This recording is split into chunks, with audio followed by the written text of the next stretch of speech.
Aussie.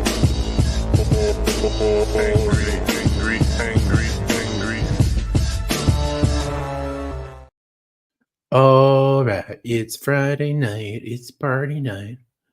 The weekend's here and Christmas is here because that's just how far ahead I am with my cocktail channel. I'm ready to make Christmas videos,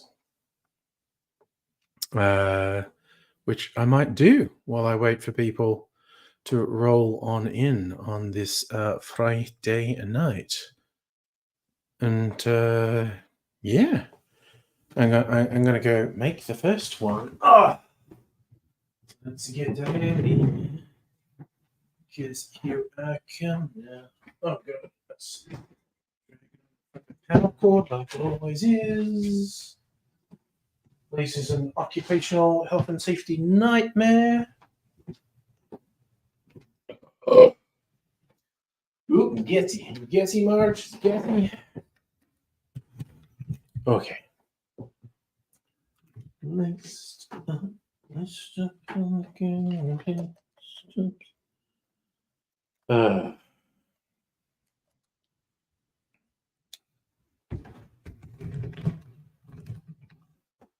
okay, the GoPro. We do this.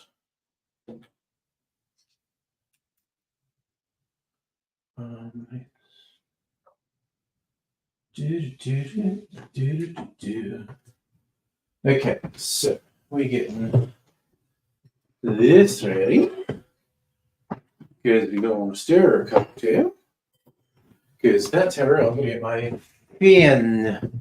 Is there Duntron? How you doing? How's your world? And Heine, hello to you, sir. I'm just getting ready, making a cocktail called Elf on a Shelf. Hang on. You know, I think I'm going to do a cherry.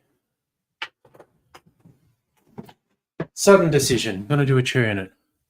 Doing just dandy? I am well. Thank you so much for asking. Oh, for your wishes. I guess you didn't ask. You just wished I was well. Okay. Our run of good omens continues. So I stabbed cherry first time again. Okay. Nick and Nora glass. Which, because I'm a goddamn professional, got to chill that first.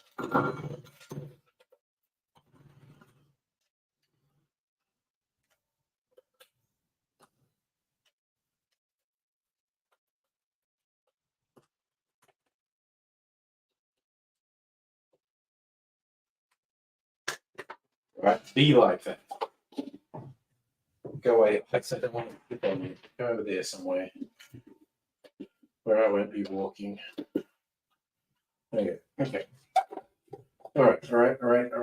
So that's ready. That's ready. Now the ingredients. The Elf on the Shelf. Gotta get elderflower. A little bit of this elderflower. But then I've got a whole extra bowl. Don't want to run out of elderflower. So, orange liqueur. I'm going to do my blood orange liqueur.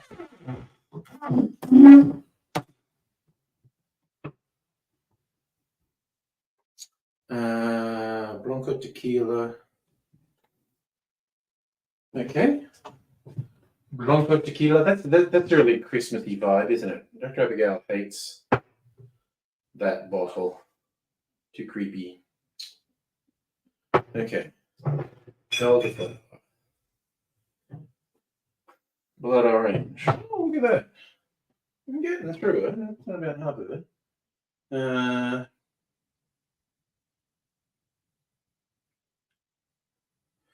Okay.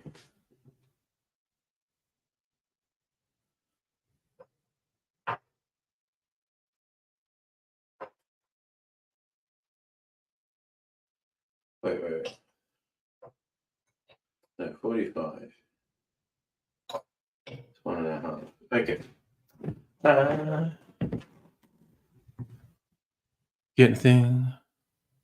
Hey, Pat, how you doing? So, turns out your friend who got arrested has never been convicted of felony, so he can plead first offender. Oh, I hope that works out for him.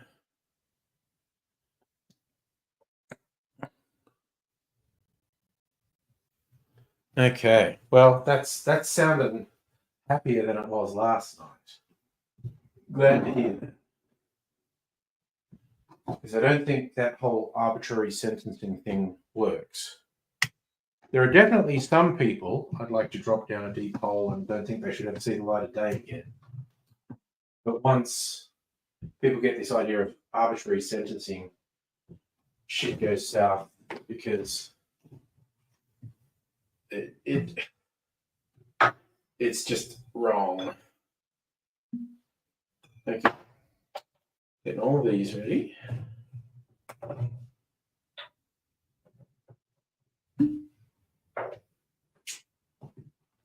Oh, okay. Yeah. Okay. And on the line. Okay. How's that? Do that.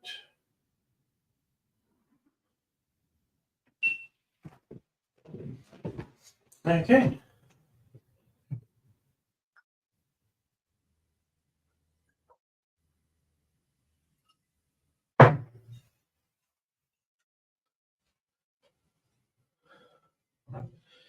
$15 mils sherry.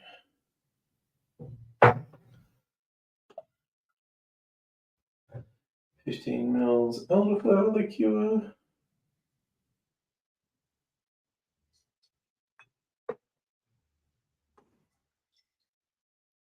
And quarter of an ounce of orange.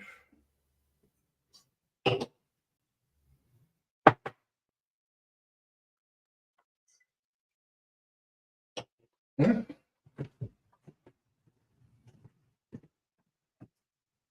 Do that.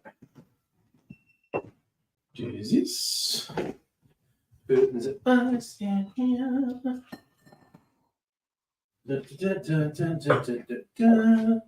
Starting up again. Okay, and we stir. So that's 20 seconds.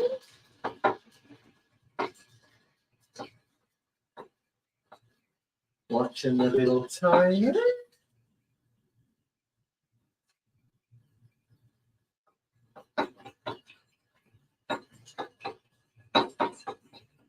All right. Ooh, that is tasting pretty good, actually.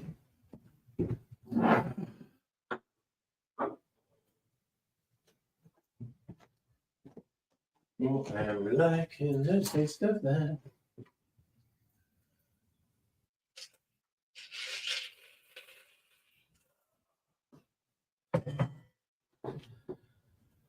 Where's the cherry?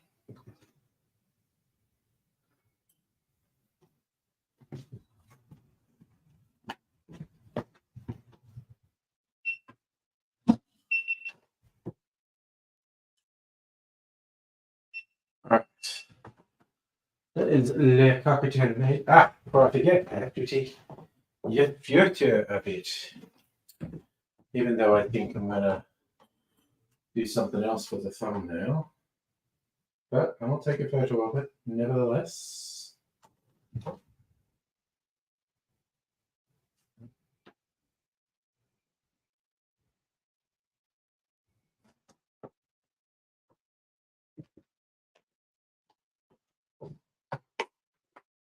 Is this up?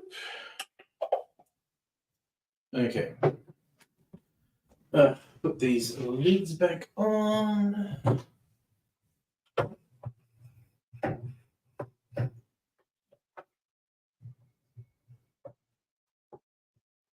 Okay. Now if you want to move this away,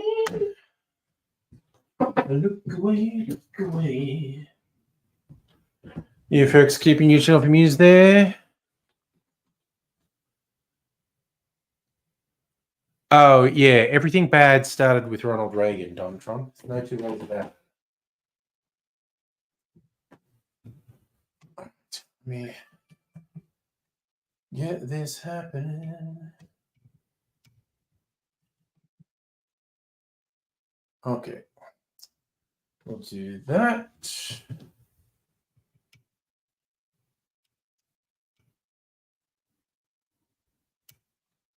There. Okay.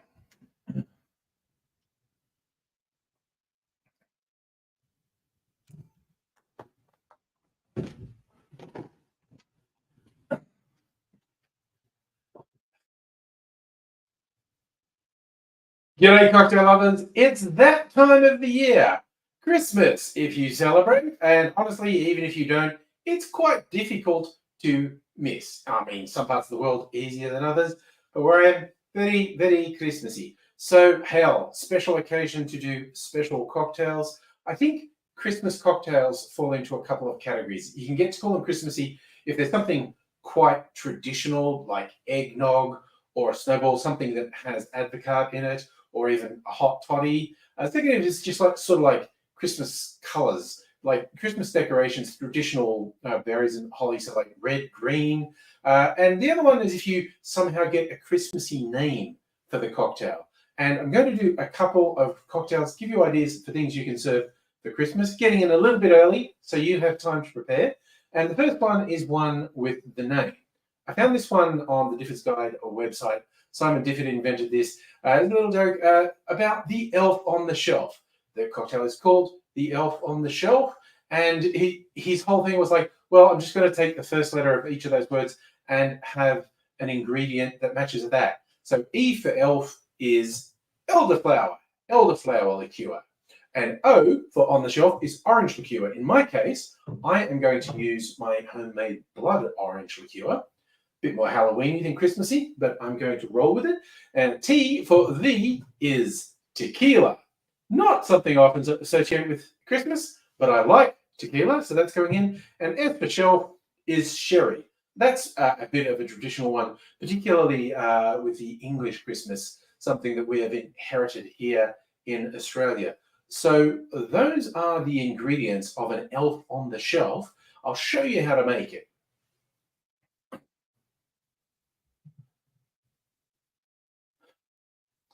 In a mixing glass, put 1.5 ounces or 45 mils of Blanco tequila, then half an ounce or 15 mils of sherry. Follow that with half an ounce or 15 mils of elderflower liqueur, then 1/4 of an ounce, around 7.5 mils of orange liqueur.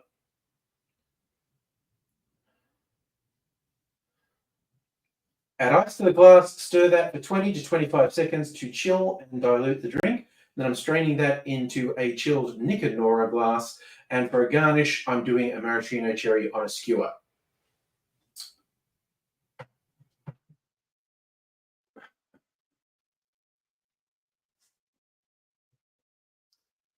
On Difford's Guide, he recommended just splashing a little bit of a red liqueur in there. But again, the Christmassy red color. I just thought a maraschino cherry is a very Christmassy thing. You get the fruits in like Christmas pud and all that sort of thing. And so that's what I went with. But geez, you've got to taste this one. This is really quite nice. This is like an after dinner drink. This is at the end of Christmas when you're chilling out. This is more sophisticated than a lot of drinks that get themed around Christmas are. Even with the cutesy name Elf on the Shelf, it's a very grown-up drink. I think you'd like it, and it's worth trying. All right, cocktail the first is done. Now I'm going to sit down and drink this. Gonna Gotta switch a couple of things on.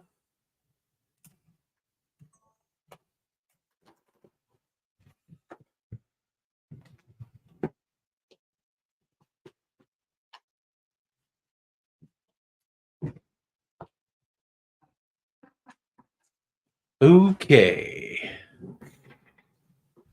Actually, I forgot one thing I want. Basically, a glass with some ice. I'm just going to run out and get that. This won't take me but a minute or so. So hang tight.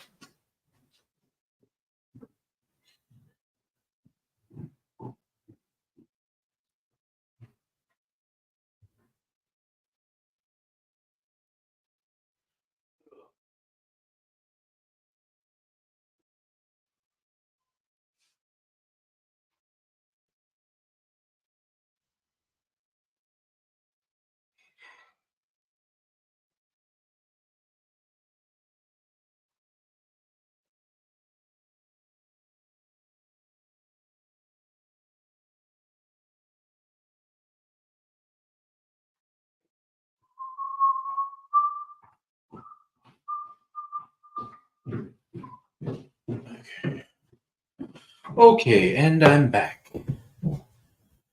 We're closing the door. Okie dokie. And we're down. Getting ready for bed sort of notification. Oh, okay. Thank you for just dropping in and saying hi, Dontron. I appreciate it. Appreciate you.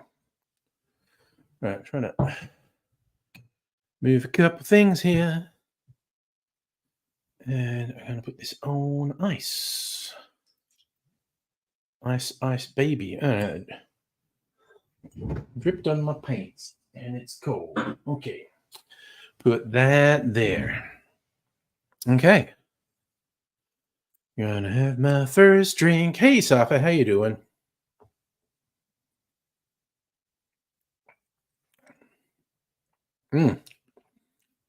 Actually really good. Damn, I like that. Oof. Geez, that could even be top 10 for next year. I've already done this year's top 10.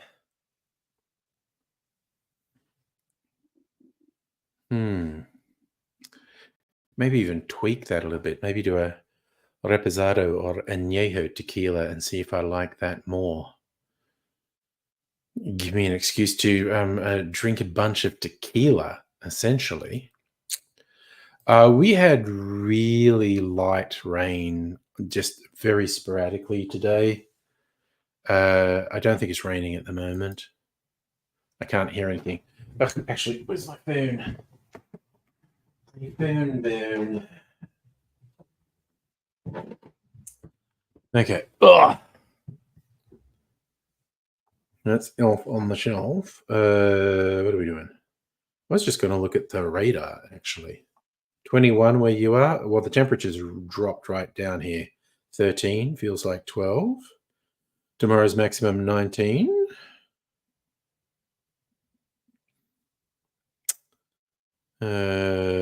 Maybe a little bit of rain. Maybe a bit more rain on Sunday. God, maybe rain all through the week. Maybe not. Who knows? It's very volatile. I don't think they're very good at predicting at the moment. The whole system's so volatile. Wow, there's a huge freaking rain system that has just left Melbourne and is moving east. But yeah, whatever was over us today is passing now, according to the radar. So there we go. It's actually 18 where you are. Yeah, well, it was weirdly warm today, even when it was like gloomy and threatening rain. But the temperature is dropping now. Yeah. Hello, hunt me please on the Twitch. How you doing? Just gearing up for a Friday night here. And as I don't recognize your username, I will fill you in like I always do when people watch on Twitch. Although I'm just starting up. I use a service called StreamYard. Lets me multi-stream to multiple platforms. Most people actually watch me on YouTube. Some people watch me on Twitch. Even occasionally, some people watch me on Facebook. I think I saw the caramel ice cream half price. Is that right? And a burger. Well, I mean, you're winning. Ice cream and burger. I had an ice cream. I had more of my pasta bake. And it's like it's even better microwaved. It was really good when I cooked it. And yeah, I have to fill in the lore. Yeah, just starting. Slow start to a Friday night, but we'll see. As Billy Joel would have it, we'll see if the regular crowd shuffles in. Maybe people have stuff to do tonight. That's fine too. So if you got to 26, I think I got to about 23 here. But it was always like looking really gloomy. So it's quite weird that it was warm, but looking like it was going to rain. It did not actually rain that much, but it spent a lot of time looking like it was going to rain. So, okay.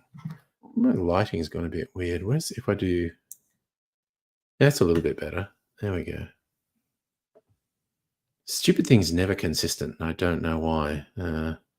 C'est la vie. But we just soldier on. Yeah. And I'm celebrating Christmas in, where are we? September. Very weird time to do it. Just where I am with my cocktail channel. I'm 3 months ahead. And I want to put up my Christmas video a week or two before Christmas to give it time to get on people's feeds and maybe get picked up as people start searching. Because if you put if it's a event video, if you put it like right on the day, that's too late because people are already searching in the lead up. So people will be searching for Christmas cocktail ideas in the weeks leading up to Christmas. So I got to have the video up a week or two before Christmas. Am I an organized fella? Broadly, I would say no.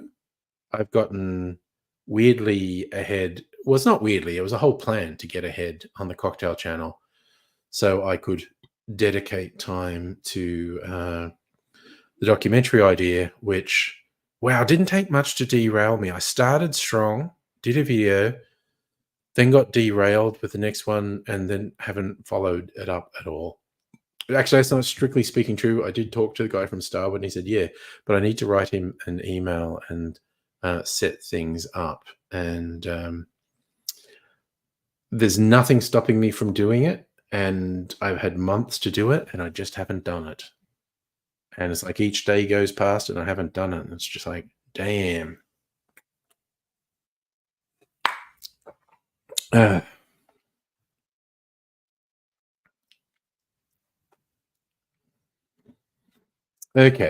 You know what? While it's still quiet, maybe it's not always going to be quiet. I'm just going to race and do the second video, which also puts me 2 cocktails in the first hour, which is not a pace I can maintain if I'm going to stay here for any length. Arj Barker's fucking funny. Or he was in the past when I've seen him. I've always enjoyed Arj Barker live shows. Be terrible if he just used to be funny and he's not funny anymore, but he's always been funny. So here we go. All right. So what's in a whiskey lift? Cream.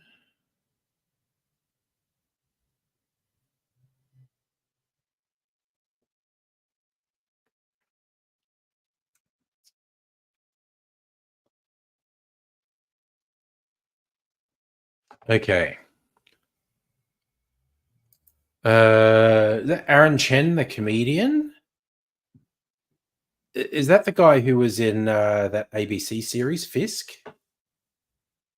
Like, I haven't physically seen him do stand up, but I've seen, if that's who we're talking about, I've seen clips of him doing stand up.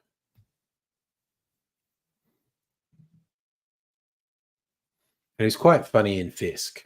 If you've never watched Fisk, it's worth it. You've only seen him on TikTok. So, okay, I don't know if it's the same person then. Actually, I think I got TikTok on my phone. It's weird that I just never use TikTok. In fact, I have to reload the application because I haven't used it in so long. Karen with a K is... What's that? Is that the Arj Barker show, Safa? Holy cow, that's taking forever. I'm on the internet. Why don't I just look it up here? TikTok. TikTok.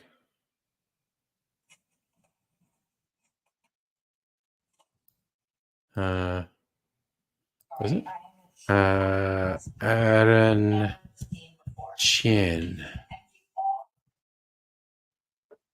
Yes, that's him. Aaron Chen was in Fisk. And I have seen little shorts of his and like TikToks of his. He is funny.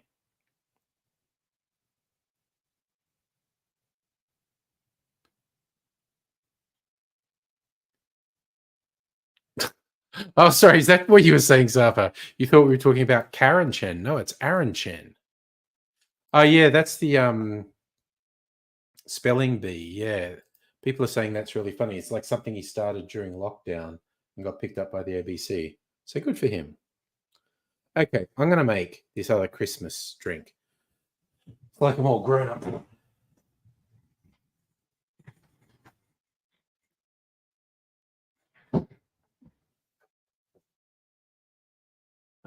Right.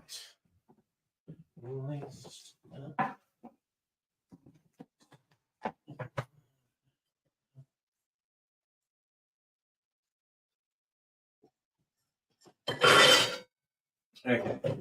Getting shit ready. Now, I've already decided. Orgeat heavy cream. Decided which glass I was going to use. Is this one? All right.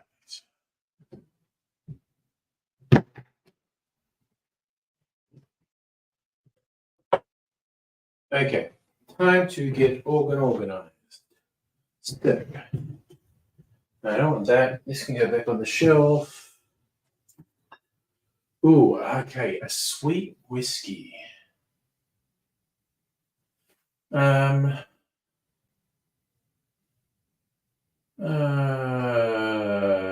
out of using Helios Road.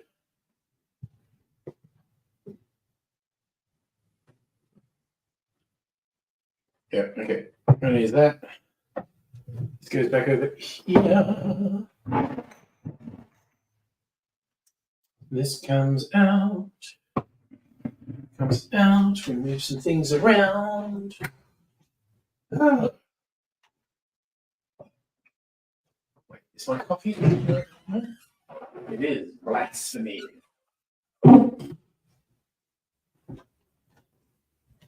Okay.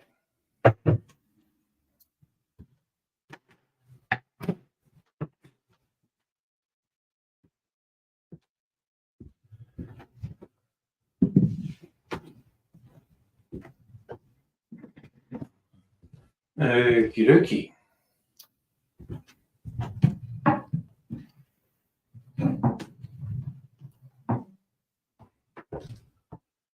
If it's glass. Man, okay, that drink was quite good. Guy Montgomery, that's it. Guy Montgomery's Guy Mont Spelling Bee.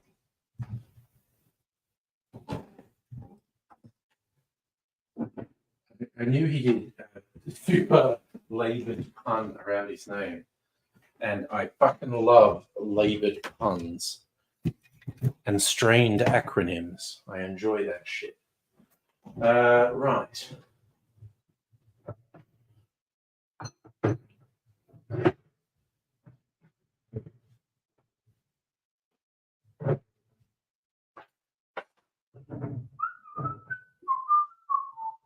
Let's see. Whiskey, coffee, Advocat, Orgeat,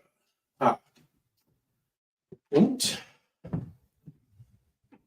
my mineral water to top. Okay. Let's get this shit ready.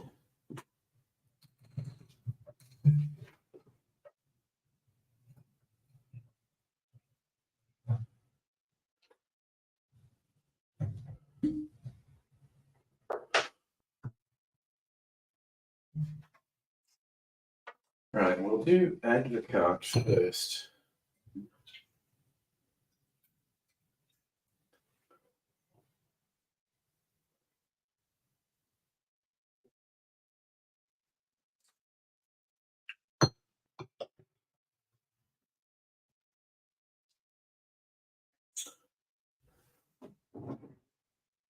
Okie dokie, everything's lined up and ready.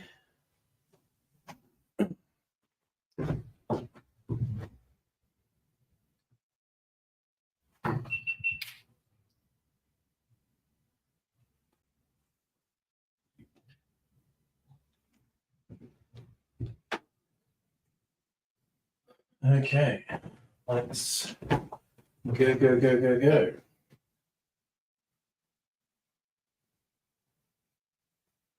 Orgeat, half an ounce. Gonna be very sweet.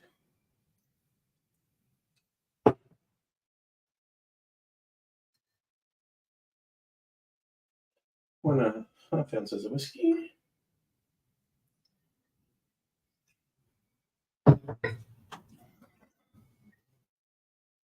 And half an ounce of coffee liqueur.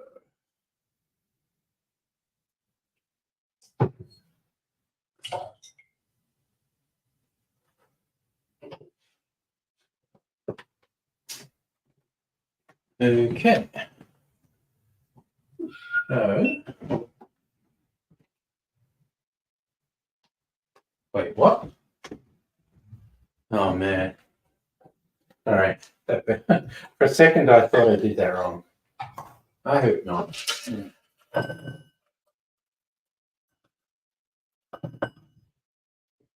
That's probably enough. Once.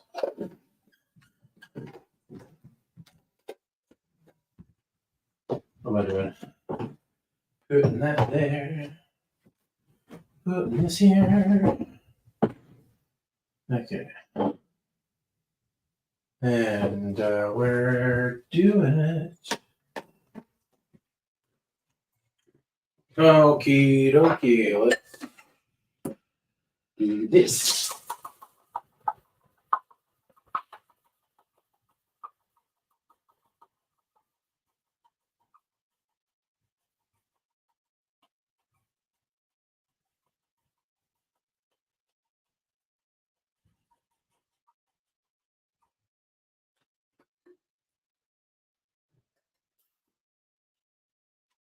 Yeah, it's struggling. What was that?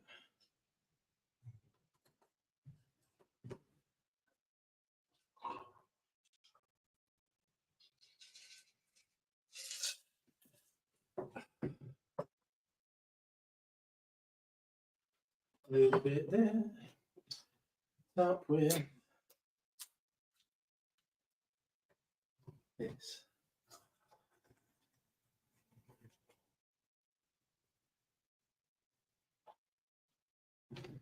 All right.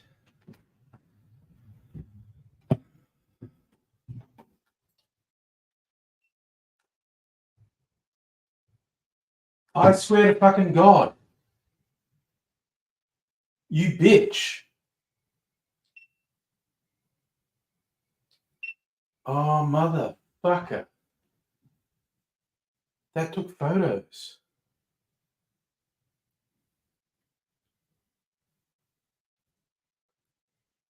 Oh, you motherfucker. I knew something was wrong.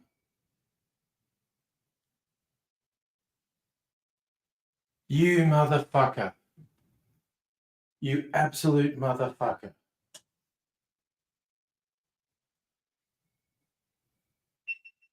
Okay. I have not fucked up like that for a while. Well, I'm super fucking pissed off now. Fuck that.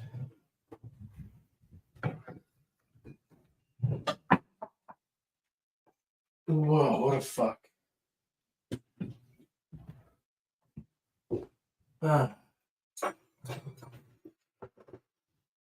So pissed off. So fucking pissed off.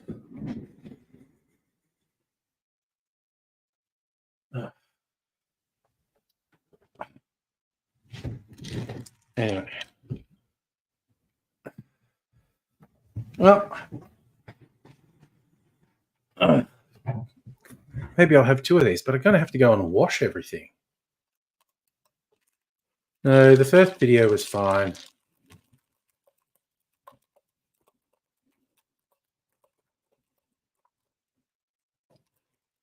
Oh, fuck me.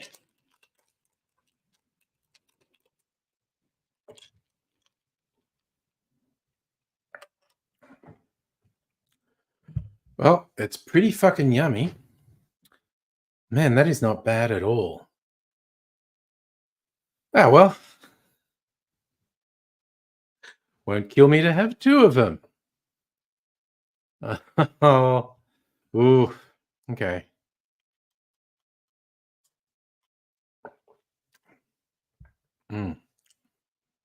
No, that is actually good. I mean, from a taste point of view, I'm not going to mind making a second. Oof. It's just a question of how inebriated I am. Failed to get alcohol and say this is okay. So this is not mango, nor is it tropical. The color is from a liqueur, which is basically a custard liqueur called Advocaat. I think it's Dutch in origin.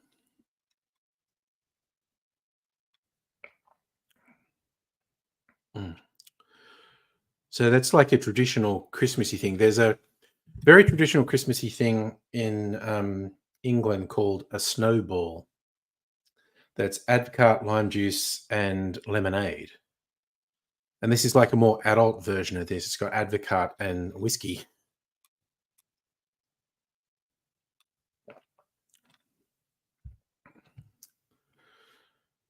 And honestly, it's pretty fucking good. Yes, it's custardy. Advocaat is essentially custard liqueur. It's kind of a cousin to eggnog, because eggnog is arguably alcoholic custard. Ooh, Indian food for dinner. Nice. I like that. Indian food.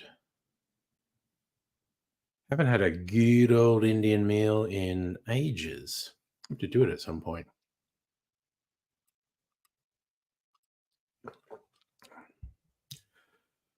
And see, this is why I need a fucking producer / director. It's, don't want to act like it's some massive hardship, but it is fucking difficult to do this all on your own. It's way too easy to make mistakes.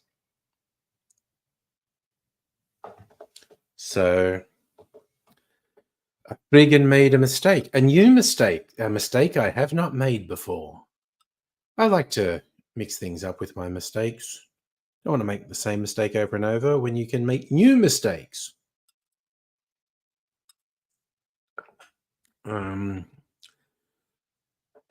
am super fucking annoyed by that mistake, though.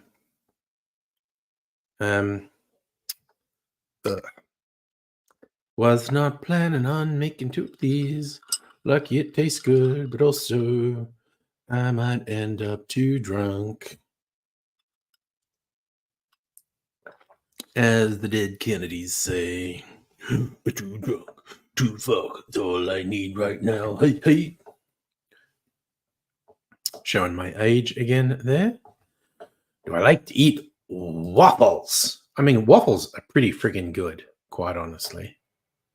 And there's lots of different ways to have them. I'd always traditionally, they were dessert. You put syrup on them, ice cream, and stuff like that. In America, particularly in the South, they have fried chicken on waffles. And there's a couple places in Melbourne that do really fucking good American style fried chicken on waffles. Friggin' great.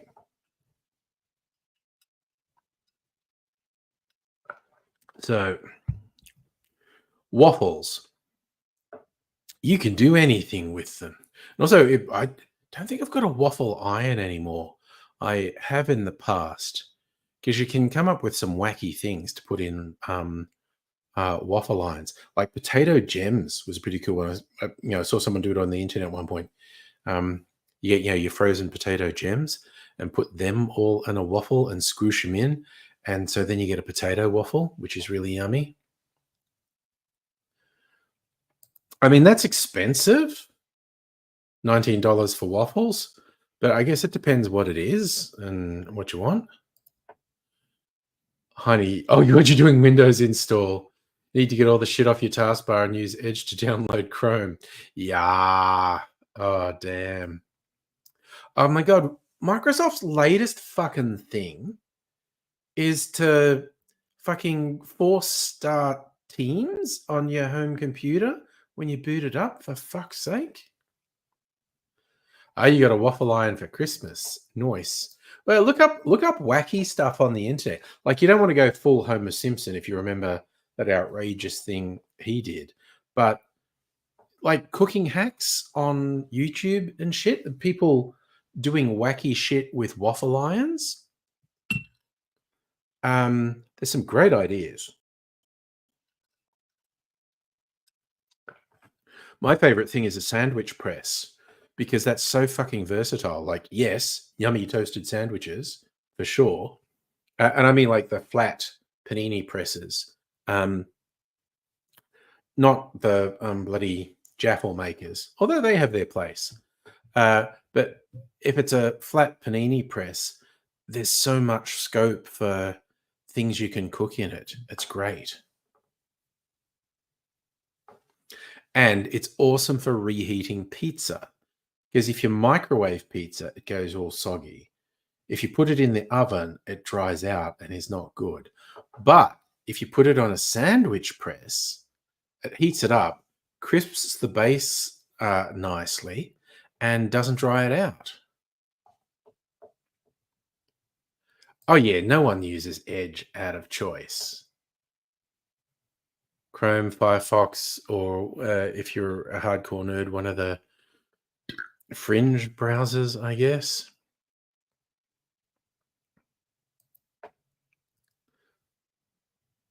Oh yeah, no, I forget this. And again, this was a YouTube hack. I got someone. They were saying the best way to reheat pizza was in a frying pan. Like, I think they were saying like a cast iron frying pan. You just sit it on the pan and put it on the plate, because it heats it from below and does great. And I have reheated pizza in a frying pan, and it's great. But one day I just went, oh, you just want a hot plate? The sandwich press is a hot plate. And like, you don't squoosh it down, like you have the top bit, above it. If you don't have the sort of sandwich press where you can hold it in place, just have the top sitting up and sit the pizza on. But I have the one where you can sort of wedge it in place. So I wedge it above the pizza, not touching the pizza. So it gets heat from the top too. That's kitchen tips with Angry. Hey, Justin, how are you doing? Speaking of tips, look, I couldn't resist getting this at the supermarket today. Look, is it tripping you out? It's like, because we all think Twisties is meant to be yellow. This is like black and white. Could make myself black and white too. You think you're just watching a black and white movie, but it's some weird limited edition Twisties. And the limited edition Twisties have been a bit of a thing. They did a raspberry one like a year ago that was fucking terrible. Hey, Nug, how you doing? And then they did the donuts one, which was friggin' awesome. Then they did a chili one, spicy one, which I didn't even try because I don't like spicy, and I was pretty sure it's going to be spicy. But this one, they're trying to make it look like a tarot card, fortune, twist of fate. This is sweet and sour. And there's also, scan the QR code to reveal your twisted fate. No, thank you. It's going to hijack my browser if I do that. But, so sweet and sour twisties. Oh, it actually smells like sweet and sour sauce. Just looks like normal twisties, but does smell like sweet and sour sauce. All right, I'm just gonna. I couldn't resist. Have to get them.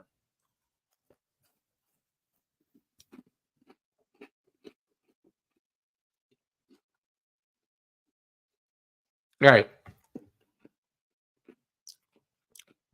Got to taste like salt and vinegar chips. I think if you like salt and vinegar chips, you'd like these. Yes, limited time. Shape's doing meat pie flavor. There's always limited edition flavors. Oh, this is really salt and vinegar flavored, actually.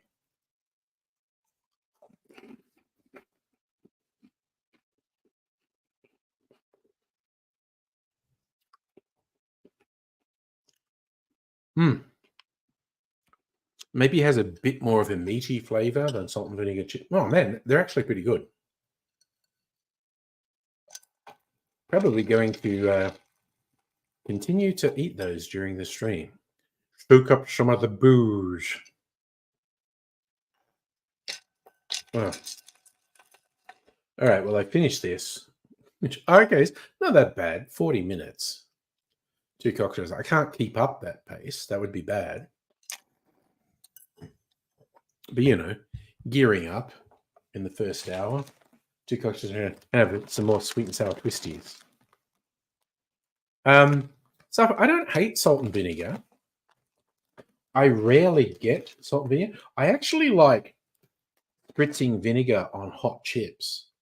You know, like from a fish and chip shop. That's nice. But with the crisps, I very rarely get salt and vinegar. I don't hate it. The salt and vinegar is a very traditional British thing, I think.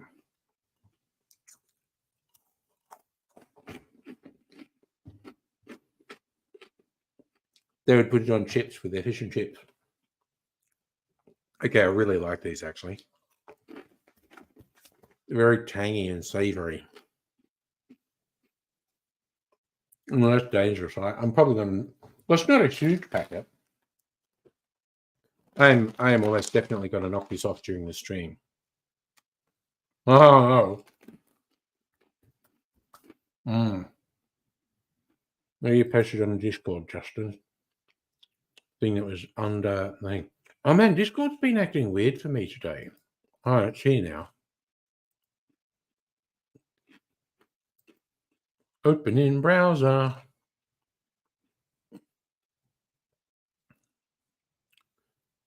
Oh, okay.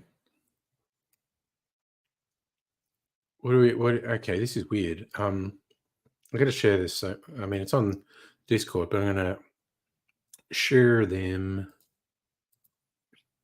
Okay. So this was a post that Justin saw. So here's me making Christmas cocktail videos on party night. And then there's a post from someone called Income Infinity. 18 hours ago, would you rather be a YouTuber or a streamer? And there's me again. The big questions. Would you rather be a YouTuber or a streamer?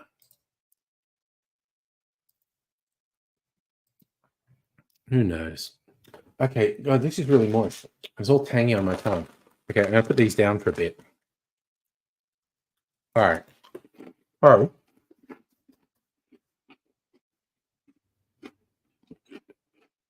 Okay.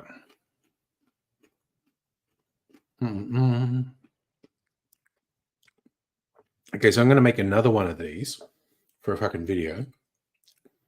Oh my God, I want more of those twisties. God, they fucking got me. Those twisties have got me. Justin, how would I answer? Excellent question. I can be a YouTuber and have a day job.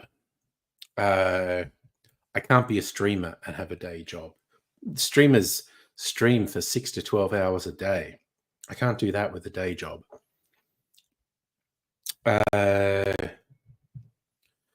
If we're talking about being a successful, see, if you're a successful streamer, you don't have to have a day job. I think the grind of streaming would beat me down faster than the grind of YouTubing. I would actually love to stream more. Like, okay, so technically I'm streaming now, but I'm not a streamer. Like someone who's trying to make a living from streaming. We're just hanging out.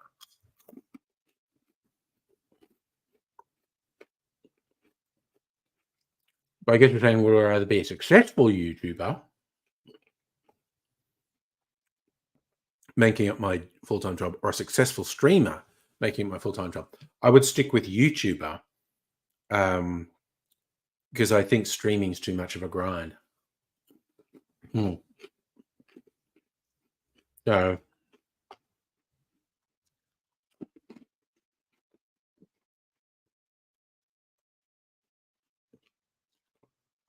but I like streaming for fun, like we're doing now. But the whole idea of doing streaming as a job, like I said, they do 6 to 12 hours a day. And it's like, damn, that shit would fucking get to me. So though I'm streaming, I don't consider myself a streamer. But you know, we could argue semantics all day. Anyway. Okay, now I have to go and clean all my implements so I can make another one of those. This means I'm going to have to go through. I might put some elevator music on. Or, okay, should I find an old video to put on? I was thinking of just putting elevator music on and having Tom Kitten there. I could put an old video on.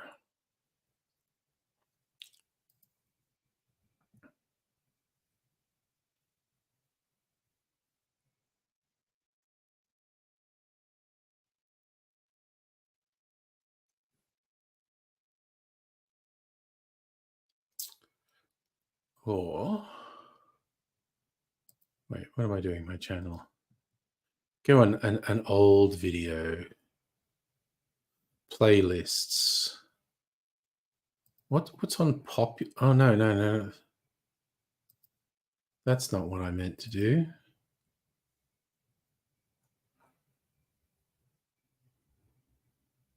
View that full playlist. Graphics education. My gross wisdom teeth. Maybe a classic shut the fuck up video.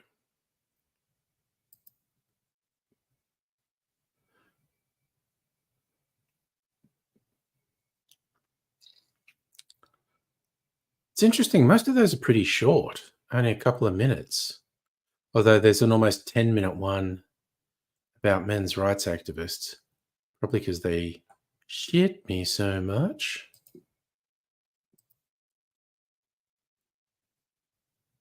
You think Dr. Abigail's right about Tom Kitten being possessed?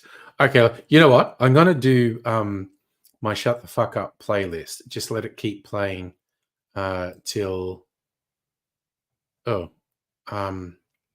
I get back. And it starts with a compilation, a minute of me just saying shut the fuck up different ways. All right, so this will take me a couple of minutes to get going. Do this. Up! Shut the fuck up! Shut the fuck up! Just shut the fuck up! Shut the fuck up! Shut the fuck up! Shut the fuck up and shut the fuck up! Shut the fuck up! Shut the fuck up! Shut the fuck up! Shut the fuck up! Shut the fuck up! You shut the fuck up! Just shut the fuck up! Shut the fuck up! Shut the fuck up! Sit the fuck down and shut the fuck up! You know, I have gotten to the stage where all I want to say to creationists is shut the fuck up. Seriously, anytime now, just shut the fuck up. I do just want to make it clear, I'm not talking about religious people as a whole, and diehard atheists. Come to terms with the fact there are religious people in the world smarter than you, smarter than anyone who's going to watch this video. I'm not talking about people who believe in God. I'm talking about people who literally believe that God created the world in 7 days. Evolution's a myth. The Earth's only a couple thousand years old. That's insane, all right? And I'm not even that bothered by people who go, oh, science, it's the tool of the devil, you unbeliever. Whatever, that's your world. But I got pushed over the line by someone who left a comment on my other anti-creationist video saying, I don't believe in creationism because I don't have enough of an education.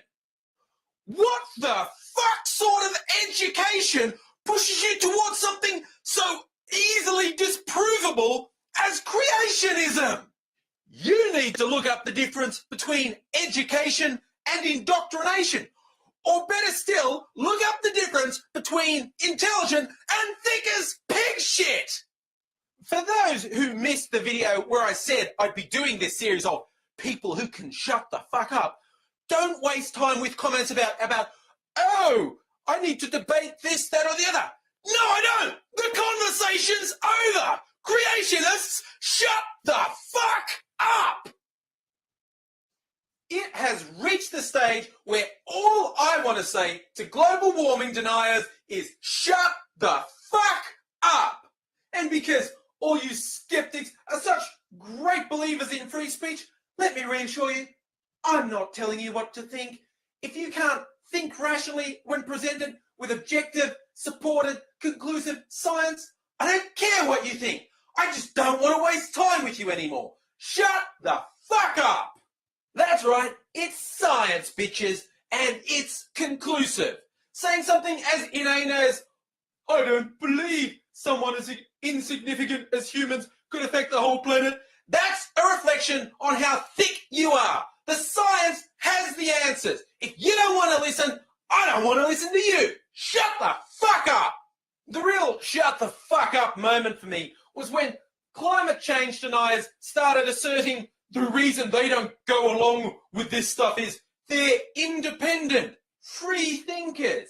Yeah, you're repeating the deliberate lies of the most powerful, vested, political and economic interests in the world, and you're a free-thinking individual. Shut the fuck up. And as for those who could acknowledge there was some issue, but it wasn't as bad as the scientists were saying a couple of years ago, you're right. It's worse. Stuff is happening now that is at the upper end of the bad predictions for this time frame. In 20 years from now, it's going to be a bit fucking late to go, oh gee, they were right all along. And just to repeat, I'm talking about scientists, not Al Gore. Attacking him is the classic straw man approach. I haven't even seen an inconvenient truth.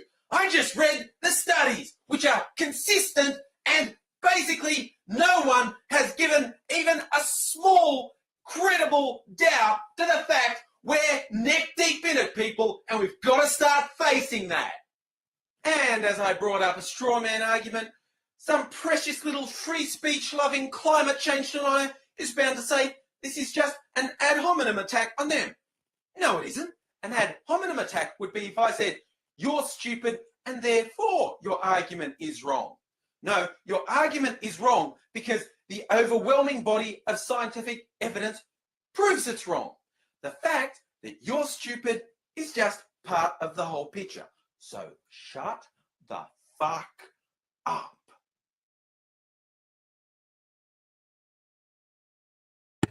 Should I leave that there? That's a bit scary. Oh my goodness. No, I think we need to stop that. We definitely need to stop that. Oh, Safa, I know for a fact some people did use my shut the fuck up as a ringtone. They told me. All right. I'm gonna make this for the second fucking time and hope I don't fuck it up this time. Right, now, double fucking checking.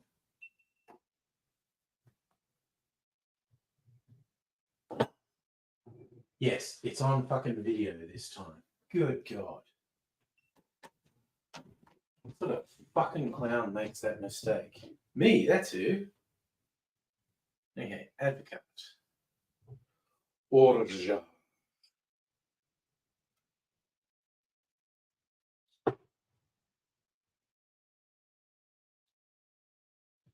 Whiskey.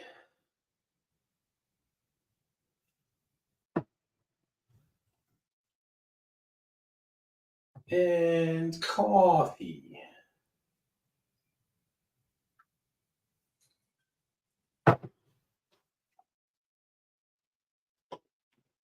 Okay, that is the making part. Now, this here.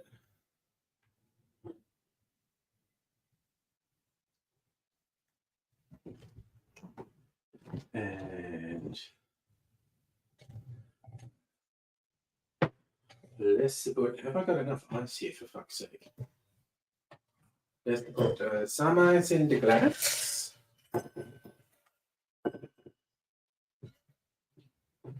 And some ice in here.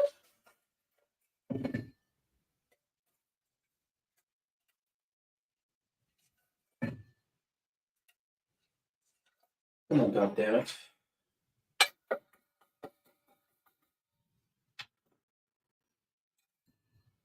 That ice in there. Well, fuck it. Okay. We're ready to go with the file tube. Let's do that. And we're going to shake our booties right down to the ground.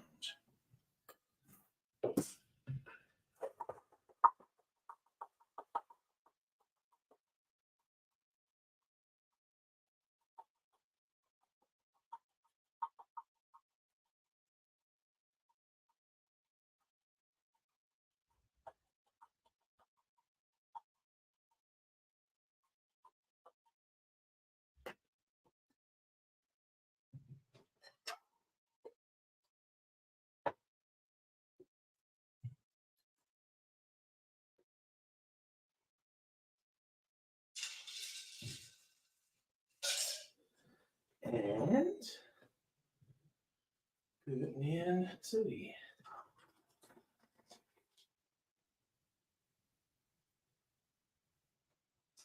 Okay. Fucking hell, man. Okay. Did it right that time. God damn it. Oh. Now, move this. Oh no, I want to take a picture of this.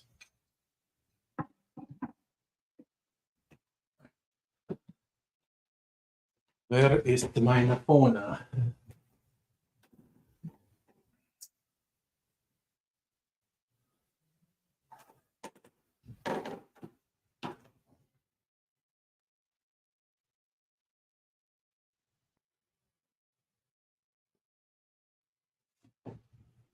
Okay. Got that. Okie dokie. Okie dokie. Skip. Now. Turn the lights up. Certainly not making any more fucking videos after this. No, sir. No, sir. I don't like it.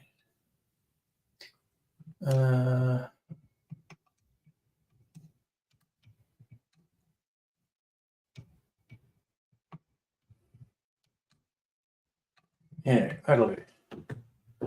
That's what it could.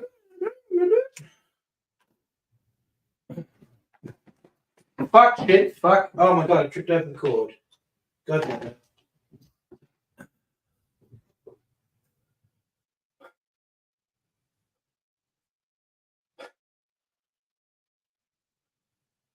Cocktail number 2 is inspired by something that's very traditional, particularly if you're in England. My other half grew up in England. She talked about having a snowball every Christmas. And that's essentially Advocaat lime juice and some lemonade or club soda, whatever you want to call it. It's like Sprite. When in the UK and Australia, when we say lemonade, we usually mean something that's like Sprite. It's just one of those cultural differences. People in the US get weirded out by it, but accept it, I guess. People are different, even when you think they're mostly the same.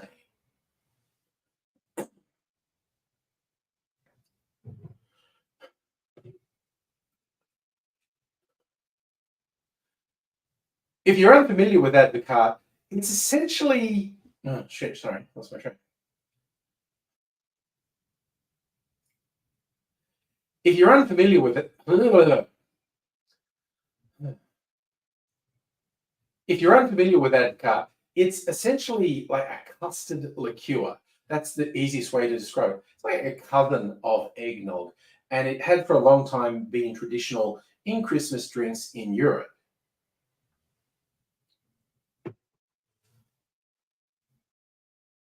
The snowball I mentioned, quite simple. Advocaat, lime juice, and lemonade. And it's quite yummy. Yeah, you can give it to the kids. You just put a little bit of Advocaat, and there's not really much booze when you give it to them. But I was looking at various things, and this was going back to last Christmas. I found a recipe for something called a whiskey lift that reminded me of the structure of a snowball, but it had whiskey in it. And it said to use cream, not Advocaat. And I just thought, chuck out the cream and put Advocaat in. Then you've got like a whiskey snowball. And I never got around to making it last Christmas. So it's been in my notes since last Christmas saying, make this for Christmas. And so I'm actually doing it this year. Now, besides the Advocaat, it's got whiskey. And I've chosen this one. This is a really nice flavored Australian whiskey. It's aged in Pinot Noir, red wine barrels. It's from Hellier's Road in Tasmania. And there's also a little bit of coffee liqueur called for in this. You could use whatever coffee liqueur you like. I'm using this coffee-infused whiskey from Archie Rose they call Blasphemy. You can even just use coffee if you're a real coffee fiend, and also you'd be lowering the alcohol content a little.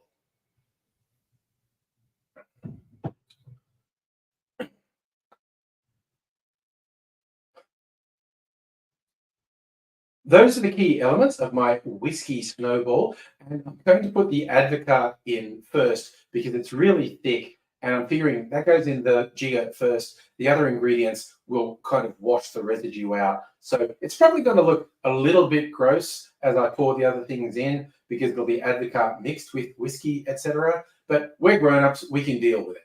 Here's how we make it. In a shaker, put 1.5 cups. In a shaker, we put 1 ounce or 30 mils of Advocaat, then 1/2 ounce or 15 mils of orgeat, and 1.5 ounces or 45 mils of whiskey, and then 1/2 ounce or 15 mils of coffee liqueur. Add ice to the shaker, shake that really hard for at least 15 seconds because we want to make sure that Advocaat is integrated with everything else. And I'm straining that into a tall glass filled with ice. And we're going to top that off with lemonade, club soda, even soda water. Do something that's to your taste. Better put the straw.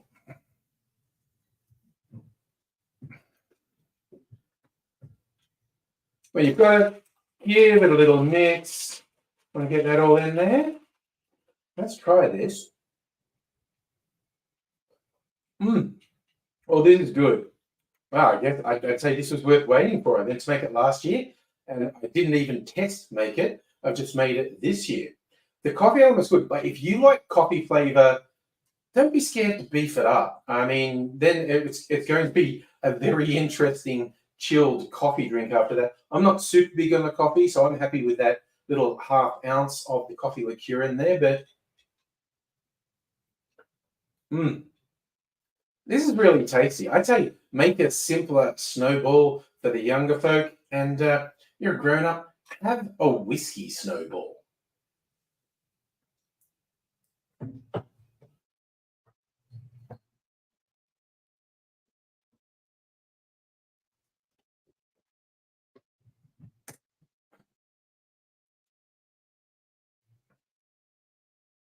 there's my suggestions for Christmas drinks. And look, whether or not you celebrate or mark Christmas, I just hope you're looking after yourself. I hope you've had a good year. If you've been any part of my channel all this year, I really want to thank you for being here. And I do hope you're around in the future. Hope you come back and see me. There'll be plenty more cocktails in the new year, and I'd like to share them with you. So take care, and until I see you again, I will say cheers. Oh, sorry. Oh, that was a kind of awesome noise. Do a little bit of this, a little bit of that. I guess I'm opening 2 of my whiskey snowball. Not complaining. I do genuinely like it. Okay, switching a few things off, and I'm just going to fucking sit down before I fall down, because I'm drinking a lot of booze. We'll see what happens. Get this right out of the way.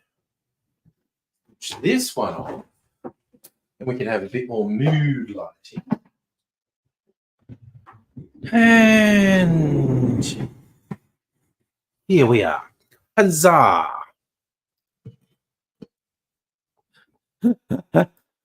Is that what you think that young angry face is judging you for your choice of whiskey? That young angry would not have had an opinion on what was a good whiskey. I was not a whiskey drinker then. It's like the last 10 years. And I think those videos were more than 10 years old.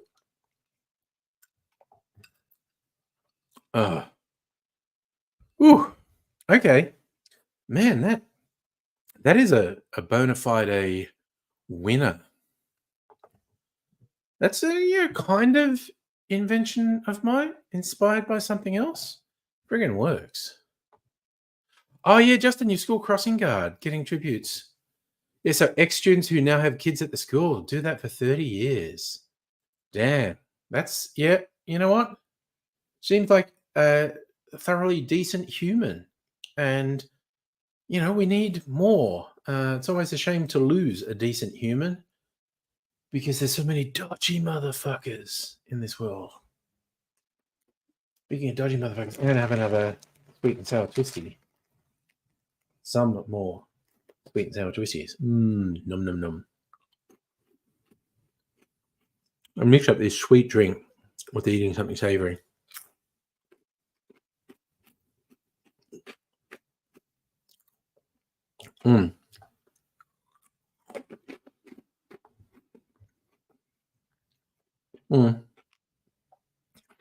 Like, it definitely smells like sweet and sour sauce.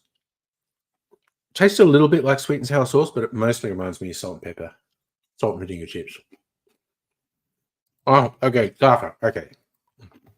Can of worms, my friend. Can of worms.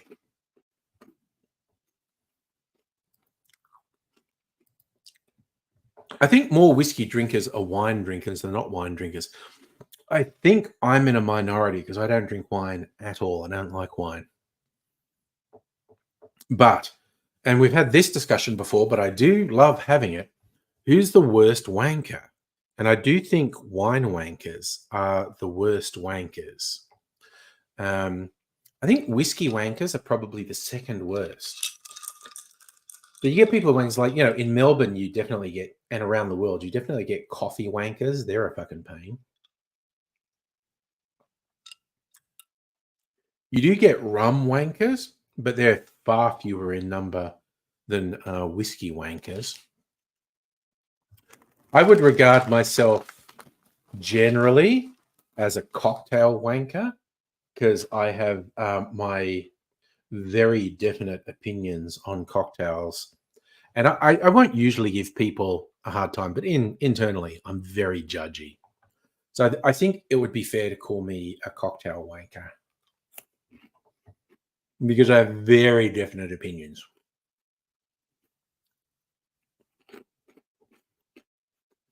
Oh, okay, so yes, the school's in Melbourne. Okay. Oh, the school holding the funeral. Well, that's fitting. Oh, yeah. He was a positive thing in a lot of people's lives, and that's a cool thing. Doug, see, you know what I love? And I bring these guys up all the time, the Whiskey Tribe on YouTube. These guys in Texas, they started what they call the world's first crowdsourced distillery. And they say a good drink is the drink you like the way you like to drink it. They have really definite opinions on what they like in whiskey and whatnot, but they're very big on don't be a dick. Is rum a rich people drink? No, no more than whiskey. You get cheap rums. You definitely get far more expensive whiskeys than you do expensive rums. Rum is a sugar-based drink. I think whiskey has a longer history than rum. Whiskey being a grain spirit. So whiskey is essentially distilled beer. Rum is essentially distilled sugar or molasses, which is part of the sugar making process. Really, it's molasses, not sugar. Rum's essentially distilled molasses. Brandy is distilled fruit. So like if you distill wine, that's going to be a brand, and you age it, that's going to be a brandy. Well, and tequila and mezcal, they are distilled agave. Agave is like a cactus-like plant. And vodka is fucking whatever. Vodka is just a neutral spirit. Vodka can be grain-based, it can be potato-based, it can be fruit-based, it can be rice-based. Vodka is just a neutral spirit. You're in Victoria. What'd you do? Dance across the border? Justin, teacher died when you were there. They did the funeral service during the press. Yeah, Catholic schools, Christian schools often do it. Oh my God, you can't say tequila without that na na na na na na na na na na na na na na getting in your head. You know, and that's a good thing, I think.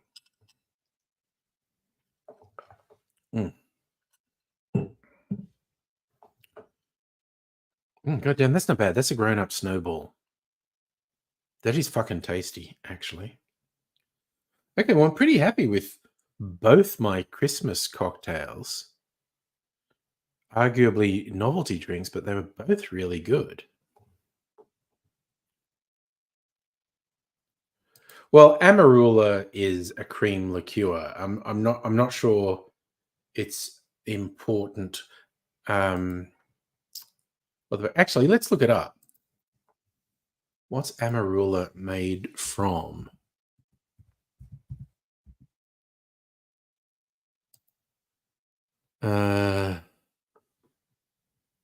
Okay, so it's from the marula tree.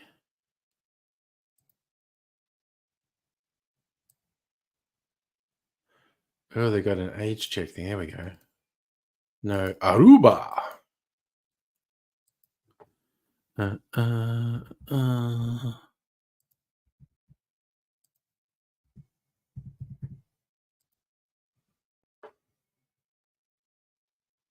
Enter. Come on.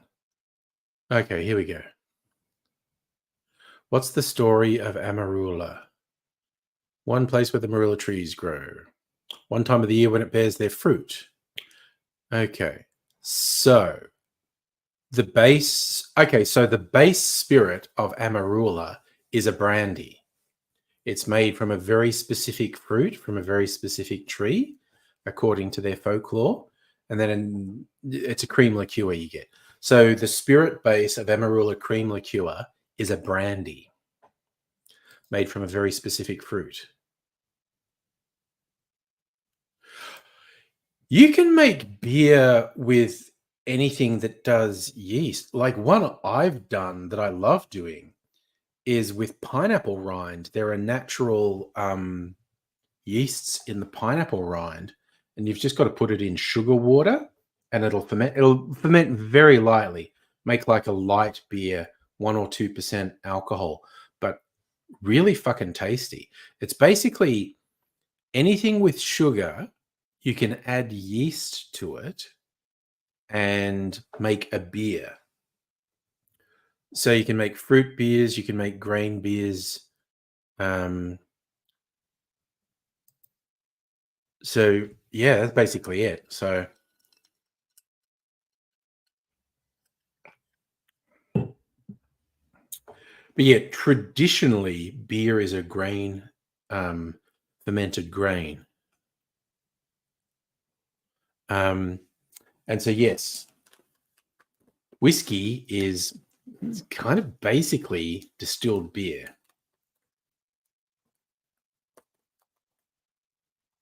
It's like brandy's a distilled fruit, but things like, you know, the famous ones, cognac and armagnac, they're distilled wine, essentially. I have a liqueur in there that's based on a distilled wine.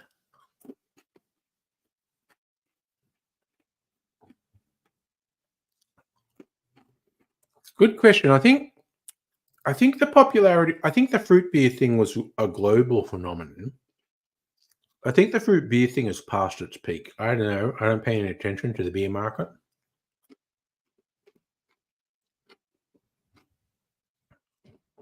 But I think the fruit beer thing has passed its peak.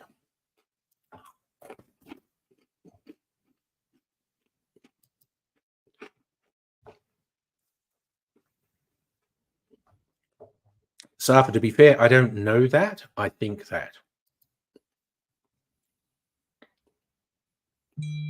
Ooh, ding. That's a real message.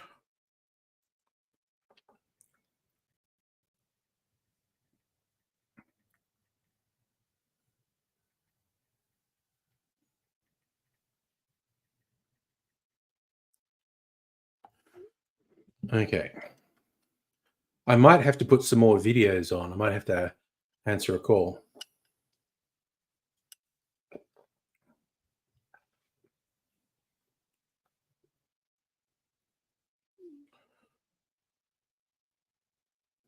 Okay. I'm gonna. No, I'm not Tim Smith yet. Hey, Strictly Sega. Sorry, I just have to take a call from Young Mazangri. I'm gonna put some old school videos on. We were playing them. Oh my god, that face I put at the end of this video is so weird. But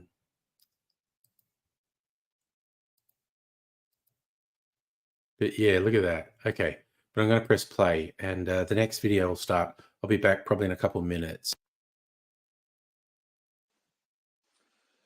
People who think the simple fact they profess to be an atheist makes them automatically smarter than anyone who says they believe in God can shut the fuck up any time now.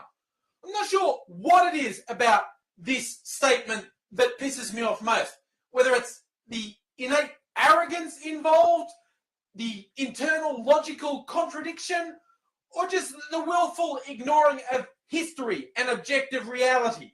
Now, I've made no secret of the fact that I think religious fundamentalists are morons. And I've also been very clear that I think anyone who wants to put their religious beliefs on an equal footing with science is evil and an enemy of humanity. But none of that means there aren't atheists who are complete fuckwits. I can't stand people who push the line, I think believing in God is stupid, I don't believe in God, therefore I'm smarter than anyone who believes in God. My response to that is, shut the fuck up, you egotistical, self-deluding simpleton! Now, because this type of bigot reflexively calls anyone who calls them out a religious fundamentalist, I'll waste a little bit of time explaining what my beliefs actually are. And I'm calling this a waste of time is because an atheist bigot is no more open to logic or open discussion than a religious bigot. You see, my take on the question, is there a God, is that it's irrelevant. The concept of some supreme being giving a shit what us insignificant little insects do, that's just insane as far as I am. And also the idea that if you don't spend your life in prayer and obeisance to this supreme being, you'll be punished for eternity, that's just fucking stupid. That sort of behavior is not very supreme as far as I'm concerned. Oh, and I wholeheartedly reject every religion on the planet. No matter how humble and sincere an individual's beliefs might be, religious institutions exist solely to grab and exert power over other people. Fuck that. So if I reject religion, why am I telling hardcore atheists to shut the fuck up? Purely and simply, atheism is a belief system like any others. Hey, maybe you fancy yourself as an objective, rational questioner of all things. Good for you. But that does not make you innately more intelligent than anyone. Sure, you could point out complete freaks who believe insane shit like creationism over evolution, but pointing out that you're somewhere ahead of a fuckwit hardly makes you a genius. In fact, an arrogant belief in your superiority is usually a sure sign of ignorance. Intelligent people are the most likely ones to say, I don't know, when they're posed with a difficult question. See, that's another thing atheist fundamentalists have in common with religious fundamentalists. An innate belief in their rightness, the assumption that anyone who disagrees with them must be functionally wrong in some way. Why are some atheists so scared to admit they're acting off deeply held beliefs rather than some objective reality? What the hell is wrong with belief? I'm all for belief and for passionately defending your belief, but admitting that you're coming from a position of belief rather than objective reality is essentially saying you're intelligent enough to admit you don't know the answer to everything and you're willing to keep asking questions. Now, I've learned from experience there's a certain small subset of atheists who are absolutely incapable of admitting they might be wrong. When it comes to this point, they're as much a fundamentalist as the most insane religious freak out there. And when you push them on this, they tend to freak out. But I don't give a fuck. Atheist bigots need to shut the fuck up. G'day, viewers. There are a few things about the upcoming US presidential election that are getting to me, to put it mildly. And from past feedback, it seems like the first thing I have to say when I'm bringing up anything about American politics is, why am I bringing it up? Because I'm not an American. Well, for those who haven't noticed, nothing affects the rest of the world quite as much as American politics and who's running the fucking place. So, you know, I've got a vested interest. Yeah, I don't get to vote. And why is it that the type of rock ape who goes, oh, you're not an American, why are you even saying anything, are the same rock apes who go, yeah, America, we're going to kick everyone's asses and run the world. Yeah, you know, you have that influence on the rest of the world. And then you wonder why people have a fucking opinion. So out of the 1,000 or so things that are bugging me, I'm going to pull out one. This one might be the stupidest. It's hard to make that call because there's a whole bunch of stupid things going on. But this one, the tendency of media in the US to decry one candidate as elitist. Now, this is almost always the trash media picking on a Okay, I'm gonna, unless you're really involved in that, I'm gonna stop. I'm back.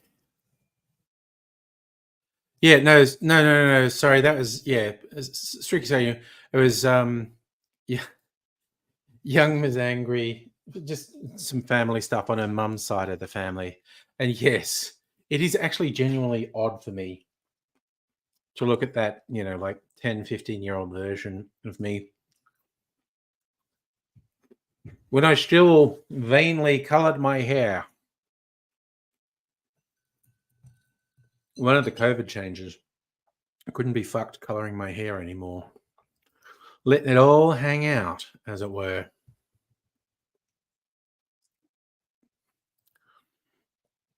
Did we talk about Tim Pool? Oh, all those people being paid. Jesus Christ, but weren't they being paid a lot? That's friggin' mind-blowing. I've got to become a right-wing grifter. Those motherfuckers were being paid $100,000 a week. What the fuck? I need fuck George Soros money. I want a right-wing grifter money. Okay, dyeing the beard was interesting because I did dye the beard. And you can get, for men and stuff to dye beards, and it's not that good. But if you use hair dye in your beard, which is what I did, it's got this ammonia in it, which just goes straight up your fucking nose. It's a whole thing to dye your beard with hair dye. Yep. Goddamn, no, that's exactly fucking it. And also, you look at okay, so my history of being, a very loud, aggressive, far left agitator. If I went, I've been blue pilled, is it red pilled? It's red pilled, isn't it? I've been red pilled. Oh, the feminists were wrong all again. White people are the oppressed. I'd make a fucking mint. I would just have to betray everyone I care about. No, nor should you, Safa, nor would I. This is just jokes. But yeah, get straight on the phone to Putin to get some of that sweet, sweet propaganda money. I'm going to go out on a limb and say it's not going to negatively affect these people for one fucking second, because their whole grift is so fucking dishonest. Being shown to be bought and paid for just doesn't matter. Yeah, I mean, but Trump's a fucking traitor, and he was the president. Oh man, that whiskey snowball's actually pretty good. You know what? But that's one more drink that I intended to have in this first hour and a half, so I think it's time for some non-alcoholic beverages. A bit of water, because that ice has been melting. This ice has also been melting. More water.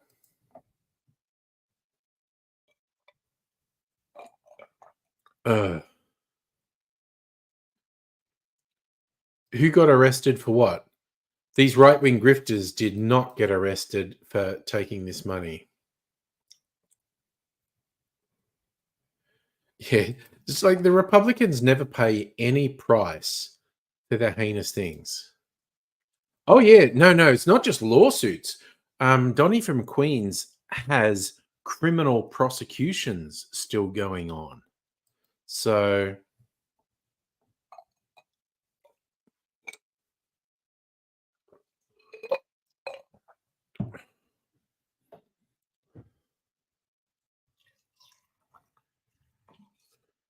all right.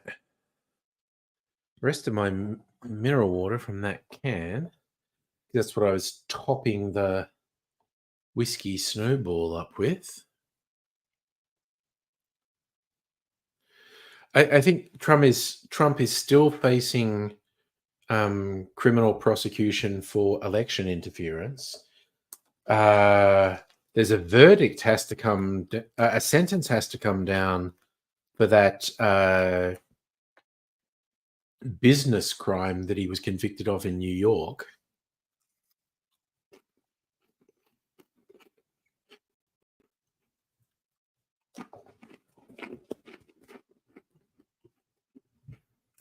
So the prosecution on Trump's got nothing to do with Russia.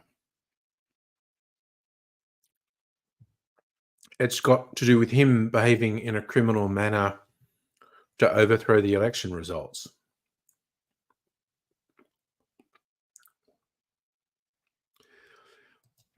You think the grifters will get indicted? Man, I fucking hope they do, because they fucking suck. They are pieces of shit.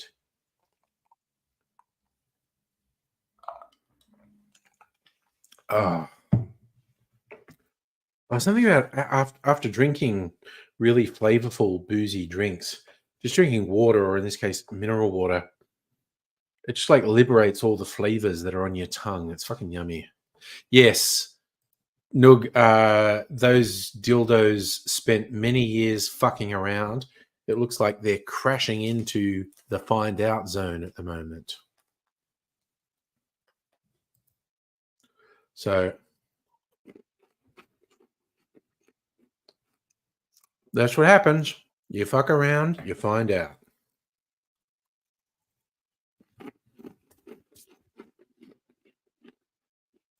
Some people never have to pay a price in the find out zone.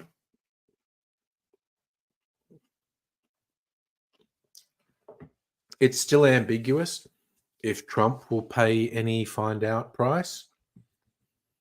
It's extremely ambiguous whether these right-wing grifters will pay a find out price. I look forward to Andrew and Tristan Tate paying the find out price for their truly horrific crimes, the trafficking and abuse they've been doing for years. Oh my God, you look up some of that propaganda from World War II and it's hilarious. You know, while you're in Europe fighting, someone's fucking your wife. Oh, you looked it up, Safa. The US charged 2 employees of Russian state media company working to influence the 2024. Yeah. And so these other idiots may pay the price for promoting the talking points these corrupt Russian individuals did. So who knows? Who knows what's going to happen? I don't. There's too many variables. It's very hard to know what's going to happen. Might be due to have a hair trim again. Yeah, they all did it. I heard the Japanese did it. I heard a rumor, and I don't know if this is true, to try and demoralize the Japanese in the Pacific. US planes dropped thousands of jumbo condoms. And it was supposed to land on Japanese troops, making them think that this was stuff that was destined for US troops. And the condoms were like for someone who has a dick this big. And it was supposed to demoralize the Japanese because the Americans they were fighting all had massive dicks. A, I don't know if that's true. B, I don't know how effective that would be as a demoralizing tactic if it was true. But it's a funny story. I forget where I first heard it. Actually, we're on the internet. Let's fucking look it up. Okay. Did the US use large condoms to demoralize the Japanese? I read that, yes. Okay, this is a Reddit thread. Russia Beyond. Oh my God, did the US really plan to demoralize the USSR? Okay, Spyscape. This looks like fun. Declassified secrets. 10 hair-raising US spy plans that will leave you speechless. Cold War condom drops. Condoms were considered psyops. CIA drew up a plan to have extra-large condoms labeled small or medium dropped by weather balloons into Soviet-controlled Europe. The idea was to lower their morale by implying the Yanks had big dicks, but they didn't actually do it. And Osama bin Laden devil doll. It's meant to diminish support for Al-Qaeda. They were developing a custom-made Osama bin Laden action figure. Face of the figures were printed with heat-dissolving material designed to peel off and reveal a red-faced bin Laden who looked like a demon with piercing green eyes and black facial markings. So it's something, again, they didn't do. Sabotage behind enemy lines. Okay. Office of Strategic Services, the OSS, the precursor to the CIA. They had a simple sabotage field manual. 15 tips for sabotaging your job if you're behind enemy lines. Desk jockeys given a blueprint for devastating company morale and productivity. Refer all matters to committees. Make speeches as often as possible using long anecdotes. Ah, yes, we all know the CIA experimented with mind control that didn't work, MK Ultra. Adult movies for Cold War propaganda. CIA wanted to undermine Indonesian President Sukarno. They planned to leak a film of an actor that looked like him having sex. Okay. Accounts vary on whether it was made, but it was never distributed. Okay, this is actually generally... Okay, so they're saying the big condom thing was conceived against Russia during the Cold War.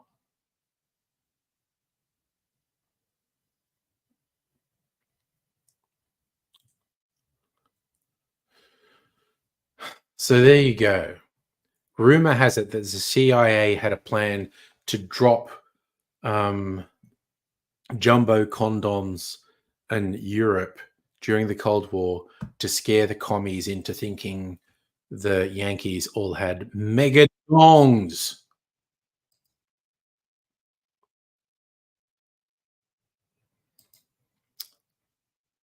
Very, very weird conceptually, honestly.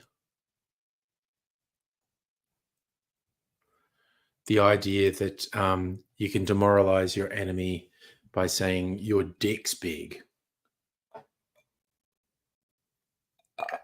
So Strictly Sega is saying, we did a dodgy one. If memory serves you, built a building like a town hall in East Timor, filled it with secret recording devices. Oh, that shit happens all the time around the world. Buildings that are government or embassy buildings get fitted out with listening devices.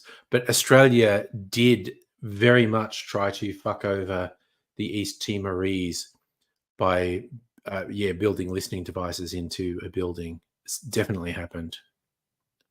Yeah.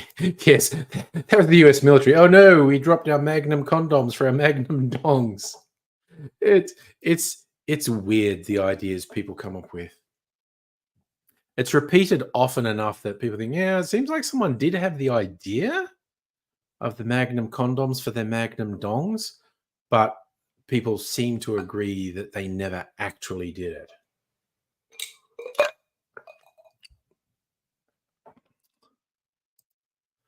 Stricky Sega, the Russian stuff reminds you of a story I heard the other day about Switzerland saying only... Oh, yes, we were talking about that the other day.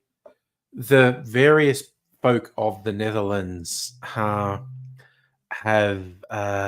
extremely hostile histories with the Russians. So that movie Sisu is about the Finns having, well, someone who had actually been killing Russians then started killing Nazis. Oh my God, Havana Syndrome was such a pile of bullshit.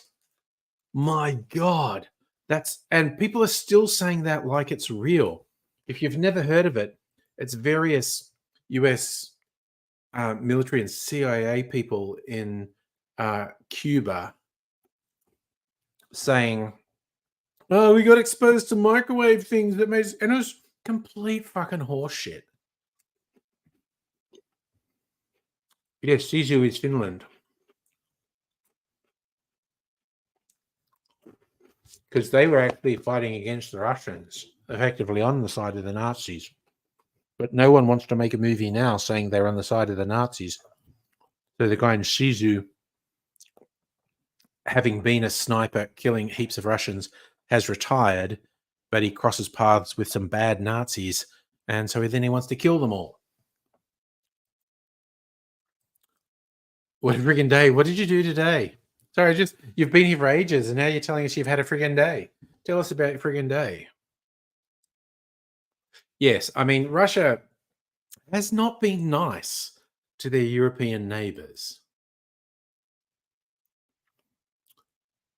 was what 5 years ago? You mean the movie Sisu? I think the movie Sisu was 2 or 3 years ago. Oh, the fucking teeth. Oh, god damn. Yes. Broken wisdom, scratching your tongue. God damn.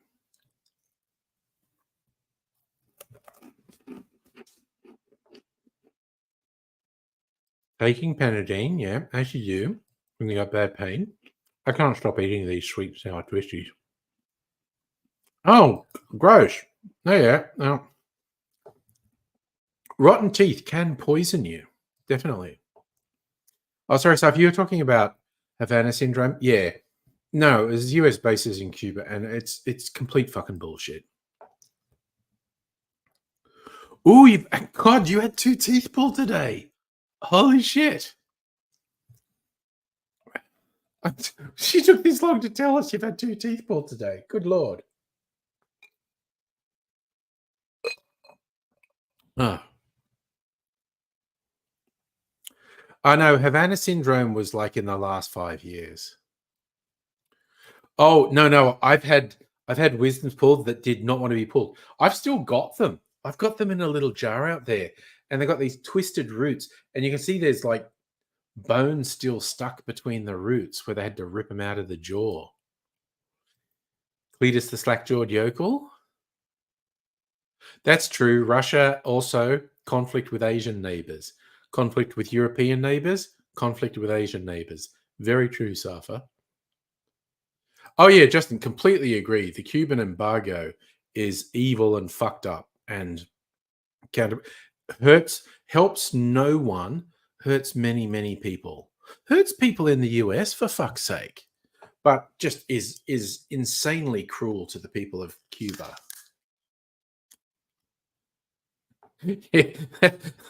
That's what you got to do. As you lose more teeth, you say, too clearly, hey, Ma, get off the goddamn roof.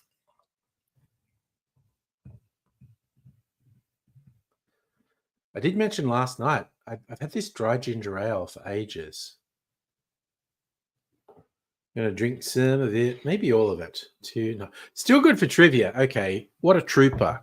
What a little trooper. I love it. Can't drink. No, you definitely don't want to drink.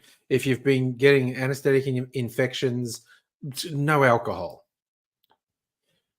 So I'll do my best to not look like I'm having a good time on alcohol, because I don't want to lead you astray, because you're doing the right thing by not drinking alcohol.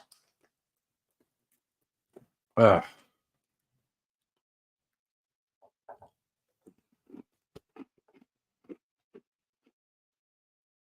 Oh, ASMR as I crunch up the twisties.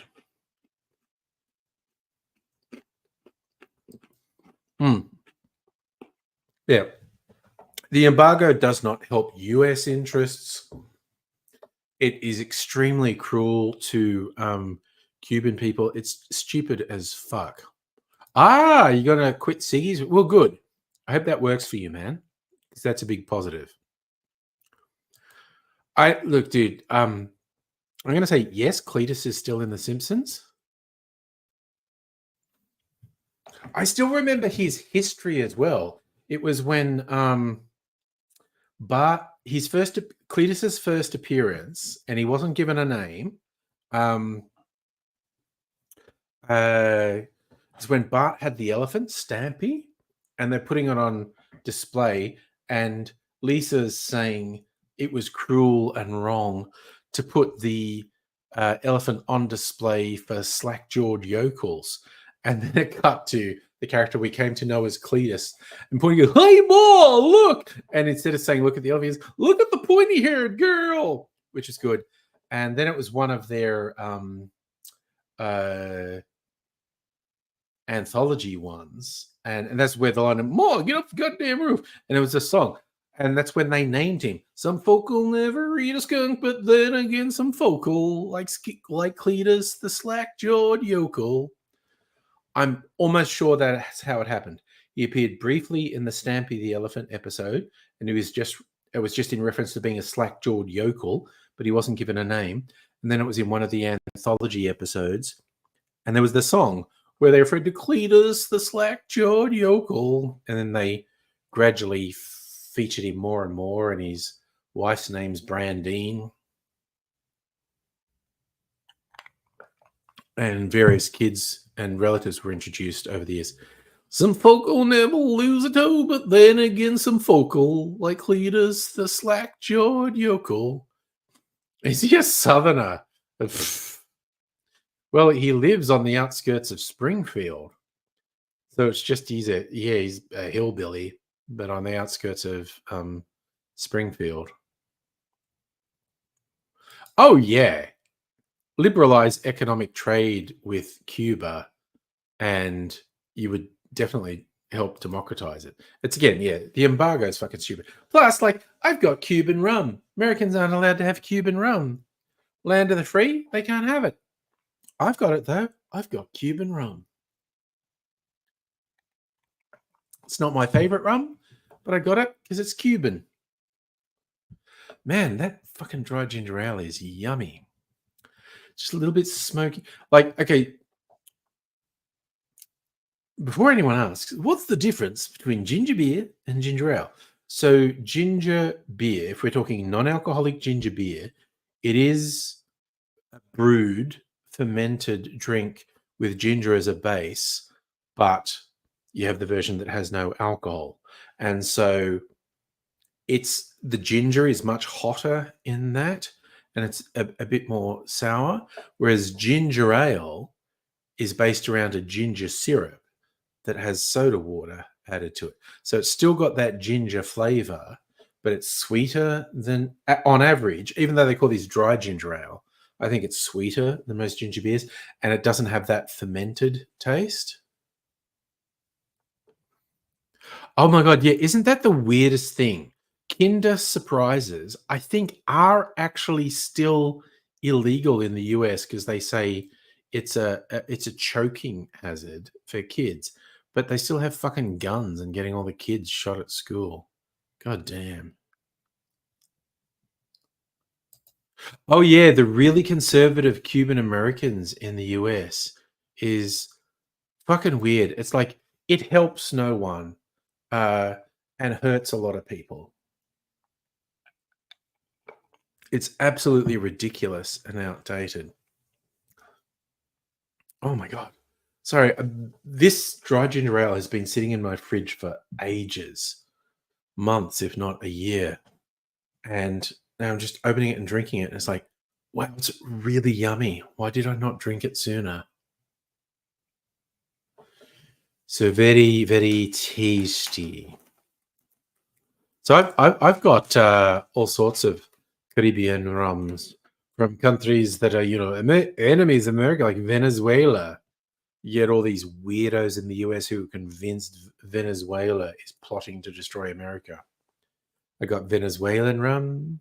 I've got Nicaraguan rum. I've got Caribbean rum. I've got Cuban rum.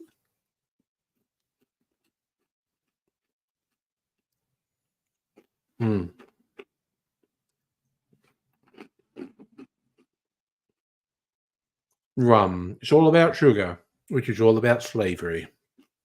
Very weird. That's the very weird legacy of rum.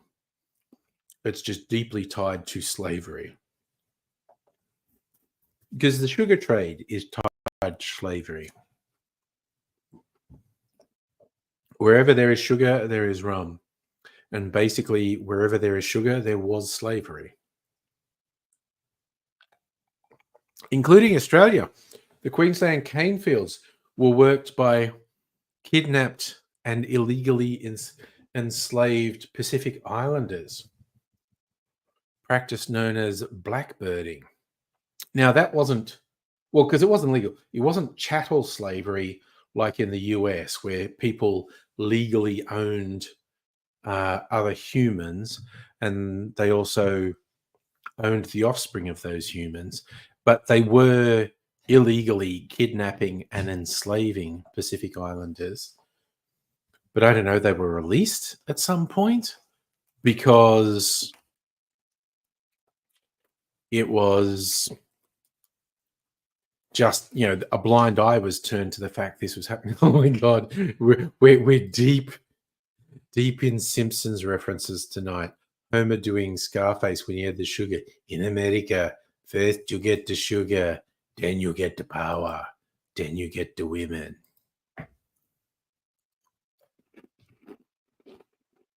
And I can't help it. I just Simpsons quote all the time. I'm almost finished these twisties. I just can't stop eating them.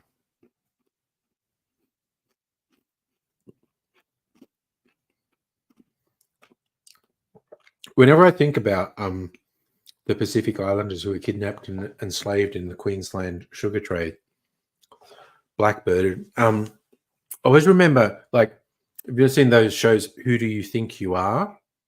Which I think started in England, but they've done American series and they've done Australian series where famous people, you know, they help to investigate their family lineage and find out surprises and secrets. And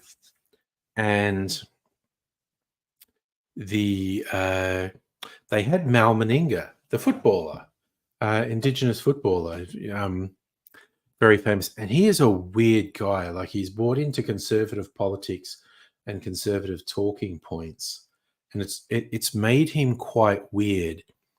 And so when they do a bit of research and they find out his heritage goes back to a Pacific Islander who was kidnapped and enslaved for the sugar trade,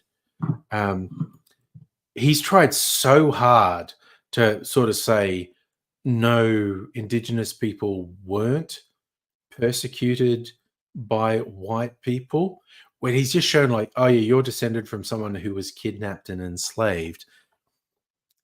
He sits there trying to fucking frame it somehow like, but maybe they were getting some benefit. Maybe something was better than the island where they grew up. Maybe they wanted to get on the ship that took them to Australia. And it's like, dude, you're fucked up. What the fuck? Oh, nice. Simpsons trivia. I had a Simpsons 20 questions. I just realized I've still got a 20 questions thing here. This is not the best one. Is this still working? It is. Ready. We haven't done this for ages. Let's do 20 questions. What do we want it to guess? Animal, vegetable, mineral.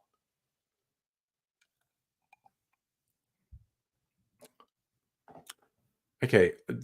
Every time I sip this ginger ale, I just want to say how yummy it is. So this is not as good as the big UFO one I used to have that broke. It was really good. But this is sometimes good. Hard drive. Excellent. Okay. So a hard drive. So we're ready. Yes. Is it an animal? No. It's not a vegetable. And it's not a mineral either. It's something else. Yes. Question 2.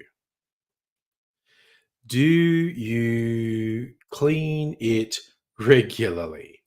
No. You can clean a hard drive, but you don't clean it regularly. Question 3. Does it have writing on it? I'm going to say no. That's probably Mrs. Angry going to bed. Oh, no, it's young Miss Angry again. All right, I'll just reply. Okay. Is it pleasurable? Oh my God. Is it pleasurable? Now, the actual hard drive doesn't have writing on it. I'm going to say no, a hard drive's not pleasurable. I would say a rubber chicken is, though. Can it fit in an envelope? Ooh. A modern hard drive in a big envelope can definitely. I think a modern hard drive in a big envelope, it can fit in. Should we say yes? Yeah, we're going to say yes. Okay. Question 6. Do you use it at work? Yes. That's easy. Question 7. Does it go inside other things? Yes. It goes inside a computer. Does it come in a box? Yes. You get hard drives in a box. Yes. That eliminates a lot of possibilities. Depends what's on your hard drive, Safa, whether it's pleasurable or not. Question 9. Is it smaller than a golf ball? No. I mean, technically, you can get ones that small, I think. Question 10. Does it get wet? Does it get wet? I mean, if you pour water on it, but in normal use, a hard drive doesn't get wet. Question 11. Can you recycle it? Yes, you could recycle a hard drive. Question 12. Is it flat? I'm going to say yes, a hard drive is flat. Question 13. Is it hard? Is it hard? Yes, it's a hard drive. Really? So much for that idea. I love that it pretends like it's thinking. It's just got some things. Okay, question 14. Is it flexible? No, we're saying it's a hard drive. It's not flexible. Question 15. Is it a synthetic material? Yes, it's a synthetic material. Does it have a hole in it? Oh, does it have a hole in it? A solid state. Okay, are we talking about a solid state hard drive or one of the old platters? Because the old platters have a hole in it, but a solid state drive doesn't have a hole in it. So what are we going to say? Safa reckons yes to a hole? I don't know. So the old spinning platter hard drives. Okay, we're going platters. So if we're saying platters, yes, it has a hole. Question 17. Is it round? Yes. Question 18. Does it bring joy to people? There is a maybe. I'm going to say maybe. Maybe it brings joy. Question 19. I've got it. It's making a guess. It's a CD-ROM. No, very close. It's in the right ballpark, though. Survey says it's a computer disk. Should we give it to it for a computer disk? Because it's a computer disk drive.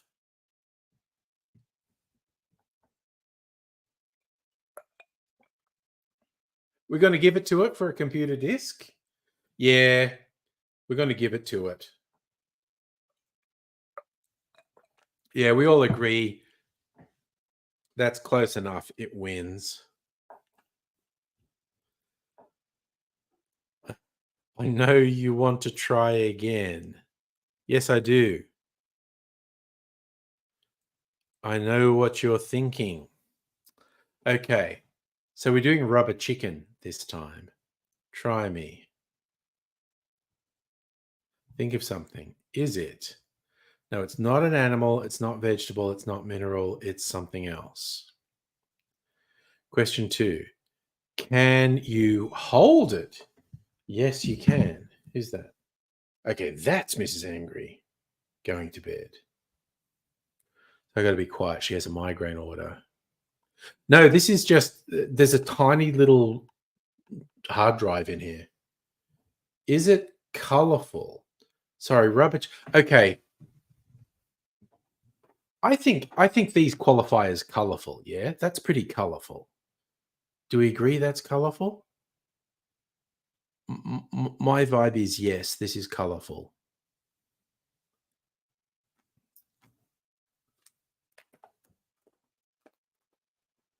So there's a tiny computer in here with a very limited number of questions. Okay, we're saying yes to colorful. 4. Does it have writing on it? No, there's no writing on the chicken. 5. Okay, is it soft? I don't think it's soft. It's squeezable. Is it soft?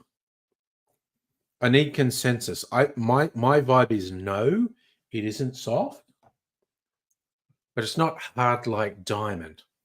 I'll go with consensus on whether or not it's soft. Ugh. It's very weird.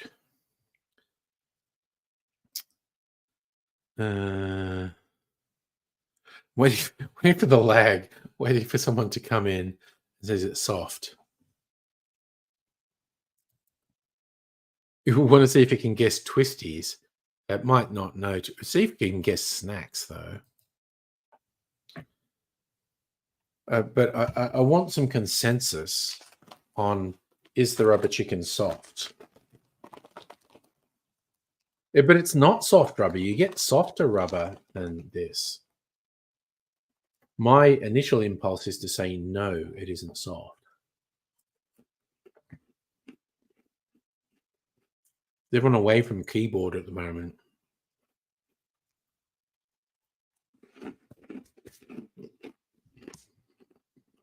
I'm going to say no. Oh, wait. Oh, man, I left it too long. It switched off. Hold on. Is it soft? No. Question 6. Does it get wet? No, not in normal operation. Just a few more questions. And you'll have it. Yes, okay. Question 7. Is it made of plastic? I'm going to say yes. Was it used over 100 years ago? No, I'm going to say, oh, you're cooking dinner. That's okay. Is it something you bring along? Well, I mean, you can bring it with you. Question 10. Do you use it at work? No. Get in trouble if I use a rubber chicken at work. Is it shiny? No. Question 12. Is it flexible? Yes. Question 13. Is it cool? Oof. That's a real question there. Is a rubber chicken cool? It hasn't asked me yet if you can use it as a sex toy. As the saying goes, anything's a sex toy if you're brave enough. But I feel like there's some really massive lag between you and me, Safa. I feel like you're answering stuff from several minutes ago, from my perspective. Gonna have more of the ginger ale. Peace myself with this whole alcohol thing. All right, that's done. Oh, can I get 10 cents back on this? No, this because that's how long I've had this. It predates the container deposit scheme. Okay. So, Safa, you think it's very cool. All right, dude, I'm going with your call. It's cool. This is why they call me spooky. Question 14. Is it useful? I'm going to say no, it's not. It's a novelty. It's not useful. Question 15. Does it have a hard outer shell? No. Question 16. Can it be washed? Yes, you could wash it if you wanted to. Question 17. Does it come in a box? I'm going to say maybe. Question 18. Would you use it daily? Maybe. Question 19. You win. Just joking. It's A Barbie. No, but that's not a bad guess. It must be a bracelet. No. 21. It's still going. Do you love it? Yes, I do. I love my rubber chicken. Question 22. Does it live above ground? No, it's not alive. Question 23. Can you play games with it? I mean, yes. Question 24. Is it an absolute state? No. Question 25. It's gonna, okay, this is its last guess. Guess again. It's a doll. No. I'm wondering if my data. See, this is not as good as the other one. Corrupted. Yeah, we win that one. Actually, yeah, it's not that far off when it says doll.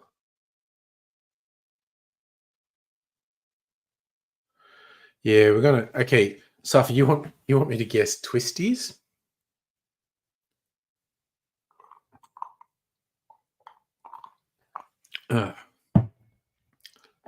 Okay, is it an animal? No. Vegetable? No. Mineral? No. Something else? Yes. Can it be washed? No. Okay, another one. Does it come in different colors? It actually does. Question 4. Do you use it at work? Maybe. Is it something you bring with along? Yes. Is it made of plastic? No.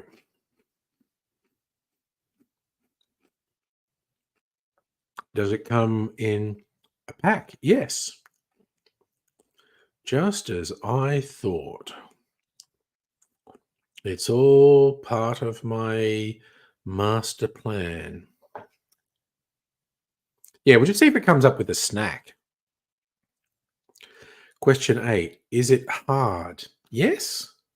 It's crispy. Does it go inside of other things? It goes inside of me. Question 10. Was it used over 100 years ago? No. Question 11. Is it shiny? No. Question 12. Does it get wet? Everything gets wet if you put water on it, but in general use, no, it doesn't. Is it smaller than a golf ball? No. Question 14. Does it roll? No. I should have it in a few more questions. Okay. Question 15. Do you put your name on it? No. Question 16. Does it open? No. Question 17. Can it affect you? Yes. Can turn you into a fat bastard. Would you give it as a gift? Maybe. Question 19. It's going to do a guess. Must be chocolate. It's very close. I want it to be a savory snack, though. Question 20. You win. Just joking. It's going to make another guess. If it gets a savory snack, I think that's it. It's a headset. No, what a weird leap from chocolate to a headset. Does it break if dropped? Maybe. Question 22. Is it mechanical? No. Question 23. Is it electronic? No. It'll only go to question 25. And this is question 24. Do most people use this daily. Fuck it, I'm going to say yes. People have snacks daily. Okay, this is its last attempt. It's going to guess. If it gets any sort of snack, we'll say yes. It's perfume bottle. People don't use perfume bottles daily. Stupid machine. This one's not very good. It kind of got close with chocolate. But then it just went on other weird shit instead of doing more snacks. A headset and a perfume bottle. For fuck's sake, how do you go from chocolate to a headset and a perfume bottle? Oh, okay. Oh, motherfucker. I just dropped a twisty. I finished the lemon lime because I was actually using that in my whiskey snowball. And I'm working my way through dry ginger ale at the moment. But I got the blood orange and mango today. Half price at Coles. Hot tip. I don't think I've had the blood orange and mango before. I'll try that a bit later. We'll see. No. Lemon and lime is my favorite. Lime and lemon. And it did go very well in the whiskey snowball. I was in the Coles because the Pepsi Max is on special this week. I got a couple things. And yes, the Schweppes mineral water was half price. So I got another box of lime and lemon. And I got the blood orange mango. Because I want to try it. I love looking at the news headlines. Look at some news headlines. Did anything big happen while we're chatting?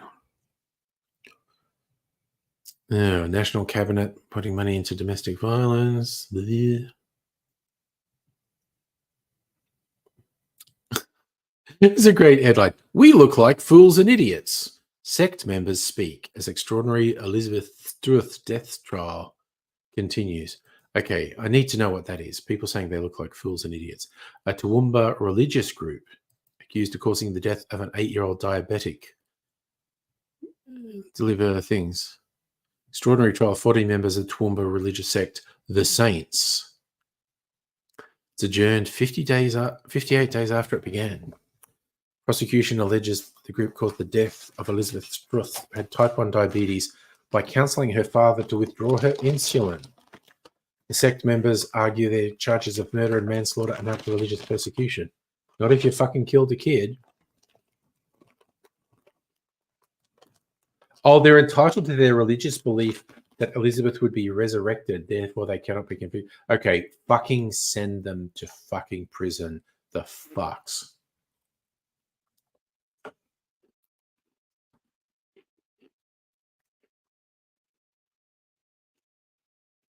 They say she's only sleeping. Send them all to fucking prison. Fuck those fucking fucks. Oh my God, what pieces of shit.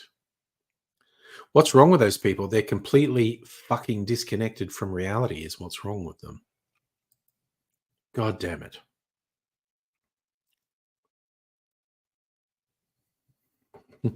Sorry, it's a dating thing. Proof Aussie men have lost it. Quote unquote unattractive. Okay, what's this? Maddie went viral for calling out Aussie dating, but the response to some men's been wild. Oh yes, someone put a TikTok saying that young men put no effort into dating, and so the men went, well, maybe you're ugly. Oof.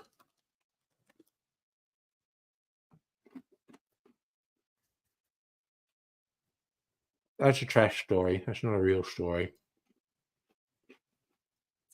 Ooh, unbelievable ray gun photo emerges.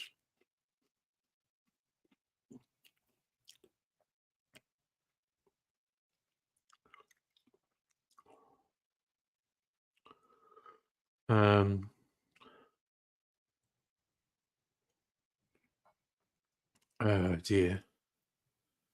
What? Okay, but who is she with? Boy George. Okay, fine.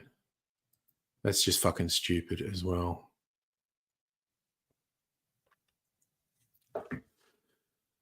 What else?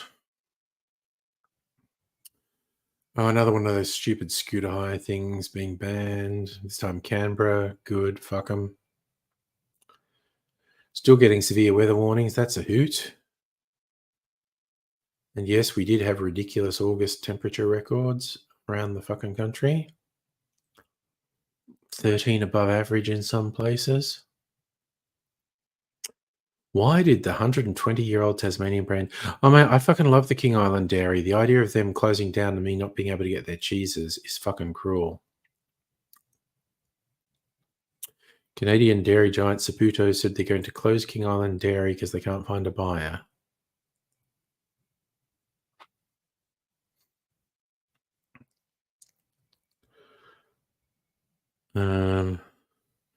Saputo bought the business in 2019. They must be bad at running. They buy a 120-year-old company and kill it in 5 years?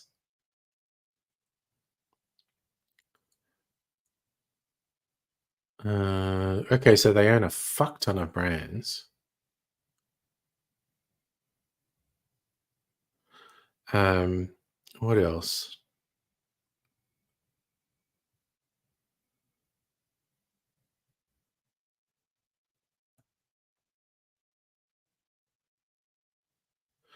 According to the Australian Food and Grocery Council, the ultra-competitive food industry is bound up with shifting consumer habits. And because King Island's a premium product... Yeah, it can't be a coincidence, though, that some fucking multinational buys a 120-year-old company and fucking kills it inside of 5 years. That fucking reeks of bullshit, honestly. That's just typical fucking corporate fuckery in my mind.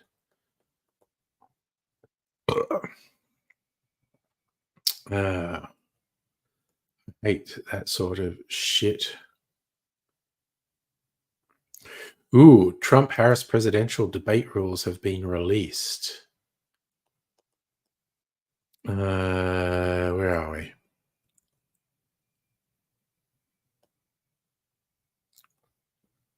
Where we go. Both sides have agreed to a similar setup to the first debate. Going to be on the American ABC network. 90 minutes, 2 commercial breaks, no live audience. Before the first debate, Biden's team insisted on having microphones muted when the other candidates spoke, but it seemed to backfire. Harris's team tried to reverse it, accusing Trump advisors of being worried former president couldn't act presidential. They eventually accepted the terms.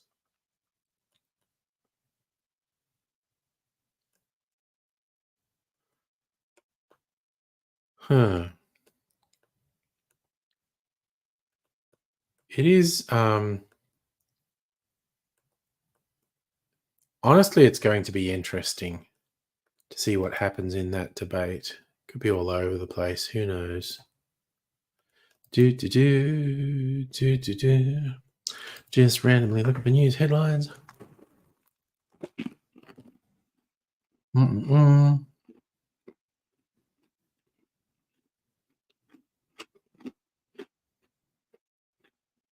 Forget the Melbourne CBD, e-scooters charging ahead in the regions. What is?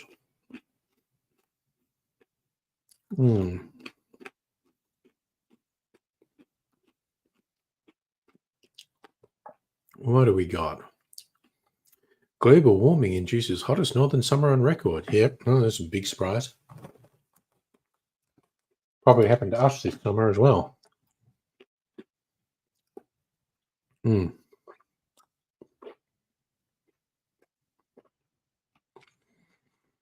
Gosh darn it.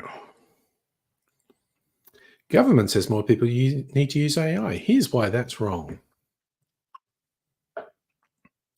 Internet scam 1 in 4 teenagers are falling for. I mean, that sounds interesting. Love internet scams. Teenagers falling for it.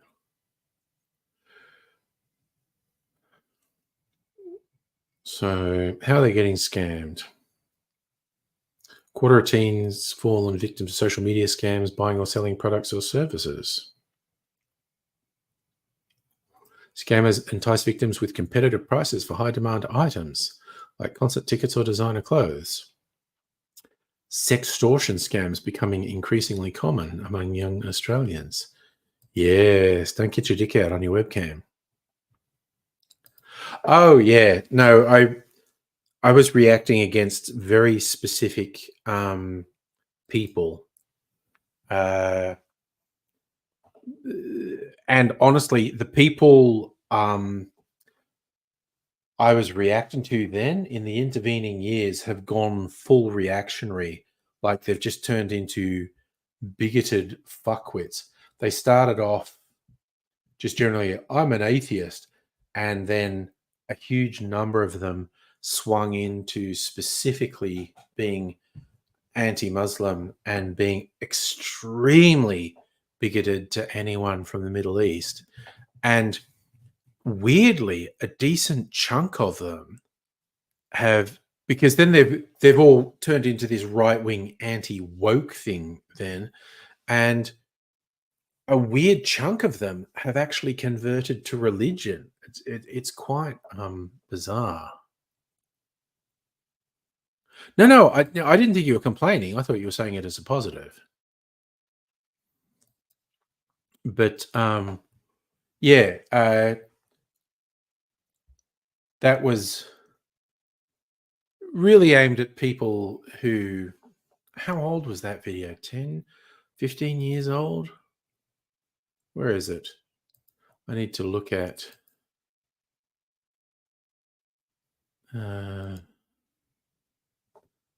Okay.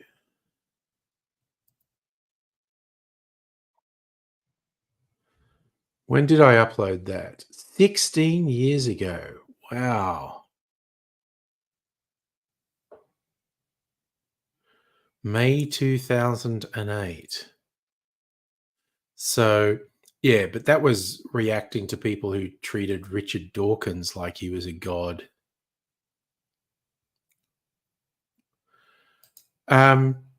Yeah, like most people would classify me as an atheist. I just don't make it my fucking personality. I guess that's the type of person I was railing against.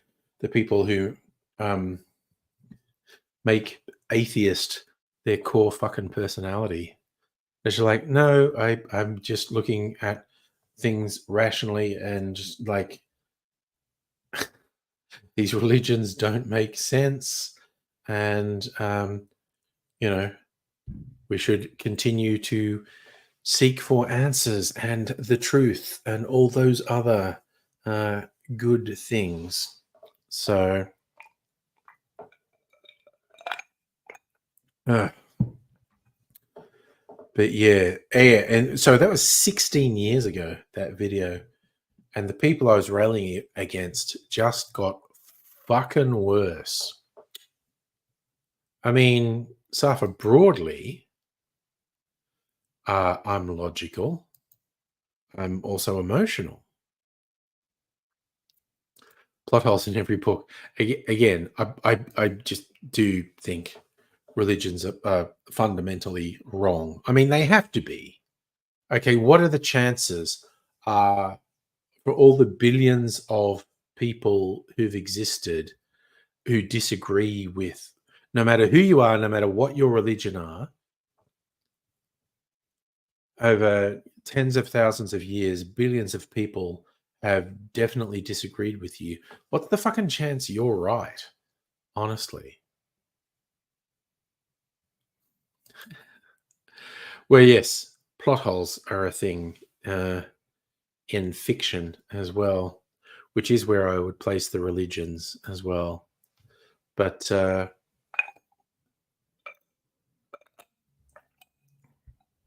it's just a whole thing. And as I also was pointing out in those videos, it's like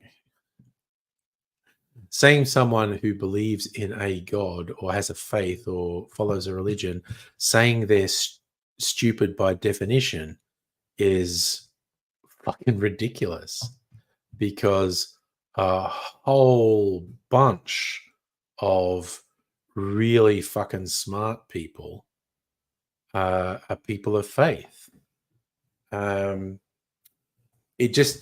It's how you look at the universe. I think some people just look at it differently. And yes, as much as I dislike Ricky Gervais as a person, he has phrased some things quite well. And I think one is when he was like talking to Stephen Colbert, who's Catholic.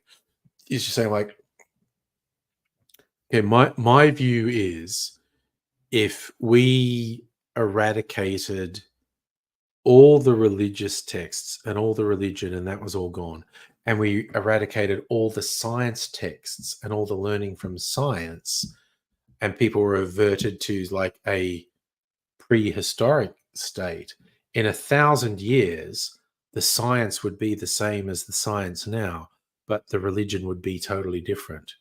Laura, you want to come on? I'm going to say yes in a minute. I have to. I'm just going to go and get some ice, actually, and then come back. And then I'd love to have a chat in just a minute.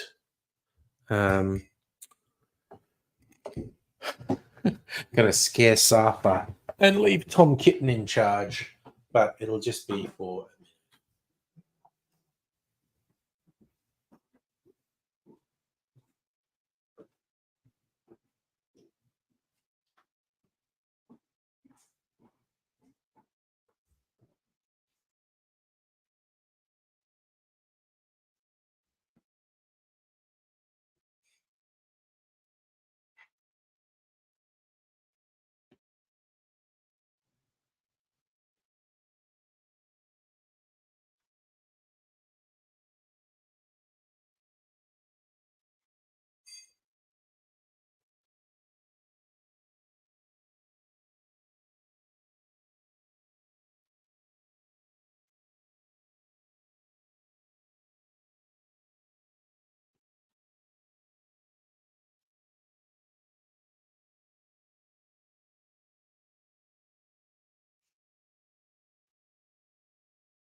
Alrighty.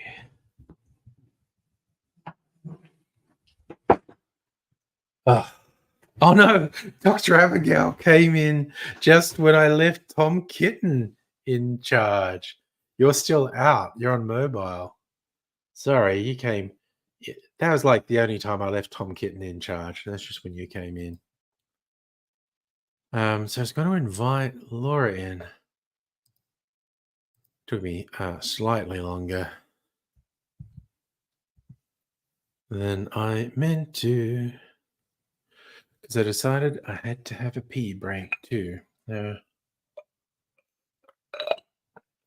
Oh man, that's fucking yummy. Very much enjoying my non-alcoholic beverage. But I'm almost finished that, and then I'm probably going to have an alcoholic beverage because that's the way. I like it. What's been your high points for the Paralympics? It's like pretty astounding.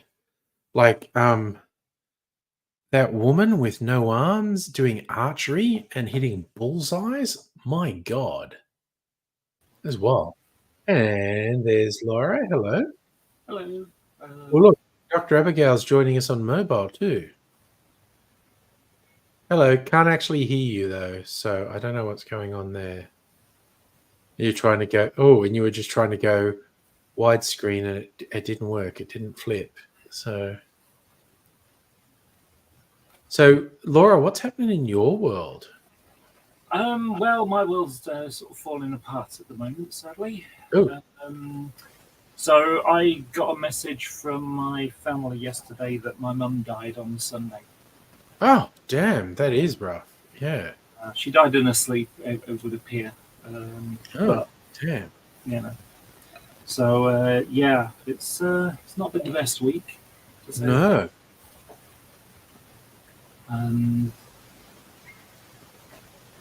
Yeah, yesterday I kept bursting into tears, as you can imagine. Oh, of course. No, that's dude. News doesn't get much heavier than that. But yeah. No. You know, it's kind of like, as you know, my mum disowned me because she couldn't deal with me being trans. Yeah. And so, you know, I just gave her room, and I always hoped that she'd come to terms with it, you know. Yeah. And I spoke to her actually a few months ago, just before I went to Japan. Yeah. And you know, and she told me she'd had cancer. Apparently, the cancer had gone. Well, sort of. Yeah. She'd had it removed, but they couldn't remove all of it because she needed to like breathe or something. It was the I forgot what it's called. Like a throat cancer type thing, you know, top of your lungs. But yeah, like I say, I always hope maybe she'd, you know, sort of get herself together and just come to accept me for who I am. Yeah. And when I spoke to her, she's like, I accepted you. It's like, but you told me you didn't want anything to do with me. You couldn't do it. You know, and it was just contradictory. Yeah. I think, look, there's no universals in the world, but the vast majority of cases, what I've read, if she had known she was going to die, she would have wanted to reconcile with you before. That's not in all cases, but it's certainly, you know, it's a deathbed regret. Most commonly expressed is when people went, I should have resolved that thing I left unresolved. Yeah. Well, sadly, it wasn't like that at all because, you know, she told me I left it too late. Right. Even though she was the one that rejected me. Yeah. And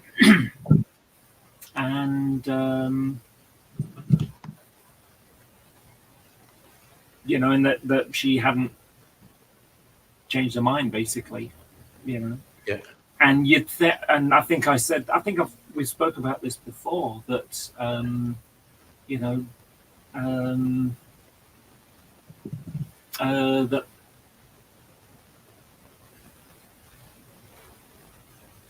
I forgot what I was thinking then. Well, I'm not surprised you get distracted. Oh wait, Dr. Abigail's is she trying to join again? Yeah. Hey. Oh, there you are. It's working there now. I am. I took my headphones off. I can barely hear you because speakers. And Yeah. do you mind putting the music down a little bit so I can hear them? Oh, thank you. So yes, here I am. I'm actually behind the bar. Oh. I know. And I've had a few drinks, and Really? I don't know what's going on the stream there, but do you want to say hi? No, okay, fair enough. And yeah, I'm just hanging out. Well, it sounds like So- you're having a good time. Yeah, with friends. I was actually on my way home, and I just thought I'd stop in for a couple of drinks. So Nice. thought I'd say hello. So Yeah. how's it nice. going, Laura? Not so great. My mum died. Sorry. My mum died. Oh fuck! Sorry to hear. Yeah, Oh, I know. I'm sorry that you sort of had to tell you when you're having a good time. oh. Well, Yeah. I'll have a drink for her if you want. Have a drink for me. For you, yes. Okay, I'll have a drink for you. Okay. And when I get home, I'll jump on the stream and share another drink with you. Okay. Cool. Okay. Well, Alrighty. yeah. Well, take care, and I'll see you soon. Okay. Don't Alrighty. let this bum out your night. Sorry. Don't let this bum out your night. Okay. We'll do. Okay. Take care. Bye. Fun little in the wild, isn't it? Oh, dear. Yeah. It's, When she sort of turned it around as in, I'm behind the bar, I Mm. just had this little sort of, I imagined a little thought bubble coming from your head thinking, oh, the amount of damage I could do in, with all that. maybe, yes. It's one of those hog's heaven of alcohol. It's like, ooh, with Yeah. all those things, I know I could do this, this, and this, and this, and this. Depending on the bar, I may well have a greater variety of alcohol here. Now, It- you were it- talking about atheism before. Oh yeah, And yes. what you're talking about with Dawkins and a bunch of others, and they were doing this thing Yeah. called Atheism Plus, Right. and it's basically trying to reinvent atheism so it's not like evil. And what I mean by not evil, it's an American thing where if you don't believe in God, therefore you have no morality whatsoever, Yeah. because morality comes from God. With the exception of that whole slavery and genocide and so on, obviously. Which is, and again, that position from religious people is something obviously I find quite stupid. Yeah. If you remember, I took part in Manchester Pride. Yes. 2 weeks ago tomorrow. Yeah. And that was brilliant. And we ended up walking past the religious bigots because they have this little area that they're allowed to go on. Yeah. And they've got, sort of repent or else territory signs up. And they got a megaphone. You couldn't hear them. Because of everybody's cheering their support in front of them. Yeah. So that always makes me chuckle. Yeah, definitely. Um, Sorry, I just got to answer Heine's question. I did actually talk about this last night. StreamYard introduced a bunch of changes. I've been paying for StreamYard for ages, but not top level. To get HD broadcasts, you used to have to pay quite a lot more, but they upgraded everything. And the tier I'm on, if someone signs up for it today, they'll pay more than I'm paying for it. But they said, oh, that tier now has all these, and the big one was streaming in HD. And they said, but because you're such a long-term and loyal, dedicated person, you just get it all for no extra charge. So that was pretty good, honestly. The only of the new features, the only one that's of practical meaning to me is streaming in HD. That used to be quite an expensive option. And now I get it without paying any extra. So, hurrah! What actually makes me funny about doing this kind of stream is that, sure, you can transmit in HD, but that doesn't mean to say that the people, like, let's say me, if I'm out in sort of the, semi-wilderness and my internet connection is garbage, it doesn't mean to say that I will be able to transmit in HD. Yes, there. When things get dodgy on the internet, there's approximately 1,000 variables that could be causing it. Oh, those are nice nails. Yeah, I like that. right. They're kind of like They're very bright. fluorescent pinkish color. They look a lot more orange. They do But look. I decided do if I'm look going quite to match orange. the Pride and I'm going to be Yeah. waving, I'll do it with bright hands. Nice. Yeah, no, those look good. It's actually really difficult when you get these on because you know, when you've got I don't know if you can see this. Maybe it'll- I don't know if you can see just underneath you can see the nail itself. Right. Yes. So it's. Have you ever seen how acrylic nails are done? Yes, I have. Yes. All right. Okay. They just add a little bit on the end, and then Yeah. they just paint this acrylic powder Yeah. with some acetane in it or something. They just wipe it Yeah. across, and it thickens it up and everything. Yeah. Anyway, so yeah, but what the hard part is that you've suddenly gone from short nails to long nails, Yes. and so just doing normal stuff. So when I'm doing model making, now I've suddenly got to hold my hands in different ways. Otherwise, I'll be scuffing across my nails or whatever. So it is a bit weird like that.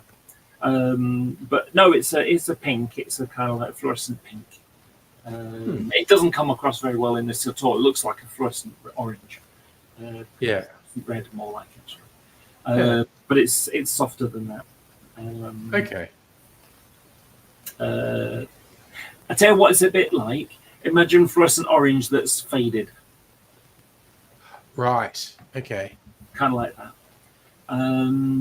Anyway, so about the Atheism Plus thing, and Dawkins was one of the ones. Yes.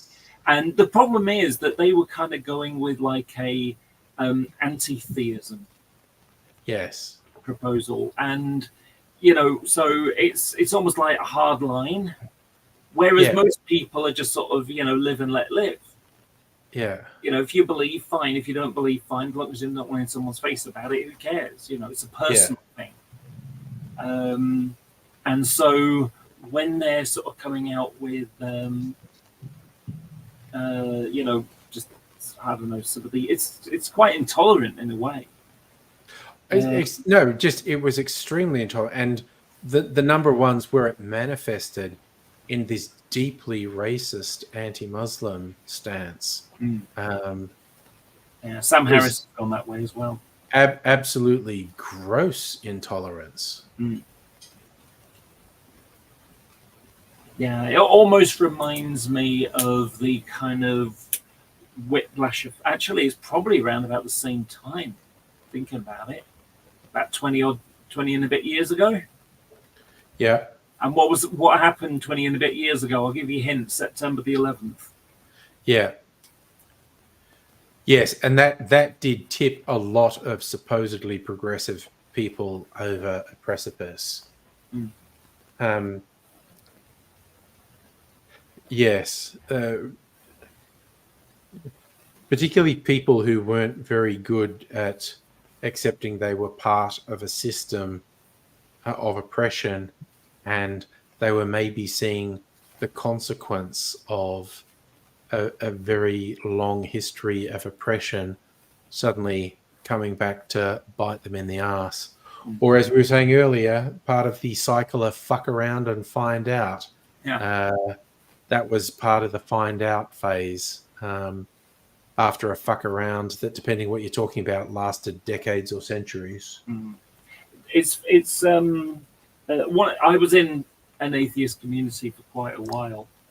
Yeah. And it was amusing how I'd come across, every now and again, you'd come across ex-evangelicals. They don't believe anymore, so now nobody should be allowed to believe, kind of thing. And Converts. the zealotness that they had as a Christian was exactly the same as in their atheism approach. Yeah. And so they were like aggressive with it, and you know, things like that. But another element that I found is you had people, because it was you know, being atheist is almost, you know, a swear word, especially in America. Yeah. And so they like to use the word skeptic. Yes. And the problem I found is that there are many people who, like say, they've left religion and now they're skeptics and therefore they now think they can't be wrong. Yes. And There's that's a lot of always that. the problem. Yeah, there is a lot of that. You know, It's saying, it's similar to that thing you said. If you come across a news story that says exactly what you want it to say, treat it with caution. yep. And that's something that I find very hard to stick to because I think it's a natural human inclination when you something from the outside reinforces exactly what you think. The impulse is to go, I knew it. I knew I was right all along. Yeah. It's extremely hard to resist that impulse. Did I ever tell you I used to be a 9/11 truther? Oh, wow. Okay. But not really. But not really. So there's a caveat involved here. So I Yeah. wasn't one of those, the government are in on it, it was fake planes or, you know, radio control one. But it wasn't a conspiracy theorist type of Yeah. thing. Yeah. It was the last plane that crashed, the one that crashed in In the field. Williamsburg, I think it was. I can't remember now. So basically what happened was, you know, 3 planes have hit buildings, 2 in New York, 1 in Washington. Yeah. And then there's this 4th plane. And, you know, so it crashes into the ground. And word comes out that, you know, the passengers had revolted and tried to take off the plane. And the pilot, you know, the terrorists had crashed it into the ground. Yeah. Well, what happened was I saw a news report saying that they'd found debris 6 miles away. And, you know, or maybe it was 3 miles. Actually, I think it might. Excuse me, my voice is.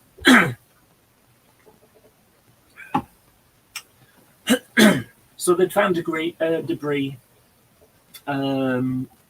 think it was 6 miles away, but it doesn't really matter. I think it was 6. I think it was 6. Yeah. So they found debris 6 miles away, and me, because I know about planes and I know about military hardware, I thought that the US government had said, right, we can't allow this plane to crash into another building and kill hundreds of thousands of people. So we'll get an F-16 to shoot it down. And that's what I thought they'd done. Yeah. And that they'd covered up, you know, they'd sort of say, hey, it's better for them to go down as heroes than for us killing civilians. Yeah. To protect more. That's it'll make us look a bit better. You know, we won't look as bad that way. You know, so but what happened was I did a little bit of investigation into it. And what happened was, if you can imagine, you got the sorry, I'll just go back first. Sorry. So if a plane crashes into the ground, the umbrella of debris is very small. Yes. If it's shot down at altitude, it scatters over a wider area. So it's like, oh, well, if it's been shot down in the air and its debris has been found 6 miles away, it must have been shot down by a plane. Yeah. Reasonable assertion to make, right? Or conclusion to reach, rather. So did a bit of looking into it, and I discovered that the journalist that who wrote this report and said 6 miles away, she'd received, or the news organization had received a call from some people who lived nearby, and they lived next to a lake, and they found some like bits of paper and foam and light debris in the water, and they fished it out, and she'd gone to see them and all that kind of stuff. But what happened was that the 6 miles away number came from, she used MapQuest to get from the impact point to where these people lived. And the people lived on the other side of the lake. Right. So what happened was, plane hit the ground, fire, bits of debris, dust and foam and bits of paper and things of that nature get blown up in the air. It was windy. It got blown to the east. It landed in the lake, got blown across the lake, and there where people had found it. And like I say, so MapQuest, it took it to go all the way around the lake. So, suddenly it's like, okay, yes, now I understand. So it was misinformation, but not malicious misinformation. It was drawing the wrong conclusion from the available information. Yeah, and really, it's just sloppy journalism, really. Oh, very sloppy journalism. Like MapQuest. MapQuest, I remember I went to America for the first time in 1999. And about a year later, I met up with my friend from Maryland, and she was driving up to where we were going, to the same event. And so, she's picking me up from the hotel that I'm staying at. And when she gets there, suitcase goes in the back, and she then starts driving off and hands me some papers. Right, you're navigating. And she gave me MapQuest. Yeah. And unfortunately, on its default setting, it navigated you by its nearest advertisers. Oh my God. Okay. So what it did was it zigzagged us through downtown Newark. Yeah.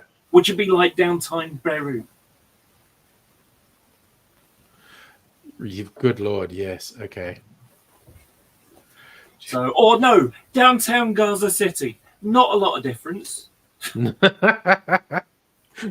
You know what you're reminding me of now? One of my favorite podcasts, the Blind Boy podcast, is Irish, and he will often do things about the difference between talking to an English person and an Irish person. And he's saying like someone did. He said there was a video, it was on YouTube or something. It's like if you're in England and you ask an English person for directions, you go, "Where's the bank from here?" They'll go, "You go 2 blocks down that way, then turn left. And you're going to walk for 3 blocks."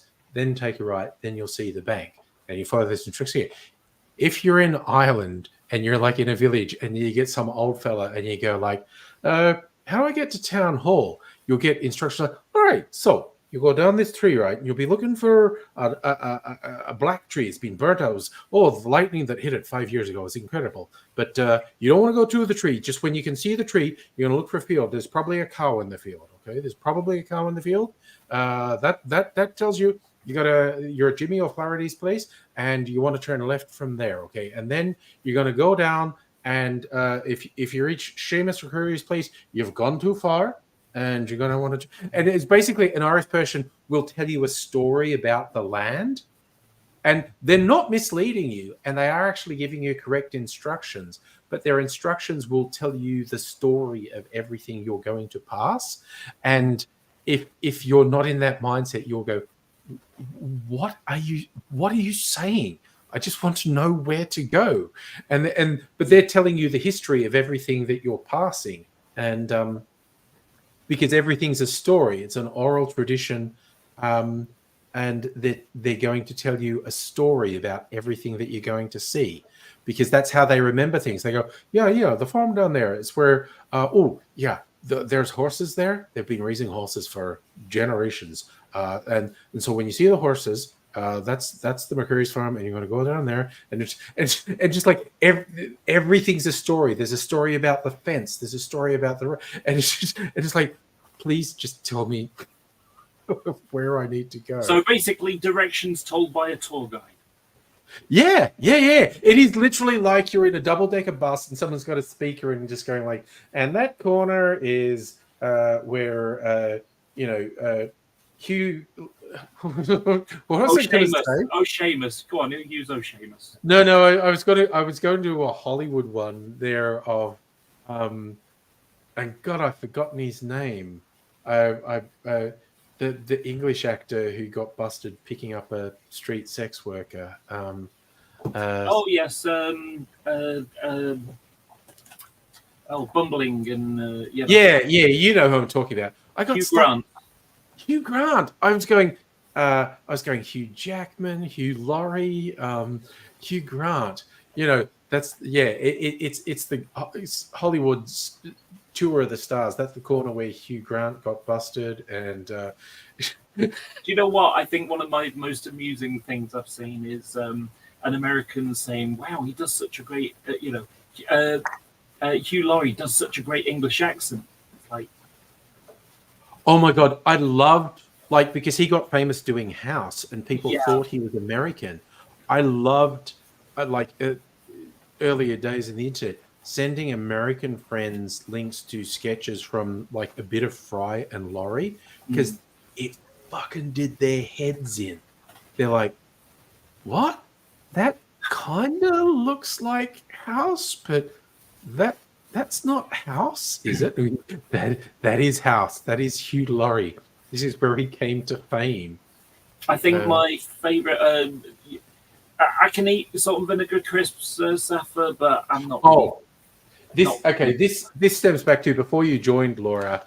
I was eating this limited edition Twisties called Sweet and Sour, and I was saying they mostly tasted like salt and vinegar chips, and we were discussing how that was kind of like an English flavor that we have in Australia as well. Many years ago, they made some hedgehog flavor crisps. Oh my god! And so the way that crisps are done, at least the way they used to be done, I don't know if that's still the case, but I think they put them on like trays, and they have a hot heating room. They basically bake the pieces of the potato. Sorry? Yeah, sorry, I was just saying potato, yeah. But what they do is they have basically a big vat of flavoring in it, and so it basically turns to steam and puts the flavor in them. And then sometimes they sprinkle stuff over the top as well, but you know. Yeah. And so what they did was they basically got all of the flavors and put it in the bowl. So it had ready salted, it had salt and vinegar, it had, prawn cocktail, it had bacon, it had salt, it had cheese and onion, all the colors, all the flavors in one big bowl, and they sold them as hedgehog flavor crisps. I have to admit, when I was in England, I would find what to me were very odd crisp flavors, and I thought, I have to try them. I have to get those, and I have to try them, because we do not have things sold. But by the same token, there's definitely stuff sold here that would seem quite exotic in the UK and the US. People saying, "What the hell flavor is this?" It's just something that was sold here. I used to love cheese and onion, and then it just got boring, and I just couldn't stand it anymore. It's almost like I got a little bit older. I got to about 15, and it's like, I don't really like these anymore. Don't want cheese and onion anymore. Door's just gone. Oh, good Lord, what was that?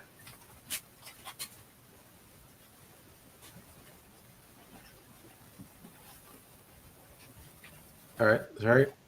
Laura's disappeared. I was thinking of make another cocktail. Just keep it simple and make an old-fashioned. Okay, sorry about that. I had a what are you grabbing? A parcel. Posty brought another parcel. What were we talking about before I went to crisps? Because I had a good point. I don't know. And We're diversity. just on atheists and crisps. They're the same sort of thing. I'm going to go over and I'm just going to go over here and make myself a drink. I'm going to mute myself for a second, and I'll have to decide exactly what to put in. Excuse me. Woo. Okay, what are we going to do? We got whiskey. Oh, we got you. You know what? I have not had. Okay, I know what I'm going to do. I got barrel-aged gin. I'm going to do gin and a little bit of mezcal. because I'm a wild and crazy individual and no one can stop me. Okay, I remember what it was I was going to say about. We were talking about What were you Hugh going to Laurie. say? We were talking about Hugh Laurie, We were talking about Hugh Laurie, yes. and my favourite Hugh Laurie moment was in Blackadder. Blackadder goes fourth, which is where they're on the Western Front World War One, yes. of World War One, and so they're preparing to go over the top. Yes. Where they're almost certainly going to be massacred. Yes. And so, there's minefield out there. There's people with lots of machine guns there. And, it's not going to be pretty. And so, George, who is, sort of like a sergeant, I think, maybe. Anyway, so George is very posh and, so like he joined with the I don't know with the West Sussex Tiddlywink champions. That's how they went to join the war. Anyway, so so they're about to go over the top, or not far away from going on the top, and it's like, excuse me, sir, what should I do if I stand on a mine? And Blackadder says in his flat, somewhat sarcastic voice, well, the usual routine is to jump 50 feet in the air and scatter yourself over a wide area. Yes. I just thought that was such a funny moment. Okay, one of my favorite Blackadder lines, relatively subtle. I think it's from the third, where George is Prince George. Yeah. And his father is the King George who went mad. Who was, and there's one bit where George was always doing that weird public school stuff about, it's not like someone tried to put a hot crumpet between our buttocks or whatever. And he's always saying ridiculous stuff. And he does one thing where like stuff's looking like it's going to turn bad, and George says to Blackadder something like, "We'll pull together and we'll come out on top because we're British," and walks away. And Blackadder just mutters, "You're not. You're German." Yeah. It was just such a funny aside. It's like, yes, the monarch of Britain is German. Like the real name of the Windsors is Saxe Gottorp or something. Another Blackadder one again. Blackadder goes fourth, and Baldric asks, there's a war on, and then before that there wasn't a war on. How did it get to the point where we got from one thing to another thing? And he says this in a much more convoluted version that I just said. Yeah. And Blackadder says, "Do you mean how did the war start?" And it's like, yes. And then it's like, oh well, the war started, says George. The war starts because the Hun and their villainous colonialism. And it's like, Blackadder goes, George, currently the British Empire covers 1/3 of the globe, whereas the German one is a small sausage factory in Tanganyika. So we can hardly be absolved on the colonialism, the expansionism, lark. And so Baldric says, the way I heard it was that that the war started because Archie Duke shot an ostrich because he was drunk. No. And that makes as much sense as what actually. Oh no, sorry. Archie Duke shot an ostrich because he was hungry. Yes. And it was like, no, the Archduke of Hungary got shot. Yeah. And then he explains that there was a simple idea about how you could have two groups that were so heavily powered that it'd be deterrent, and therefore a war couldn't start. And there was a problem with it, and that it was bollocks. Yeah, it's the fucking colonial powers of Europe. How much do they suck? And it's just like, Yeah. the weirdest thing about the ridiculous excuse or catalyst of World War II, Archduke Ferdinand getting shot. When you read that story, like, the assassination plot failed and the plotters were all despondent, and one of them was sitting in a cafe having a coffee going, oh, it sucks that didn't work. And Archduke Ferdinand's driver had sort of gone the wrong way up the street, and then they were like stuck in traffic, and they stopped right in front of this cafe, and this despondent plotter looked up from his coffee and saw the Archduke in an open top car just outside, and he was like, oh, bugger me. Perfect opportunity. And he just walks out with his gun and goes bang bang. It was ridiculous. Archduke Ferdinand, one of the first victims of traffic congestion. Yeah, it was absolutely. Yeah, and honestly, Safa, I agree. It was so weird. It starts to feel like some sort of destiny thing. The fact that he dodges the actual assassination attempt and survives it. And then there's just this weird thing where his car stops outside the cafe where one of the plotters was despondently sipping coffee, and who just looked up and went, oh, bugger me, look who's there. It's like, it's ridiculous. And the fact that that act arguably killed so many millions of people, it's just wild. Mm. And hello, Harry, down in Louisiana. Hello. You're at your parents. I hope you're doing well with your folks down in Louisiana. And how's the weather? I feel like you've probably had a really hot summer, and we're probably Louisiana sounds very uncomfortable to me. humid and hot, I would have thought. Mm.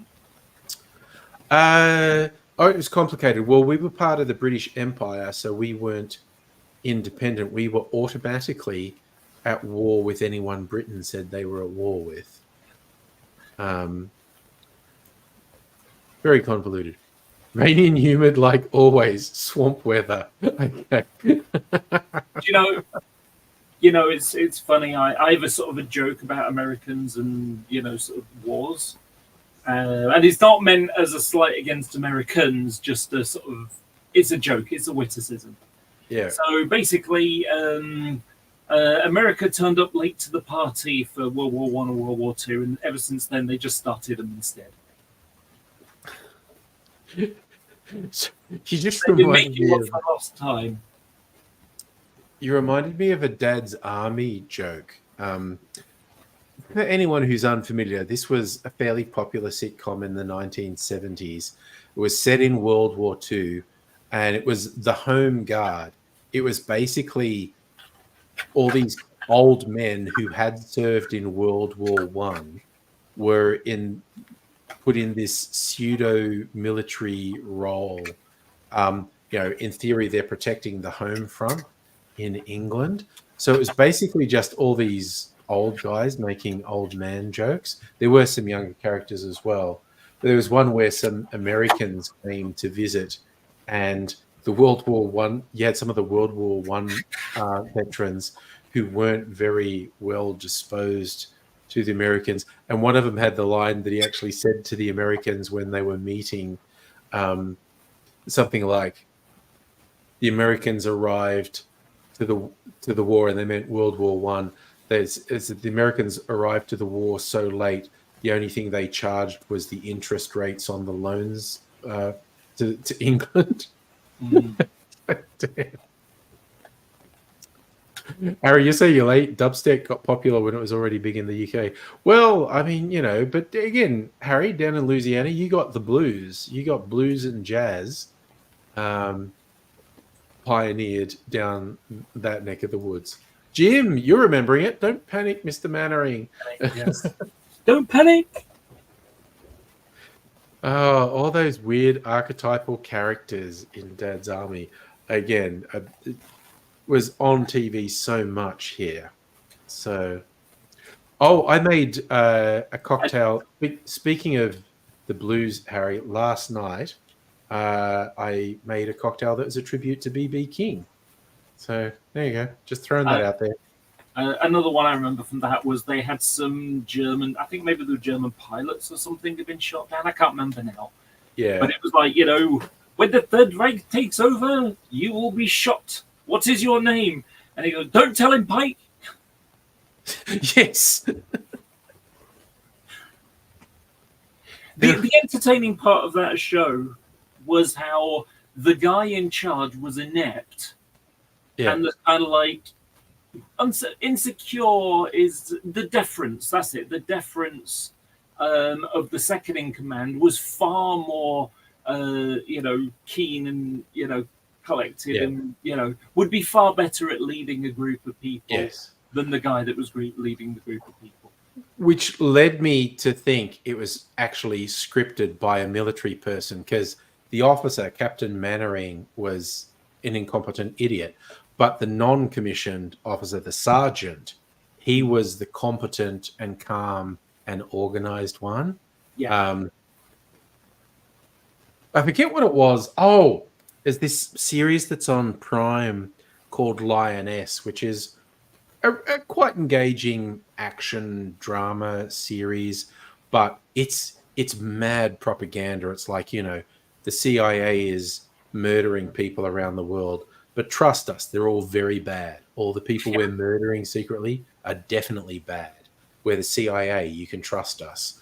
But there's one bit where a Marine is in training and it's all very rough, and the drill sergeant who's shouting at them, abusing them, tells him to do something, and the Marine says, "Yes, sir." And the sergeant shouts at her, "Don't call me sir. I'm a sergeant. I work for a living." Is the thing with the non-coms versus the commissioned officers is it's a whole thing. Particularly lieutenants, which is the most junior commissioned officer. They're renowned as being the enlisted service people, renowned for thinking lieutenants, if you're in Australia or England, are idiots who've just gone to officer school and have no actual experience. Usually to get even promoted to captain, you have to have achieved something.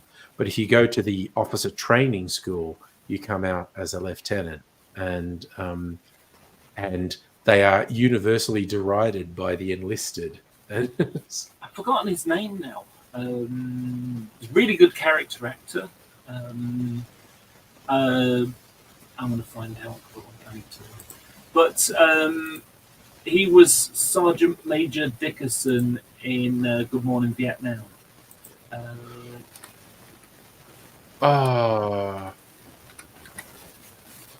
Need to look up.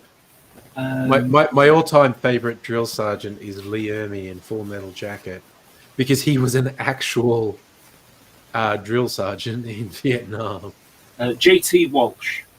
Oh, J.T. Walsh. Yeah, because he's the bad guy. He's the arsehole. Yes.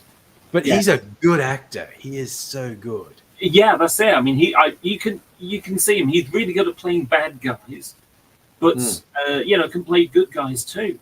I mean, you look at him in that role. You see him as another officer in what's it called? You Can't Handle the Truth. Few Good Men. Few Good Men, yeah. He is the honourable guy, although he ends up shooting himself, because of the shame. But yeah, I really liked him in Pleasantville as well. Yeah, he did so much. He's very good. But yeah, in that one, he says, "I work for a living soldier." Yeah, that's the line sergeants say as opposed to officers. Yeah. I love also. Sorry, I did my favorite story about Lee Ermey in Full Metal Jacket. He was hired as a consultant by Stanley Kubrick. Said, "I want you. We're going to get actors to come in and read for the part, and you got to tell me if they're believable." And Lee Ermey kept saying, "I want to play the role," and Kubrick saying, "Lee, I get it. You lived it and do it, but there's a difference between being a person who's done something and being an actor who can convince people that you've done something." It's going like, real people can't play themselves. It doesn't work that way. And so Ermey is sitting with Stanley Kubrick watching someone audition, and they're doing the shouting and whatnot. And Lee Ermey just leaps out of his seat and runs up, and he's in the person's face like this far away, just screaming and going, "Do you think you scare me? Do you the sergeant's got to put the fear of God in his ear. Do you think you scare me? Do you think I'm scared? Is this?" And it's basically he's auditioning for Stanley Kubrick when he does this, and he reduces this actor to a puddle on the floor. And yeah, the story goes, Kubrick goes, "Okay, Lee, I get it. Yes, okay, you can play the part. That's fine." He did play the part very well. Oh, he's incredible. So I watch a couple of like people who watch movies and they've never seen before. So first time watchers. And I actually saw one do that film just a couple of days ago. And she were, as that sort of stuff is going on, she's like, she's not swearing because she doesn't swear, but it's like, this is abusive. How is this allowed? And it's like, it was Vietnam. It was the 60s stroke 70s. That's what we were like then. Yeah. But also, I have seen interviews with Lee Ermey where he says, when you say, like, you think that drill sergeant's awful, but he is literally preparing people to go into an environment where they're going to be killed. Yeah. And it doesn't do to soft shoe it when someone's going into an environment where they'll be killed. Yeah, the difficulty is that the methodology is to break people down so they can rebuild them up. And, but it's a Marines thing. Yeah, but the system fails when you don't have apply the resources to demobilizing soldiers when they leave combat. If you fail on that, you fail. Oh, Harry was isn't that Rambo? The end of because he's Rambo has PTSD basically. Yeah. Harry was Lee. Are we saying Lee Ermey was in? So that's the Rob Zombie Texas Chainsaw Massacre, which I haven't seen. I have to admit, but yeah. So I haven't seen. Oh no, Pat was here very early on, establishing an alibi before he went out murdering.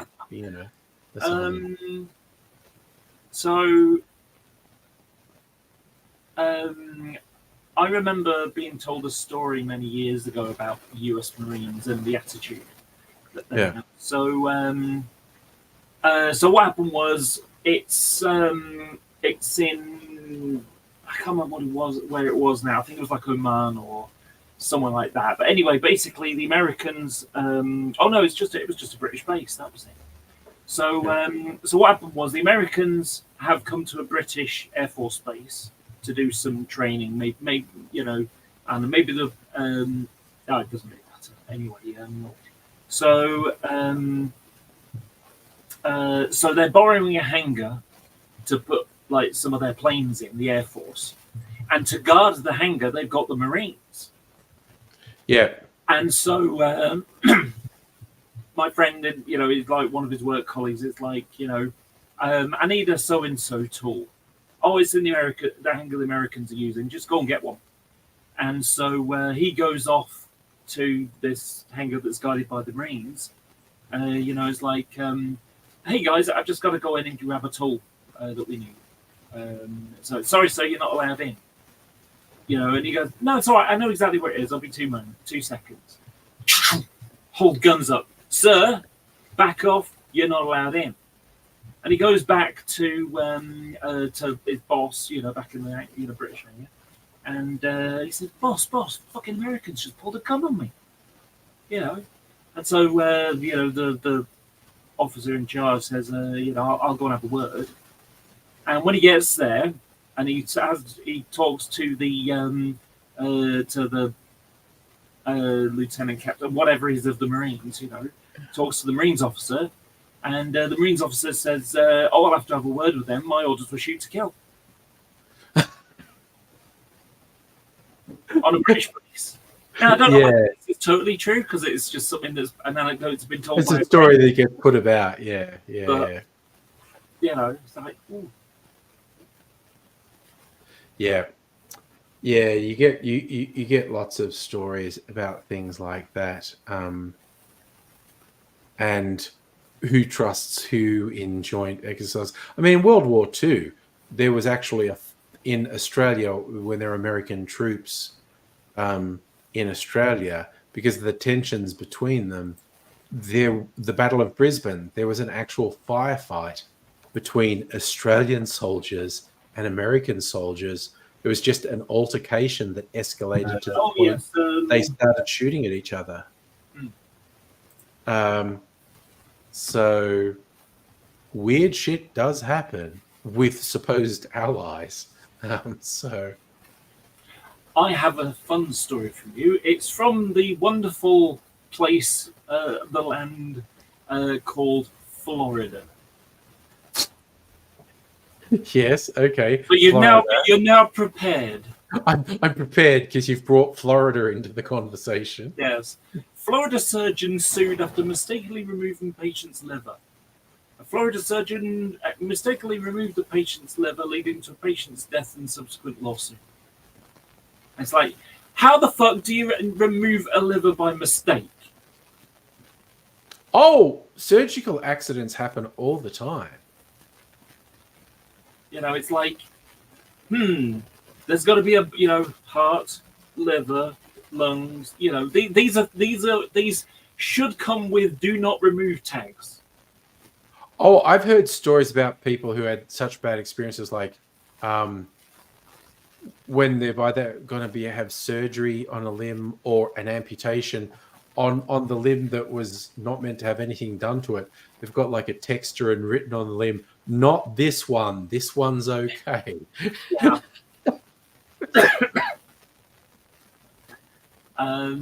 So apparently,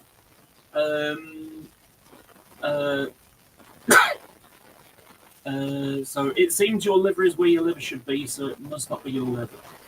Effectively. So during the operation, Dr. Sheknovsky allegedly removed Brian's liver, Brian being the person who died. The person who subsequently died.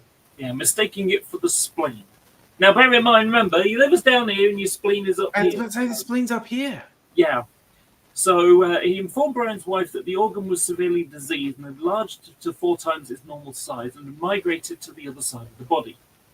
The mistake was only discovered after Brian's death, when it was confirmed that the spleen had been was still intact when the liver had been erroneously excised. Jesus fuck. Okay, like I said, surgical mistakes happen all the time. That's a bad one. That is a very bad one. Like I say, do not remove. Like literally saying, like, yeah, we took his spleen out, but it was super weird because it was in the position of the liver and was the size of the liver, both of which were very bad things for a spleen to be. Are you sure it wasn't the liver? No, it was the spleen in the position of the liver and the size of the liver. But don't worry, we got rid of it. Oh my God. Yeah, and I mean, there's a whole spectrum of reasons. The liver had grown. Yeah. Well, I don't know. I'm just saying there's a whole spectrum of reasons why these surgical accidents happen. Sometimes it's because the surgeons work too hard and they haven't slept for 36 hours.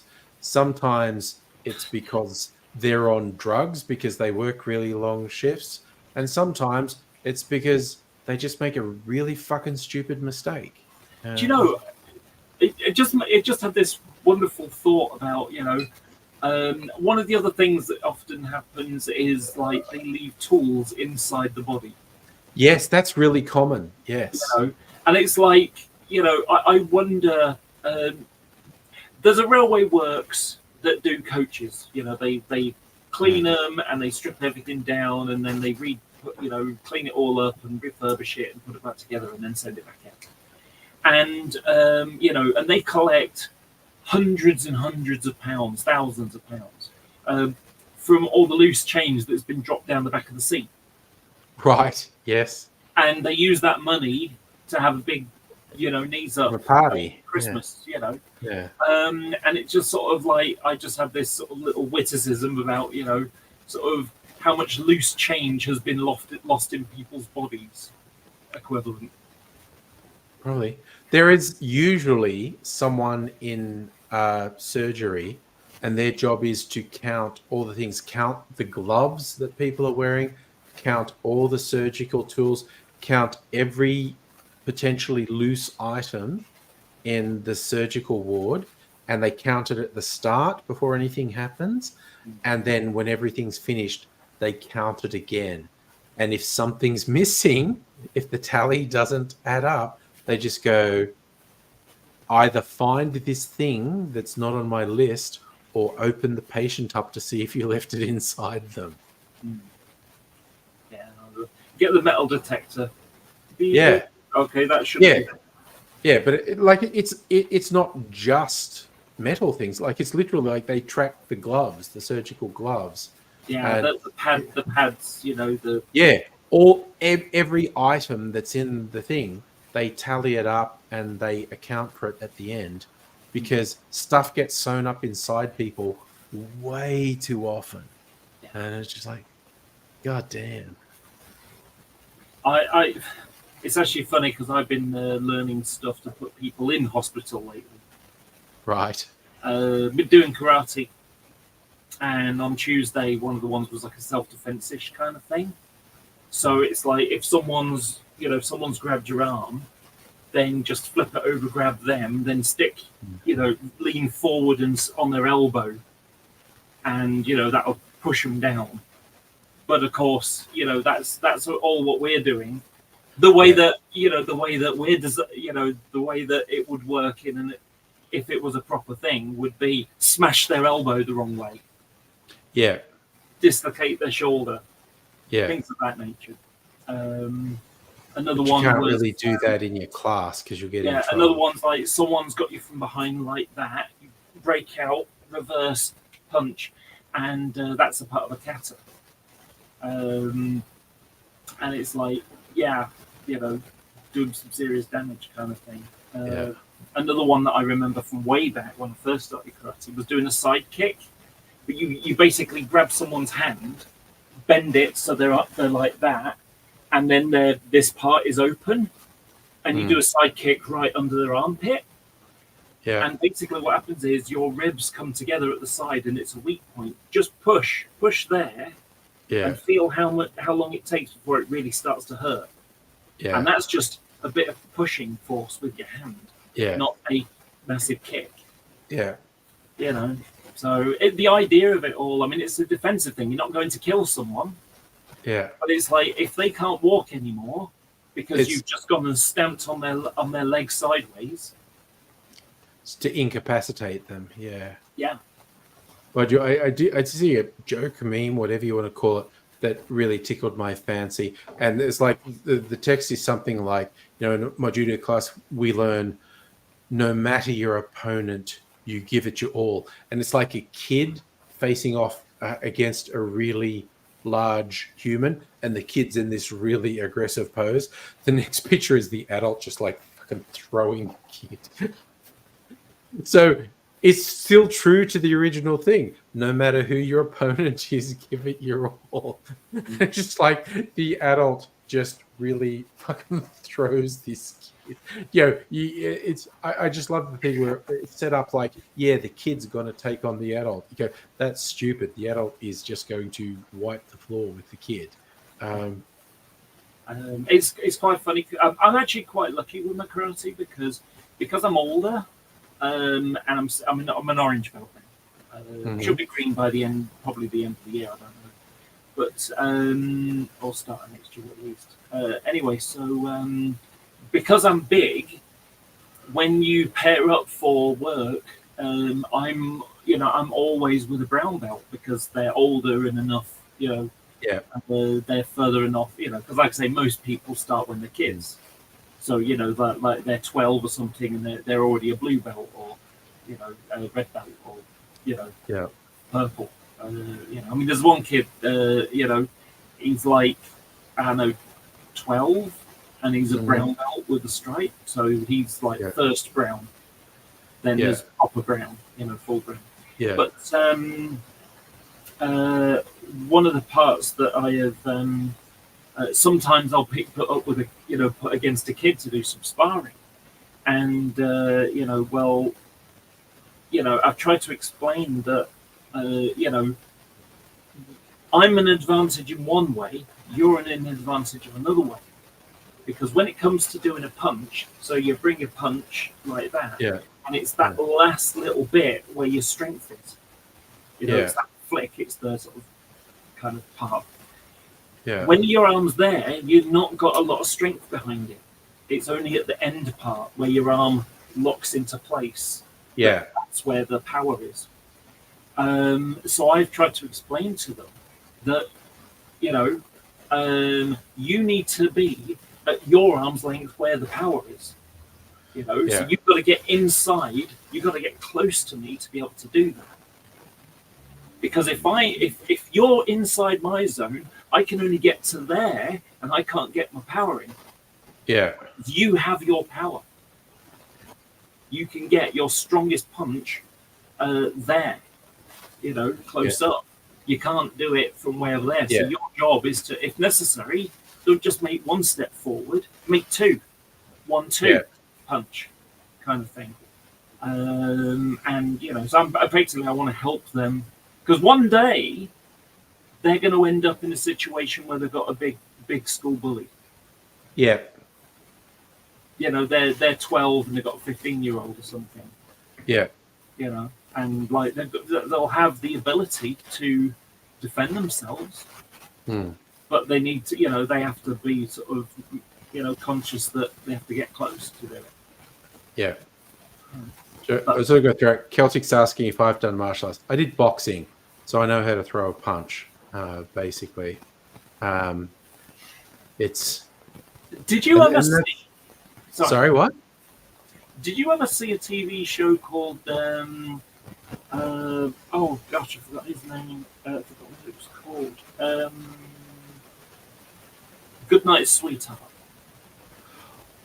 I know the show. I don't know that I ever watched it. Was that like Brits working in Germany or something?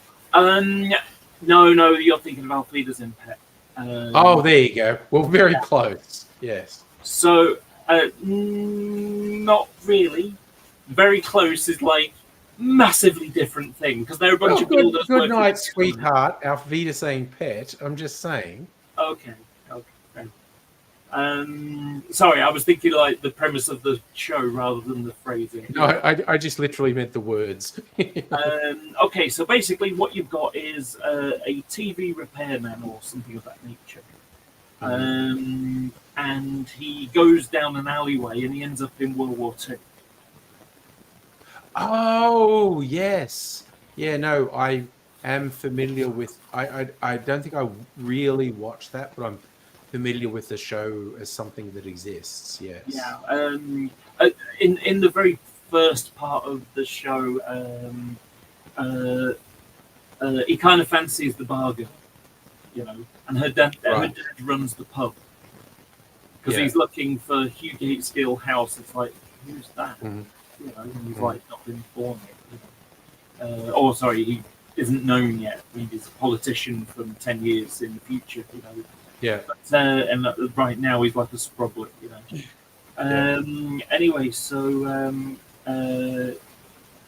in like the first episode, he goes and there's a bomb raid happens and like a bit of the roof falls in, and Dad gets knocked on the ground and he's not breathing, and so he gives him mouth-to-mouth resuscitation, and so like how did you bring me back, kind of thing. And it's like, well, it was very innovative and not very manual. Mouth-to-mouth resuscitation. Right. Yes. Okay. But anyway, so do you know what? It's annoying because I've forgotten why I was going to mention it. Oh, that's right. I remember now. So back in the 90s real world, Yes. he's having sort of a bit of a problem with his wife, mainly because he's having an affair in the 1940s. Yeah, that could cause problems. Yes. So she basically brings home a tape, and so she obviously hands him this tape, and it's like, why would I want to watch a martial arts film? And it's like, no, my dyslexic husband, that's marital arts.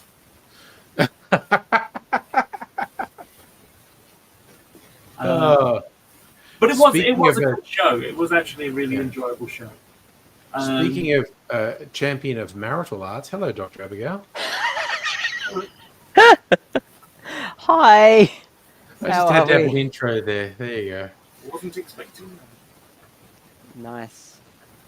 I am home. You are. Is it your home? Look, it is Yeah. my home. Yes, Sorry. yes, it is my home. You have been drinking. Laura- Just want to make sure. Yeah. Sorry, Laura, Yeah. for just No, a that's moment, I'm fair. checking something. Yeah. Okay. There is some very weird background noise coming through from your thing. From Oh, is it? From whose? Laura's place. Okay, let me. Is it still happening? Yeah, it kind of sounds like wind or rain. It's just noise. I can hear it too. It's like Yeah. white noise. Yeah. Hang on. Let me just double check. Yeah. How are we? I'm doing fairly well. Okay, how does this sound? It's the It same. hasn't changed at all. Oh, okay. And also, Celtic, in response to your question, I boxed for a few years when I was a teenager.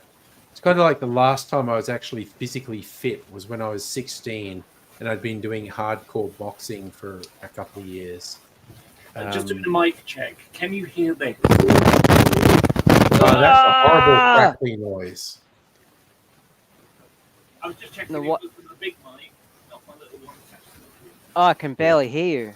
And the white noise is still there. Okay, I'll come back. Oh, the white noise went away. But we can barely hear you. Oh no, keep talking. What is? Yeah, yeah. Yeah. It's always a fun thing. It's like, oh, I got a microphone problem, and then they stop talking, so you can't tell whether they got a microphone. Yeah. I know that one. No, that seems to have fixed it. Okay. Yeah, whatever you did. So I stopped off to get a snack. And Bananas. a banana next to a banana. A And, pair of bought a- bananas. Yes. Bought a book. Because I was in Carlton, I like going to the bookstore and checking out the books there. So bought another craft book because yay! You know what? Have enough of those. I think I've been listening to you guys far too long, because when I heard I was in Carlton, that's just like, oh, that sounds like some gay sex thing with the guy from Fresh Prince of Bel Air.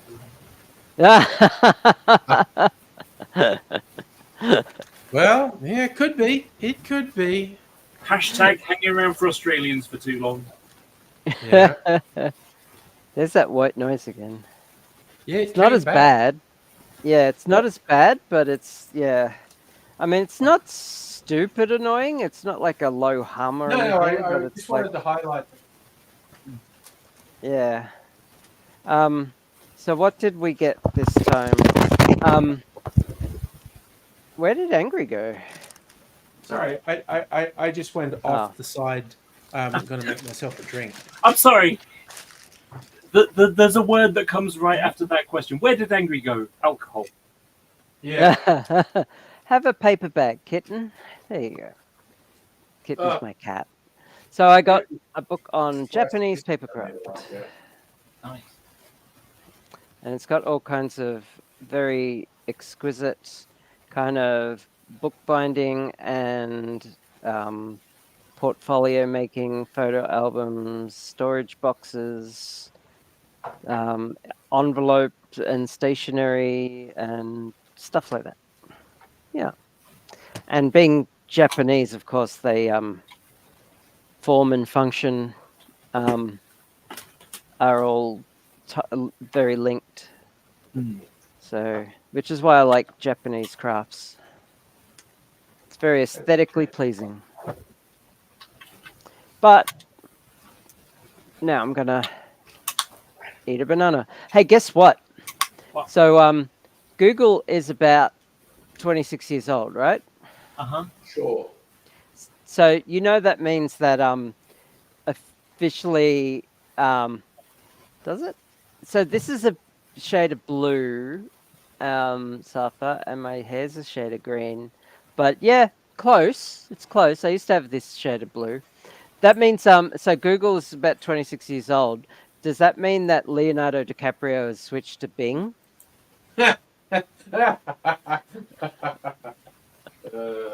I don't get that joke. He goes for younger people. Okay, yeah, right. yeah. I As see. soon as his girlfriend turns 24 or 25, he breaks up with Finds himself a new one. Yeah. Although I did see a Banana. meme where someone said it's much funnier to look at from the point of view of once a woman reaches 25, she'll realize she wants nothing to do with Leonardo DiCaprio. Yeah, yeah. His current girlfriend is 19. Oh God, Is that true? that's got to be not true. That's no. That's horrible because he's not much younger than me. And So this banana is closer to a shade of green that I like, because I like them Okay. slightly underripe. We got to fact check this because that is horrifying. I am if looking it's it up. true. Like I Leo- believe you, Rafa, Yeah, but me- I have to do this. I do this with everyone. Don't take offense. Oh, it broke. Bummer.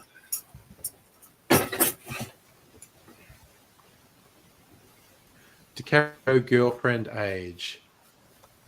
He's been spotted with 27-year-old supermodel Gigi Hadid and 23-year-old named Victoria Lamas. So I don't think he is actually with a 19-year-old. Oh, here's the question. What was the date? Oh no, hang on. So, that's from this article's from 2023. He was dating a 19-year-old model last. Was he? But this article. Oh no, I see that too. 23. Rumored to Yeah. be going with a 19-year-old. That's horrifying. I'm not sure if that's actually true though. Yeah. Look. Oh, that's so creepy. But I'm being photographed with someone doesn't mean he's Yeah, yeah. yeah. So, case in point, yes, for Facebook lied to you. I got a lift home twice now from band rehearsal, with a young lady who is 19. That doesn't mean I'm dating her. Yeah. No, the current one he's linked to is 25, which is still minimum 10 years It's too still, young for yeah. It's still, I mean, how old is Leo? 50. Oh wow. Gee, he's the same age as Yeah, me. I wouldn't do that. No. That kind of power dynamic is just Yeah, and it's wrong. just age alone is a power dynamic, but him being Mm. also one of the most powerful people in Hollywood is just an horrific power imbalance. Yeah. Yeah, for sure. No, I am not Suffer. I am in a different band. I'm in a band called Bay Street Brass, the Bay Street Brass Band, and I only just joined it like about a month and a half ago. Okay. It's a jazz band. I'm apparently now a jazz musician. Who'd have thought? I'm a Well, clarinetist in a Just brass make up and band. Go along. Yeah, I know, right? So I bought a really cool thing last week. Nice. I like scented candles. And the thing Right. is, with this whole, I don't know how much you've had it in Australia, but of course, the inflation has gone through the roof, and so we got a cost of living Oh. crisis. Same here. And so, obviously, like turning on the heating in the winter is a bit pricey. Like the summer for you, I suppose. Anyway, but yeah, turning on the heating when you really could do with not doing that to keep the cost down. With these Hi, things, Hannah. you can stick the heating on for half an hour or something, warm up the room, and then just have one of these burning all day long, and it'll just keep the temperature. Pro tip. Set up. Actually, I'll go get one. I'll show you a pro tip. But Angry, if you want to take it away with Hannah, and I'll go get this contraption I made. I'll be back in a sec. Oh, okay. I'm intrigued. There's a contraption coming. I just made myself another thing. Hello, Hannah. By the way, Babby update. Hello. Got a surgical team. 60 people in the OR at birth.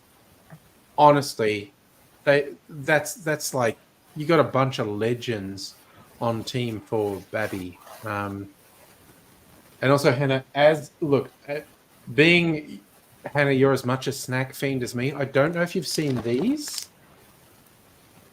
Look at it. It kind of looks like it's black, like it's a black and white movie. I found this in the supermarket today. In fact, I think it was half price at Coles this week. Limited edition fortune twisties, Twist of Fate, sweet and sour flavor. They taste like salt and vinegar chips. So, holy cow, what was that? Okay, it stopped, whatever it was.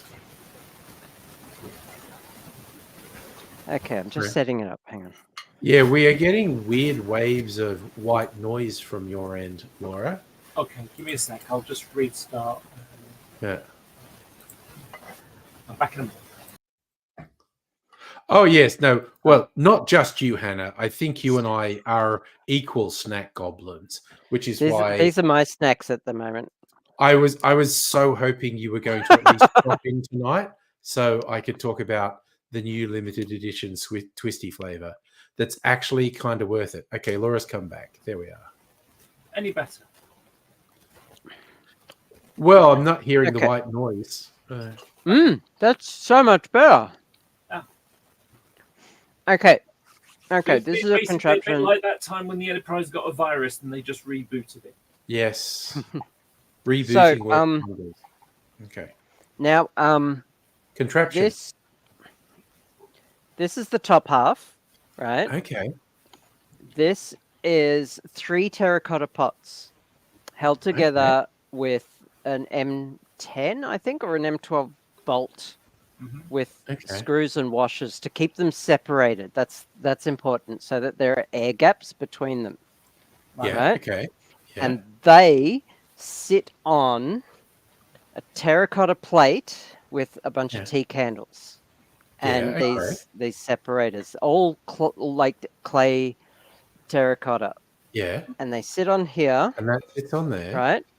Yeah. And then you light all the candles. And what happens is all the hot air rises into the pots, right? Mm. And they just capture all of that heat, Yeah. right? And radiate it as black body radiation. Right. Instead of the candle just shooting all that heat up to the top of the room. So it just radiates everywhere around the room.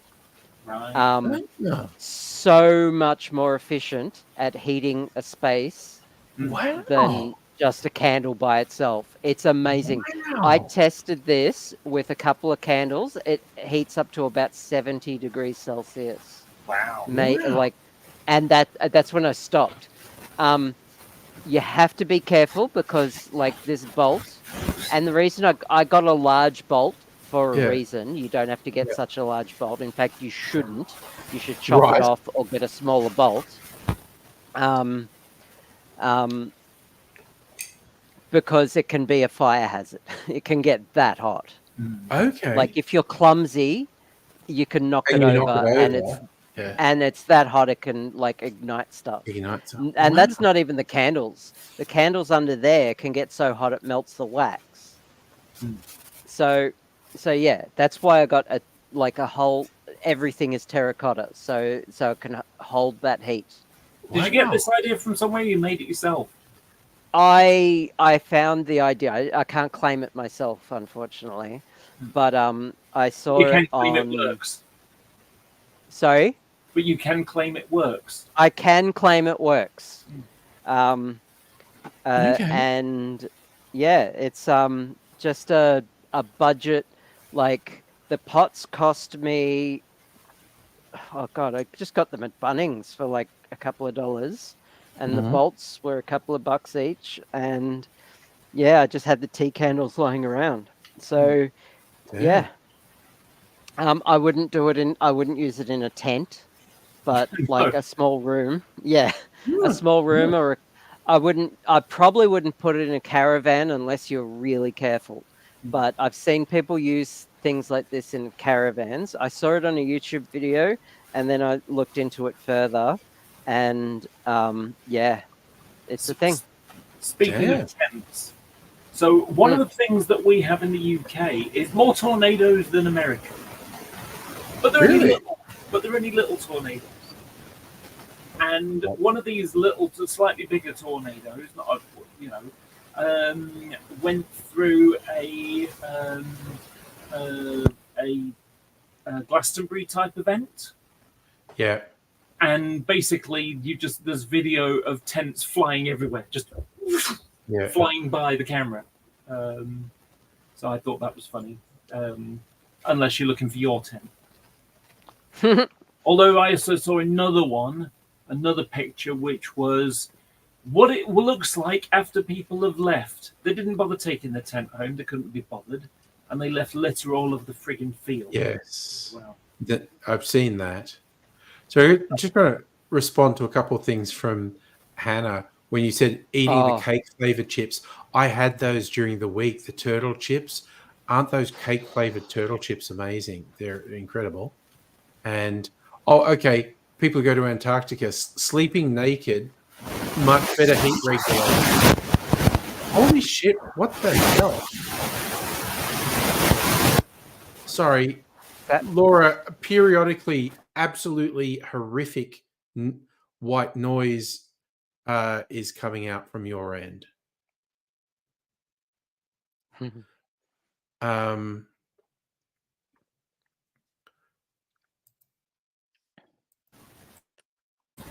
Okay, how's that? Is that any better? No, it's very bad. And the weirdest thing about it is occasionally there'll be no white noise at all. Then there will be a horrible surge for it, and then it will cut dead. Like it will stop, just like snap for no apparent reason. And I don't know what it is, but it's quite extreme. Okay, I've just clicked the mute background noise button. Any better? At the moment, it is, yes. Okay, well, let's see.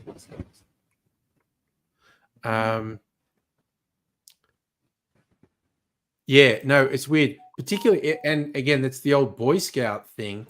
If you're trapped somewhere cold, don't want to die from hypothermia, two naked people in a sleeping bag that'll save your life. And yes, I agree, Jim. White noise is racist. It's colonizing noise. It is. It's terrible. all of history's great, terrible things have been caused by white noise. Do you know, it's Mhm. comical because I remember, you know, you get these phases of like,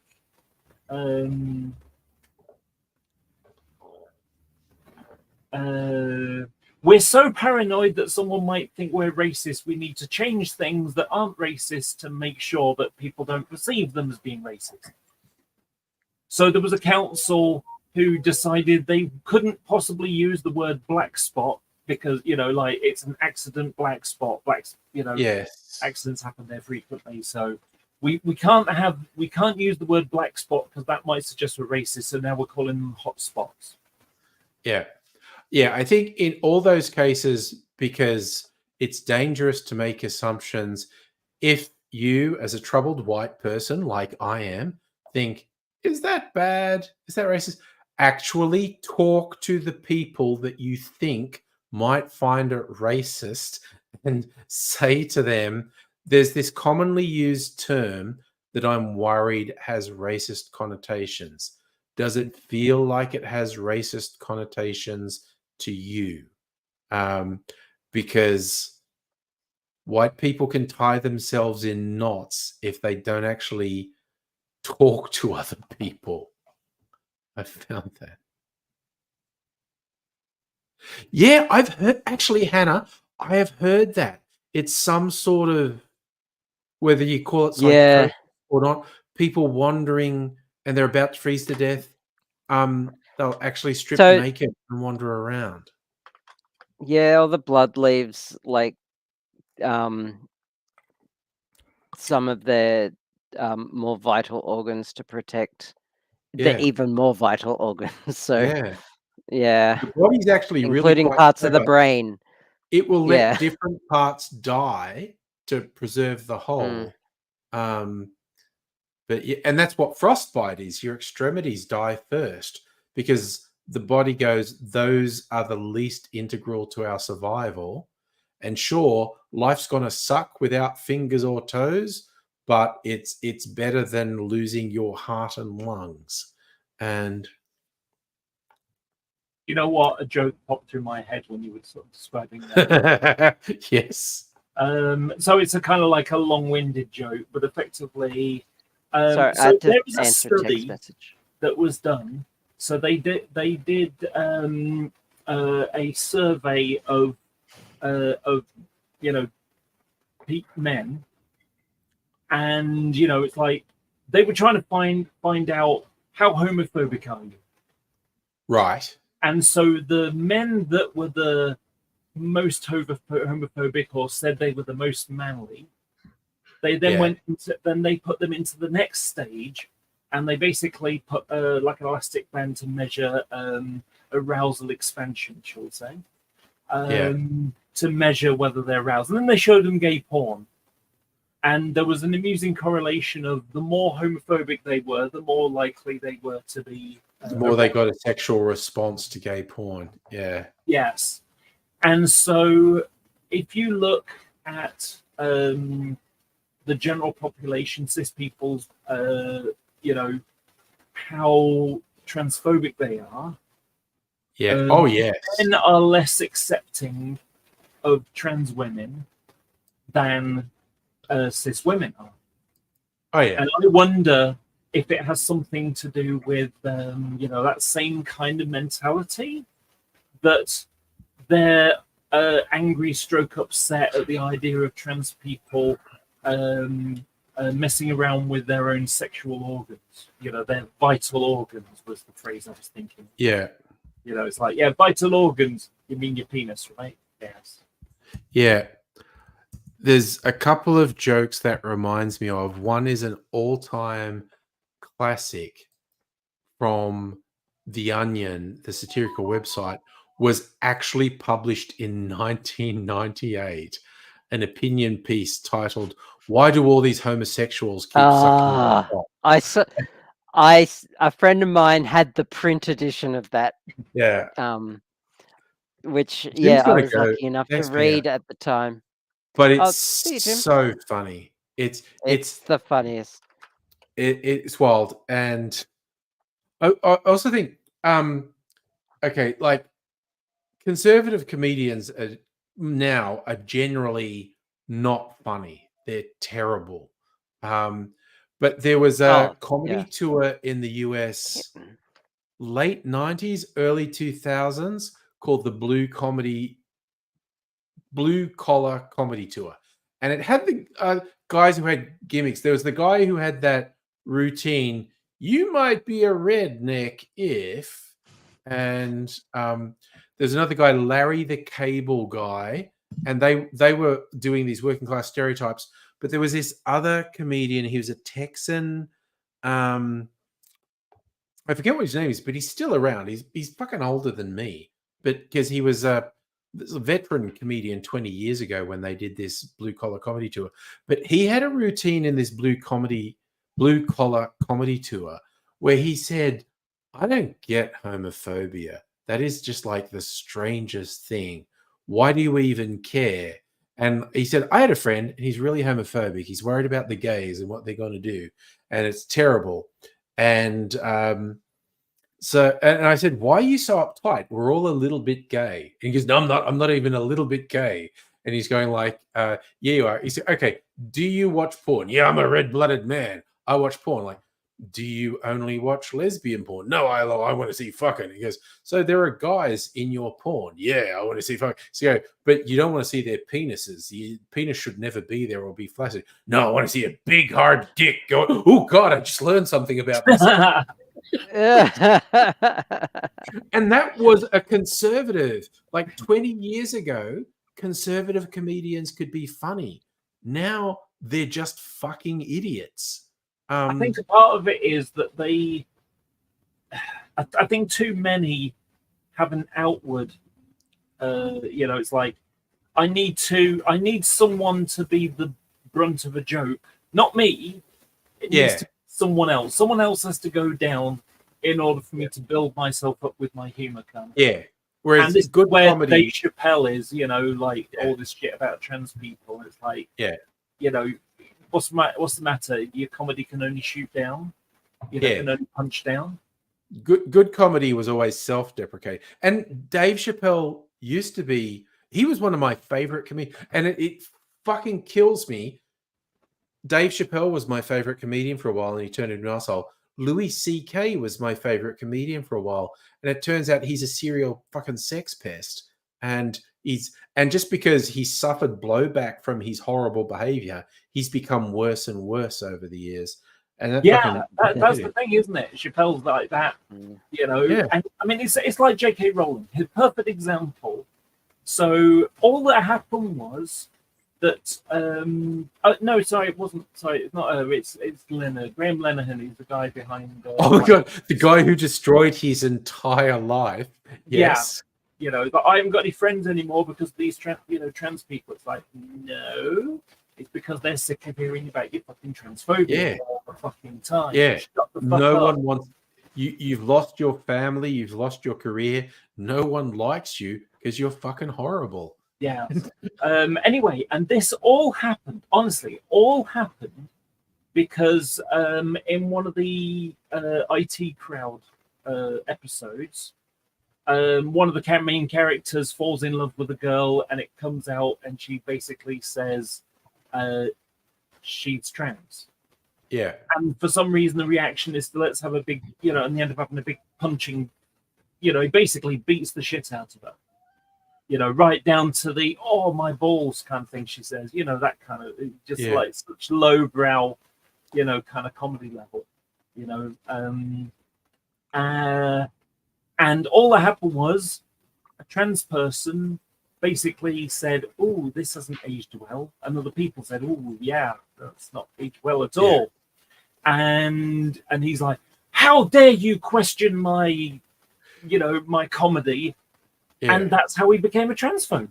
Yeah, and he's just a reactionary prick, basically. I don't know who came up with it, but it was some comedian, and it cracked me up. It was line like, we say homophobia, which literally means scared of homosexuals.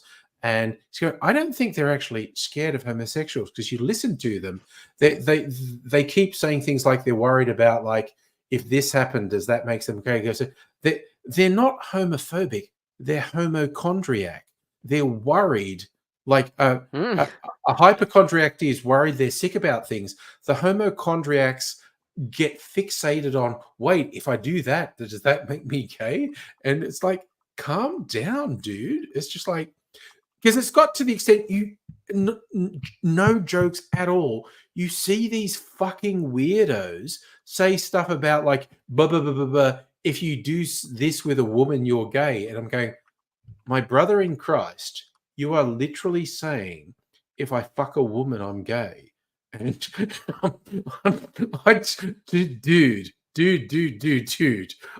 don't know what's happened to your brain, but it's not good. Whatever's happened to your brain is not a positive thing.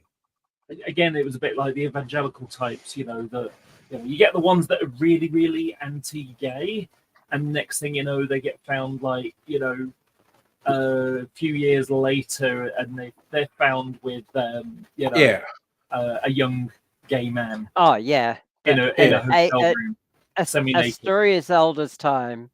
Yeah. On one level, I feel like you're going like, oh no, that's too glib to say all the homophobes are actually self-hating gays. But holy shit, the number of them that turn, it's just like, my God. Sorry, what are you saying, Hannah, about, people protected by their popularity to an extent. Someone says, yes, that's it. Nail on the head, Hannah. Society changes. If you look at something at a fixed point, you go, that was legitimate at that fixed point in history. It's not legitimate now. I've actually seen people acknowledge, like, yeah, you know what? At this point, I said that, I did that thing. In retrospect, not acceptable. And oh my God, the spectrum of things I could say about myself. I grew up in a remote country town. Right, this is me. Racist, homophobic, sexist. Just, I was every worst-ist growing up in this town because that was the mainstream mentality in that town. That's how you were. The gays were a plague that must be avoided. The Aborigines were lesser. Women should be subjugated. This was all the stuff I was brought up with, and I was 100% guilty of all these things. Just throwing it in an aside, I am the guy who dressed up as Hitler for his high school mock-up day. I think I just got bingo. Haven't brought that one up. Just automatic bingo. Haven't brought that one up for a little while, but that was a thing we did. Everyone in my year thought it was hilarious. No teachers went, you can't do that. It's just like, look, to this day, my son, so my son has one of those artist posing doll things. It's only about this big, but you know the ones. Yeah. To this day, he still thinks it's hilarious to have it posed in a Hitler salute. Like a Nazi salute. It is, because what's funny, particularly when you're young, is things you're not allowed to do. When you're upsetting if you do something that upsets the squares, it's funny. But it is genuinely upsetting at the same time as being funny. Like, I get it. But also, I find it so fucking offensive. I'm not even Jewish. I find it deeply offensive. Yeah, no, it's terrible. And when we did that, we were making the joke in year 12 that school sucked. It was like Nazi Germany. And so if we were doing a thing that someone had to be Hitler. And it was just kind of like, you can't be Hitler. That upsets the olds. And so you're a kid. Of course you want to upset the olds. And also profound ignorance, definitely on my part and broadly on everyone in my year who thought this was a good idea. Profound ignorance of the depth of the horror and depravity of the Nazi regime, because we didn't seriously do that. It's just like, no, we were kids in a country town 50 years later. And it was just like, it was just funny because you knew you would upset the old if you had a like Sid Vicious in the Sex Pistols had a T-shirt with a swastika on it because you would upset the establishment if you had a swastika on the thing. It was very funny in the movie Sid and Nancy from the 90s. Gary Oldman's first big role, he plays Sid Vicious. He had a hammer and sickle on his T-shirt because even in the 90s, they were going, I'm not wearing a fucking swastika on a T-shirt. Yeah. No, I am not doing that. Which is a thing Sid did in the 70s because it's like, yeah, fuck the establishment. The establishment doesn't want me to do this, so I'm going to do that. And occasionally you've got to go, yeah, you know what? Sometimes the establishment knows what they're saying when they're saying don't do that. Yeah. Yeah. Yeah. Ridiculous. Adolf Hitler is a choice. Oh my god, little for sure. little blonde kitten called Adolf Hitler. Adolf Hitler. Yeah, that's a choice. Oh my god, I've literally seen, you may have seen it as well. I've seen a picture of a black and white cat, and its face patterns actually had a little sweep of black above its eyes and a little black tuft on its top. So it was Hitler cat. And it was like, I've seen Hitler okay, cat. A, my cat is definitely objectively funny. B, I can't really make a big deal about the fact. Oh yes, look, sorry, Laura found the pictures of Hitler cat.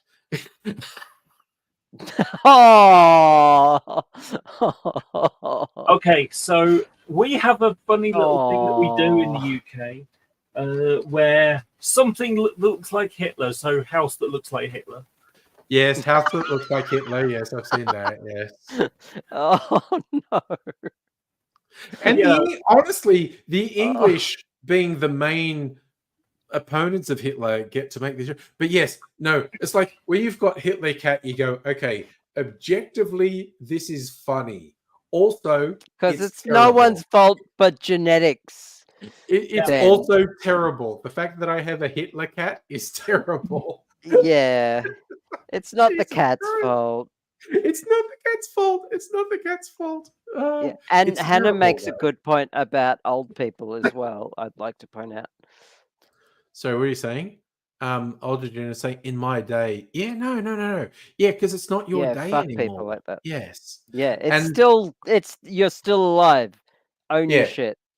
I Do you know, I it's try actually, I remember seeing this kind of attitude in a microcosm. That when I was a fifth year at school, so this is the year you leave school, okay? Yeah. And, you know, I mean, there were only 13 people in my year because I went to a very small school. A school for kids with behavioural problems because no one knew what Asperger's was in those days. Yes. Unless you knew German. Yeah, you were just a problem child. Yeah. Yes. So, Or an odd duck. you know, I mean, like the population of the village was about 70, and that was because there were 50 kids. But during the, you know, the summer holidays, it went down to 20. It was anyway. So, so we ended up having our own little language. You know how you have with like teenagers. You know, I remember someone saying, "All right, fam," and it's like, "What the fuck does that mean?" You know, like what? You know, so just using young person lingo. And Yep. I remember being a fifth year and having someone in the third year trying to use our phrases. And we just like look at them as if say, what the fuck are you doing? You know, you can't use those phrases. Those are our phrases. You know. So we're looking down on the younger generation, are literally like a year and a half, 2 years older than us. Yeah. You know. Yeah. Wow. Yeah. Sometimes small differences are actually huge. Yes. By the way, I've been holding this in my hand for probably about another half an hour here. Because I was going to tell you about my candle. I got candle? Oh, please do. cherry Bakewell flavor. Cherry Bakewell flavored candle. What's Holy Bakewell crap. mean? It's a kind of confectionery. It's like a little cake, you know. So it's like pastry, and it's got like you know, fluffy pastry inside, but it's like soft, and it's got like jam in it, and then on the And top it's got ice marzipan, and cherry on the isn't it? top. So that's a There's a picture. Okay. There's the cake. So, Okay. do you have mince pies? At Christmas, Only at Christmas. they show up. Okay, in right. the So imagine Christmas mince pies, but instead of being mince, it's just jam and yeah. jam and Okay. bread. Dr. Abigail, actually, if you look in Coles, particularly has them little confectionery things. They do actually have Cherry Bakewell treats and thing. But yeah, Okay. But yeah, I Cherry don't go in the Bakewell's treats like- aisle anymore. Yeah, Cherry Bakewell, they smell lovely because they got this cherry. The icing has got a cherry additive in it, so just like Yeah. smells great. So closing the door and turning this on, and you go to the loo and you come back, it's like cherry. that Bakewell. sounds pretty good, actually. That sounds like a good candle scent. Yeah. Another one I've got is, and again, I don't know whether these have been exported. They're a British confectionery called Parma Violets. Oh my gosh. There was actually a new flavor of my favorite energy drink, the Monster Zero Sugars. And I forget what they call it, but the can's purple. The fucking energy drink tastes like Parma Violets. Mm. Yeah. Kind of reminds me the first time I had I'm a just daiquiri. gonna go grab a drink of water. I'll be back in a Yeah. sec. Yeah, the first time I had a daiquiri, and it's like, this tastes like lemon meringue in a glass. Yeah. Yeah, absolutely. Yeah. But this new energy drink flavor is called Violet something. Mm. And I got it because, I just like trying new flavors. What's it called? It's called Ultraviolet. Mm. And it comes in these really funky purple cans. The drink itself is not that visually appealing. It's kind of looking this polluted purple color. But We had a problem. got We had a one. problem this summer, which was similar to that, except for it was basically people attacking, like having riots because they hate. Oh yes, the That's- race riots in the Yeah. UK. So the problem it was ultra-violent. Ultraviolence. Yeah. Yes. But these ones, like I got one because I just love trying new things.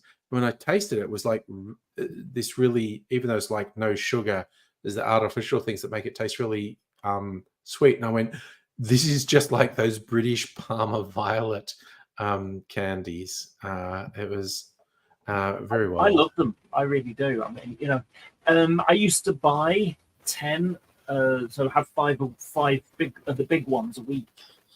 But I had to stop because it's just too much sugar. Yeah. I And was eating 2 tubes of Parma Violets as a meal, and that's just not Ooh, no, that's not good. But yes, Hannah's looked up the definition of a Bakewell. tart. Yeah. Pastry almond paste. Yeah, marzipan. Yeah. It's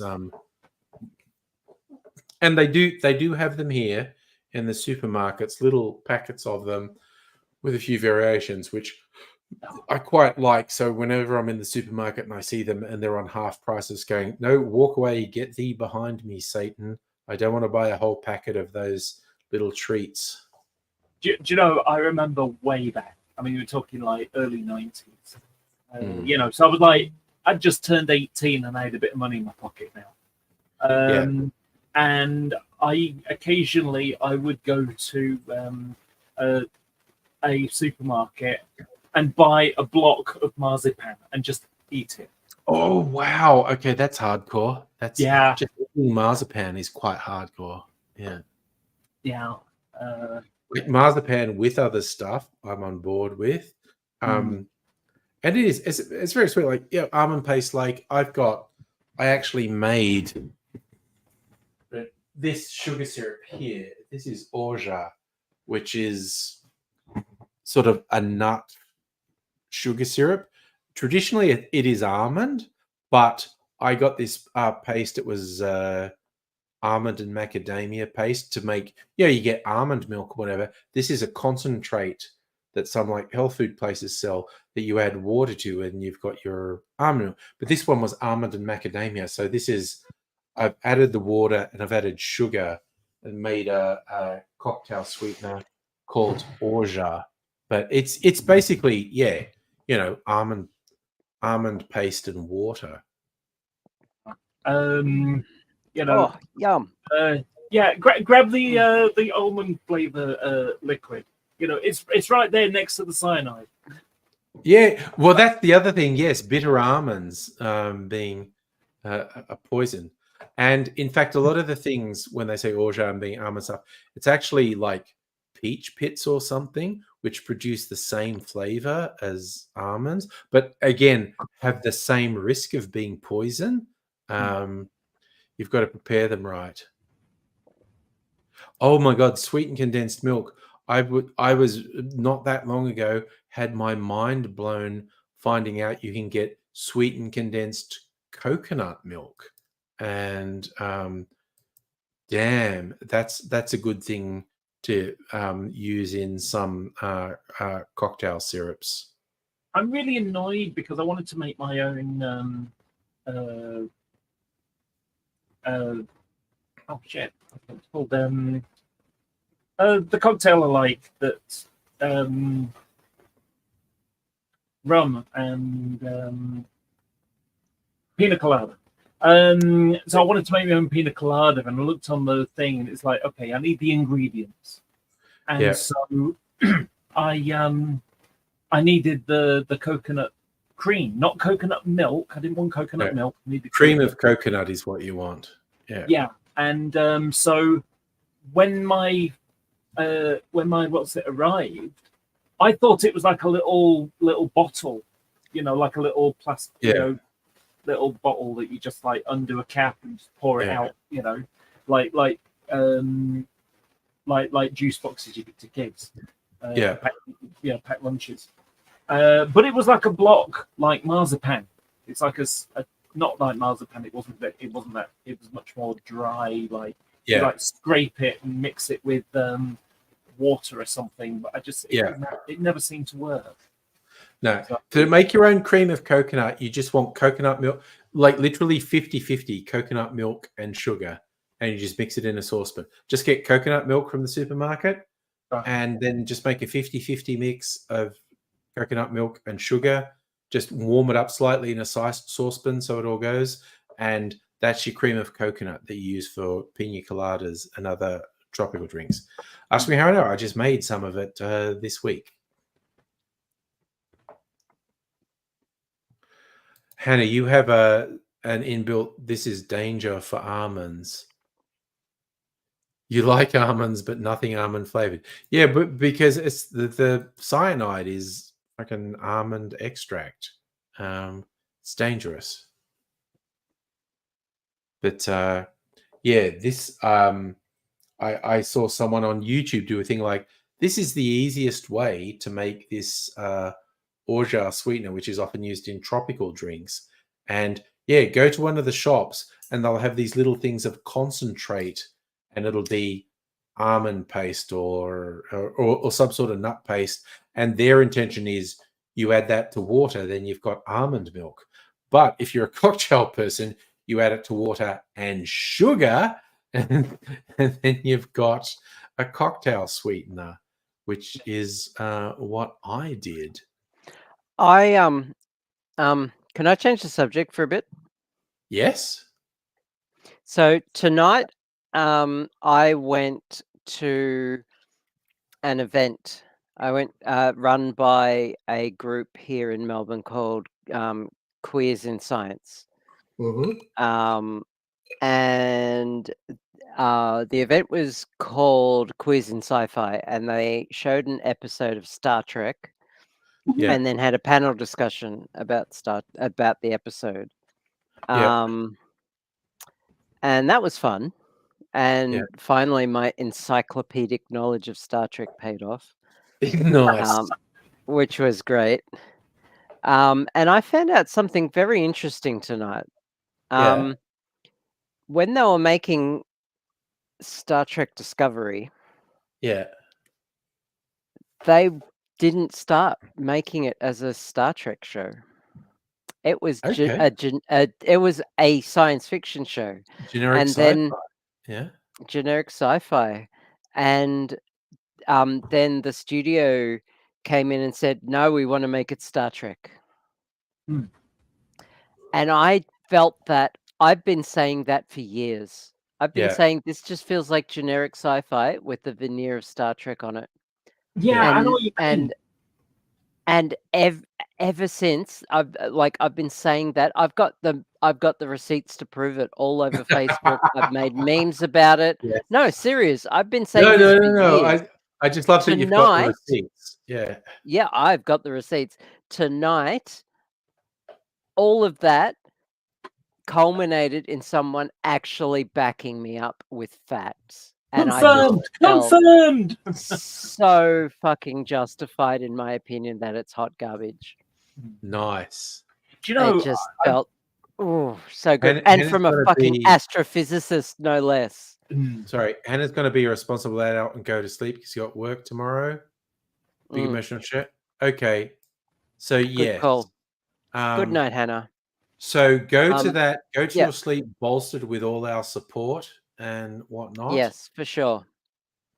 And Also, yeah, it's good. episode 4 of The Rings of Power, Which I haven't watched yet. was yeah. you haven't watched? It was interesting. Okay. I'll leave it at that. It was slower and not bad. Still better than the entire season Of 1. season 1. But not as like Chef's Kiss that I expected. Okay. Because of the character who they introduced and their interpretation of that character. Okay, I've already had that spoiled. It's Tom Bombadil. I know, but Yeah. I didn't want to spoil that this is the episode he appears in. Yeah, no, I've had that spoiled by social media. Yes. Oh, okay. Well, he's in episode 4, and it's good to see him in an episode. But yeah, it's an interesting interpretation, and I'm not gonna diss it at all. Yeah. You know, it is what it is, and I enjoyed it, and it's a take. That's all. Okay. I have no law-based criticisms of Yeah. the episode yet. Okay. Also, oh my god, there's just tangentially a nerd thing I wanted to bring. I was hoping you'd be on here and bring up this nerd thing. Yep. The audio book I'm listening to at the moment, because it was free on Audible, is an audio book of the modern sci-fi classic Kim Stanley Robinson's Red Mars. Oh, yes. The Okay. first of the Mars trilogy. And it instantly made me think, because a core thing he has, because that series was all applauded by a lot of people for the hard science elements of it. Yeah. But a core element of it is destructive sandstorms on Mars. And that's what everyone says about the more recent one, The Martian. The Martian. It relies on a central thing of a destructive storm that I believe our current understanding of Mars says can't actually happen. Well, because the it depends. Well, Mars has planet-wide dust storms. Like they are grand in scope. And it depends on what type of destruction you're talking about, because the Martian, I'll call it soil. I mean, you could call it regolith, you could call it whatever. Because there's no water on the surface of Mars, the Martian soil is razor sharp. The dust is razor sharp, and it does pick up speed. Like there's not the particle size is really small, so it gets everywhere, and because it can get quite fast, it will rip things to shreds. But it's not hard to, because it doesn't have a lot of inertia. It's not hard to harden things against that. So, so you just design stuff that can. I imagine, I'm not a material scientist, but I imagine it would be easy to design something that can be hardened against Martian dust storms. That's all. Yeah. Okay, so And it certainly wouldn't be, the winds aren't strong enough to knock anything over. The worst case is that you have to dig things out of the dust, and you have to yeah, clean your solar panels. That's all. okay, so the two things that happen in this, there are dust storms, and there's one where the dust storm lasts months and Yeah, I just can see that. blocks out the sun basically. Yeah, but all, and the dust is very, very abrasive. It's like but it's also stupid abrasive. ultra fine. I forget. I shouldn't forget. 'Cause Yes, I've been it really is. It's ultra fine to the point that humans don't know how to design a filter fine enough to stop it from coming through. That's not true. We have the technology literally right now. They're called Okay. HEPA filters. Like, we've got that right now. I mean, these books were like 20 years ago or 30 years ago, or in the 90s, I remember Yeah. buying them. yeah. But anyway, yeah, that's a central thing he has when these bad dust storms happen. Some of the particulate matter is so fine, yeah. it gets through all of their filters. Okay, so when were HEPA filters in? A HEPA filter is basically I know the term it's a HEPA not. filter. Yeah. So a HEPA filter is basically a non-woven fabric made of I think it's polypropylene, that is an ultra fine mesh that traps, depending on the rating, can trap particle sizes down to 0.02 microns, Right. which is most viruses even. Yeah. But yeah, at that smaller scale, you need a very large surface area for a lot of airflow. So HEPA filters. Okay, so Red Mars was 92. Okay, yeah, fair. Yeah, in the 90s. Yeah. So this Okay, HEPA stands for high efficiency particulate absorbing filter, or high efficiency particulate arresting filter. This is God. I so wanted to get into this nerd shit with you because it's going to look like, okay. like, So I think even the author of The Martian said, "Yeah, my central plot point of this destructive storm is not something that would actually happen." yeah, so a mat of randomly arranged fibers are typically composed of polypropylene or fiberglass. I nailed it. Cool. Okay, nice. Diameters between 0.5 and 2.0 micrometers. Okay, so I got that. Wow. Okay, so yeah, because filtration is something I'm into because of 3D printing. Yeah. And Laura would be all over it, being into resin printing, especially, I imagine. To be Okay, honest, so HEPA filters were invented in the 1940s. Okay. it doesn't really smell. Oh, well, there you go. 1940s. Okay. Okay, but it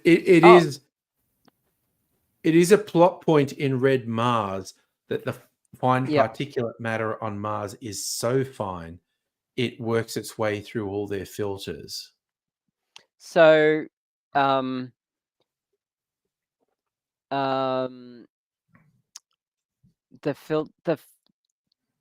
HEPA filters filter out viruses, which, Yeah, are pretty small. Very small. Yeah. Particles below 0.3 micrometers are captured by diffusion in a HEPA filter. This Mechanism is a result of collision with gas molecules by the smallest particles. That's just that we're talking about Brownian motion at that scales. Yeah. So I don't know. Yeah, again. So that's way smaller than the finest dust particles. Yeah, we're talking about atomic scale here. So yeah, I think possibly if you were in a position where you could put it to Kim Stanley Robinson and say, "What did you mean when why didn't they have HEPA filters?" And I feel like because everyone applauds the hard science of these things, I think he would probably have a plausible answer and goes, "The reason they would have had these things that weren't HEPA filters is." I would posit that it would be a supply issue. You can't clean Probably. them. They're not they're disposable. You cannot reuse them. So because the dust would get and absolutely everywhere, that and because Mars like at its closest is 6 months away. I think, or is it 3 years? I think the journey for these people is a year. So okay, but that's at the best. That's the best opportunity. Yeah, it's planned for the best opportunity they fire. Yeah, but at worst, it's like impossible to get to. Yes, with current technology. It's like on the I other just side love of the the sun. idea of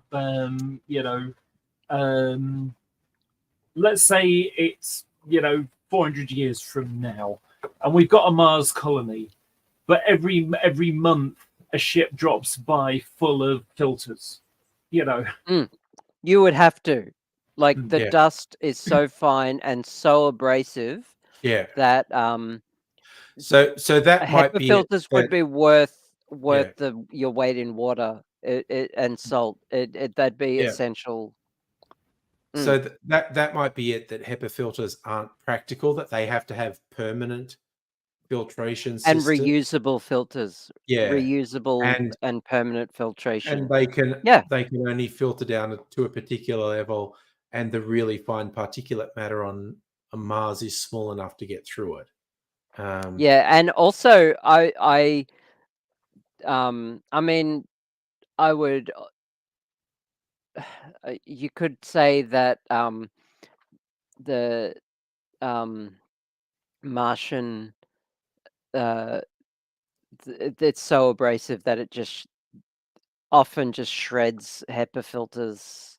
Because you want high airflow, right? Because HEPA filters, you need a lot of static pressure to get enough airflow through them, and because Martian soil is so sharp and abrasive, it would just probably shred them after a short trip. They would probably last like half the time, or like a third of the time than they would here.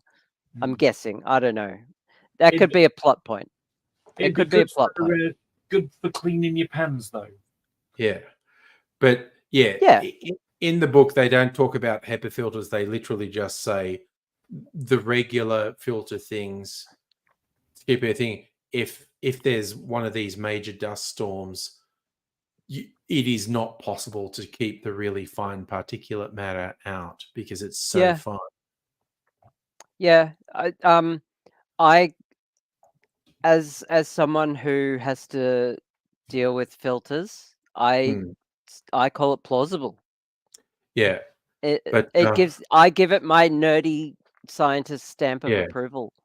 Yeah, I think these Mars books generally have quite a nerdy stamp of approval because they lean quite heavily into the hard science of what would you actually have to do, and also the people. It leans very hard into the what would people be like in this environment. Okay.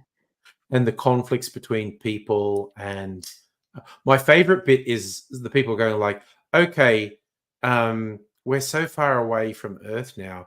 Fuck Earth and all the ideas of hierarchy and rules and legislation. we're autonomous. We should just create an entirely new society that isn't bound by those ideas. Free Because Mars. yeah, and Yeah. that's literally what it is. It's people arguing Yep. for a free Mars. Yep. Uh, Well, which in was in the world of the Expanse, I identify most with the Martians anyway. Yeah. So because they Just were something they I were sort of- struggling mightily, and Yeah. Okay, here's the joke, and probably Abigail will be the only one who gets it. It'd be like, free Mars, and Eglu were like, no, you got to pay for it. Eglu make 3D printers. They've got them. There's a Mars, there's a Jupiter, etc. So yeah. oh, dear. Safa, Speaking- interesting speaking of- fact. Speaking of gas giants, do you want to hear a fun Donald Trump thing? Okay. Can I just say this fun fact first? Yes. Fun fact about water filters. Yes. What most common cheap water filters use activated carbon. Yeah. You can also use those same filters to filter air for Yeah. fresh air, to get rid of like bad smells and like There were VOCs, activated which carbon underpants that filtered out your farts. That's a real thing. that is shockingly an actual thing that you Yeah, can that's do. a In real fact, you can thing. get activated carbon fabrics that you could literally make into underwear if you really wanted. Yeah, no, that's a real thing that existed. I Activated believe- carbon I underpants. believe- Yeah. that sealed your believe- fart. I'm not even joking. That is a thing. I Yeah. believe the Queen used to wear them. Who? No, Queens Queen? don't fart. It was the idea Queen's of don't like, fart.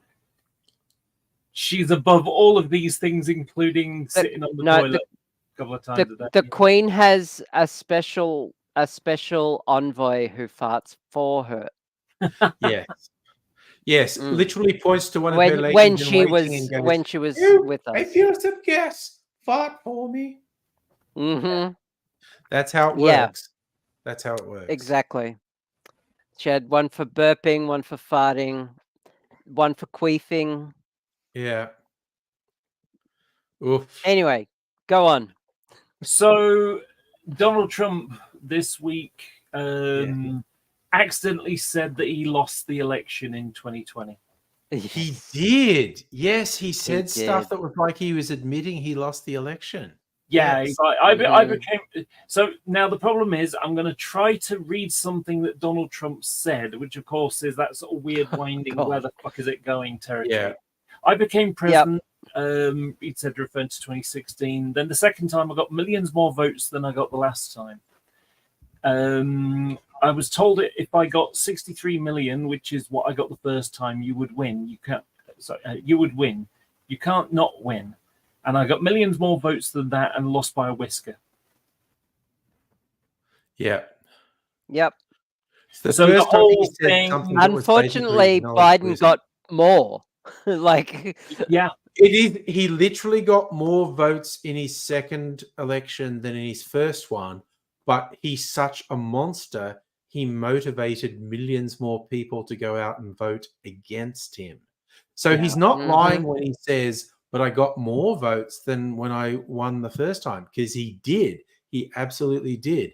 It's just that he is such a fucking monster. He motivated millions Yep. more people to go out and vote against him. Which is exactly what's happening now. In fact, he's actually Yeah. really, really, really upset that Kamala's doing it now, because he was like, "Oh, I'm a surefire in with Biden." He And was now it's convinced he time- was going to beat Biden. I am yeah. all over this. I keep up to date on a daily basis with what's Yeah, me too. happening Yeah. with the election. And he keeps yeah, going on about as if Biden's going to be coming back. You know, that they have this whole strategy against Biden. He wants Biden to come millions of- back. That's what he Yeah. wants. Yeah, because he Mm. knows he'll win against him. Yeah. It was because like it was hilarious when he straight up said, "Oh," he's basically saying, "Oh, they fucked us. We built everything around attacking Biden, Yeah. and now we're not fighting Biden. So everything we've done up to this point has been wasted. It's like, yeah, Mhm. that's what happened. That is That's- absolutely yeah. what happened. Do you know what? I got Yeah, a question. suck it I got a up, question. Buttercup. Yeah, I got a question for you. So our elections are like 6 weeks. That's it, 6 weeks. Yeah. It gets announced, they do campaigning and stuff like that, and then you get the vote 6 weeks later, and it's that simple. Yeah. Americans take like nearly 4 2 years, years. you know. Yep. And it's like, okay, what's it like in Australia? Is it the same thing as ours? It's Same as about the UK. It's like really about the limited. same, yeah. Call an election. The campaign period, I don't know, is 4 to 6 weeks. Done. Not this insanity. The US system is so- fucked. So, caveat to that, in the background, the major parties, including the Greens, kind of have a sense that there's an election on the horizon, so they begin Yes. pre-campaigning, Yeah. which is more about gathering information about what voters are feeling like. Like it's voter ID and kind of like what the issues are and stuff like that. So, So you door mean knocking, basically vote. the opposite of the Tories in the UK, who just sort of think they know what the people want, and then they Yeah. get surprised when they get kicked out. Some parties do it better than others. It takes either a lot of money or a lot of volunteers. If it's a grassroots campaign with a lot of public backing, then grassroots campaigns are very successful, which is why the Greens do it really well. Labor try it and fail because I mean sometimes they don't. Sometimes they do it pretty well, but lately they haven't been as successful at it because of just how shit they've been. And Liberals here, which is the Conservative Party, have never been good at it. They only seem to be able to win seats by obfuscation or it's just a And conservative media seat. control, basically. And media control, absolutely. Yeah. So yeah, so they do a lot of like pre-election campaigning. It's not actually campaigning, it's more like information gathering and electioneering, messaging yeah. the public. Yeah, It's but when unofficial campaigning. yeah, it's unofficial campaigning. But when the election is called, that's when it's full steam ahead, ads in papers, billboards, press junkets, everything. Yeah. But like, And it's about the same. It's like 6 weeks, Yeah, that's the thing. maybe you know, 2 months. Yeah. Our system is so easy. Not only that, we even have rules about how much money you're allowed to spend on campaigning. Same. Yeah. We have Whereas America, it's just a free for all. Whoever has the most amount of money is more especially likely to win. with super PACs and yeah. Oh, it's not 100%, but it's extremely consistent in the US. The person with the most money wins the election. And which also should scare Trump, because Harris has been fundraising at double the rate he has. So in the grand American tradition, that's one of the biggest indicators that she's in a position to win the election. But how are you feeling, by the way, Dr. Abigail? I'm either going to go and pee and go to bed, or I'm going to go and pee and get some more ice and have a couple more drinks. How are you feeling? I'm doing okay. Yeah. I was tired, but then I got home, and Yeah. being home just fills me with Yeah. energy anyway, Well, because I'm like, ooh, I'm home. Also, I'm enjoying a delicious smoothie. Nice. It tastes as green as it looks. It's Oh, actually nice. delicious. It's got like apple, a little bit of grass. Okay. It actually tastes a bit like grass. Okay. Apple pear. I think a bit of honey. it's delicious. It's so fucking good for me. Yeah.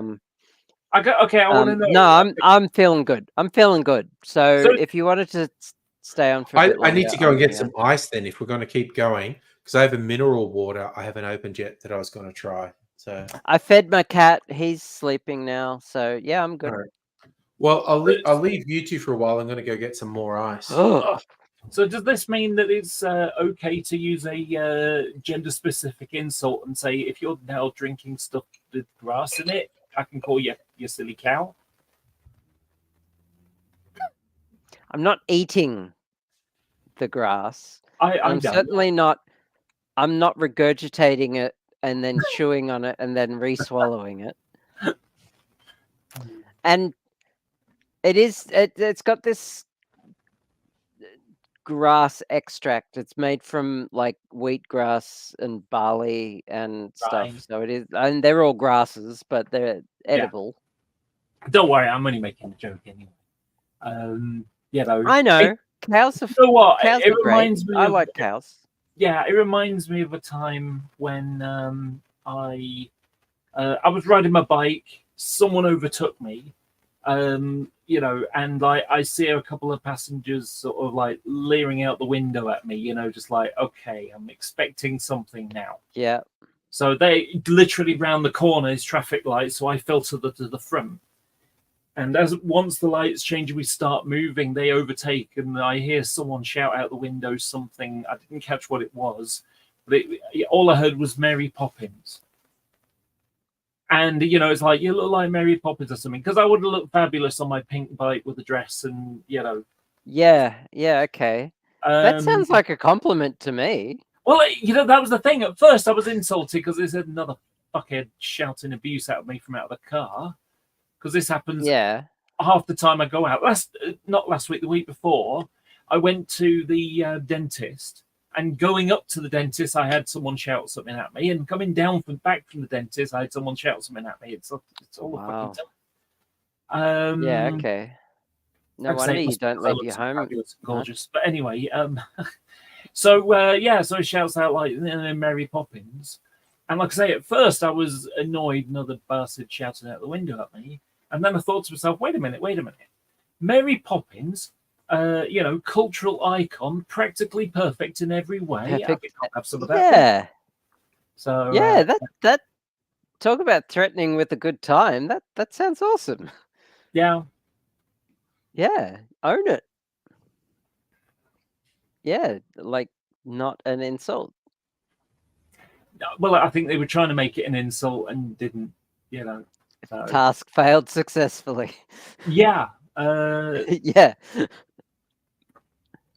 You know, but I mean, sometimes, you know, I went to karate last week. I'm coming back home, and I get some kids shout something, and then they're sort of chasing down. So I just stopped, you know, to like listen to, you know, to confront them effectively. You know, Yeah. I always find it really weird how I get people who shout, you know, stuff at me because I'm wearing a karate outfit, and it's like, I've just left karate. What I do is, you know, training to beat, you know, beat the shit out of people, and you thought this was a good idea to shout abuse at me.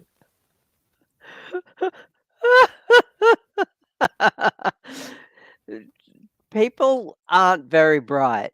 No.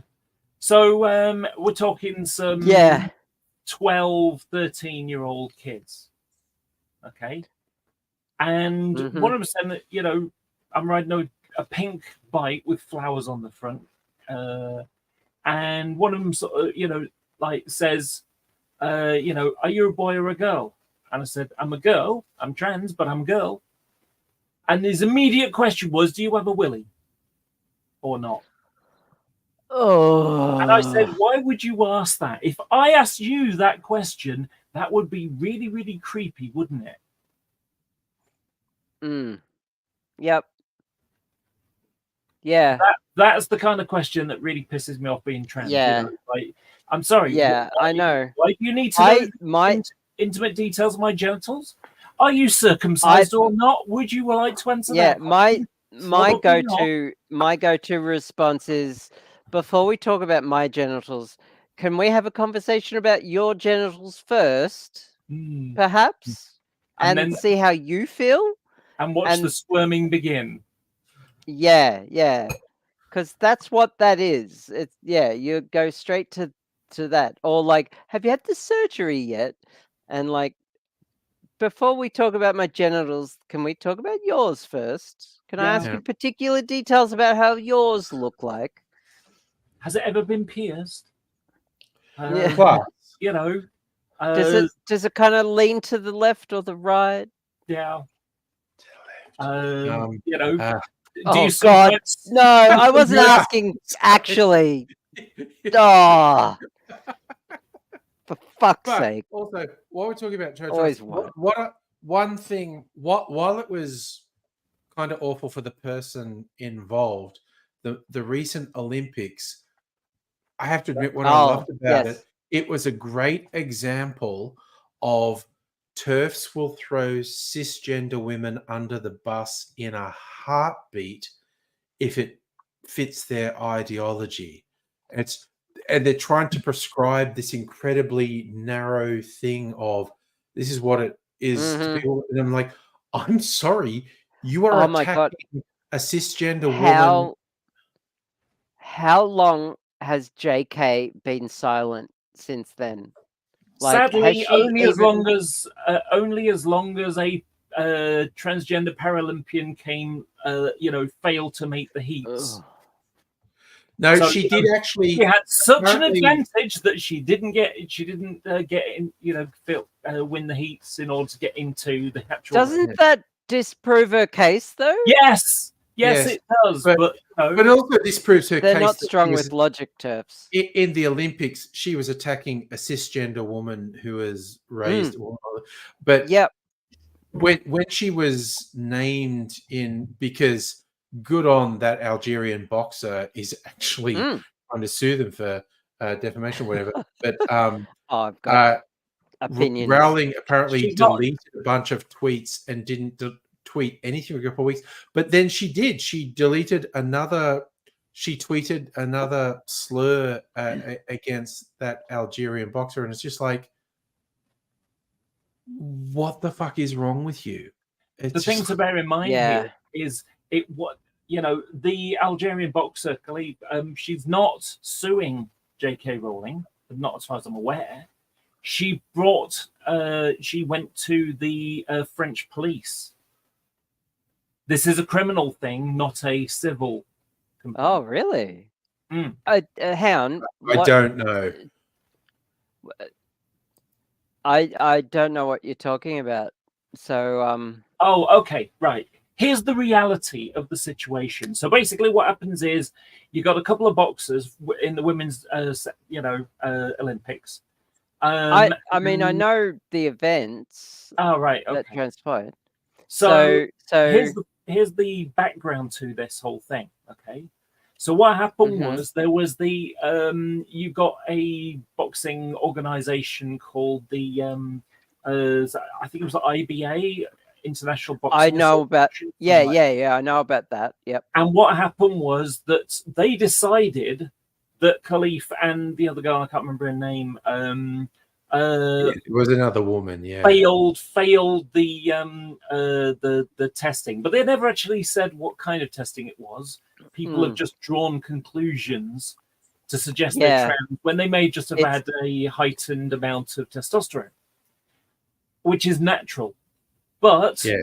in the Olympics, they've got a standard, because they went with the International Boxing Federation or whatever it was called, a different organization.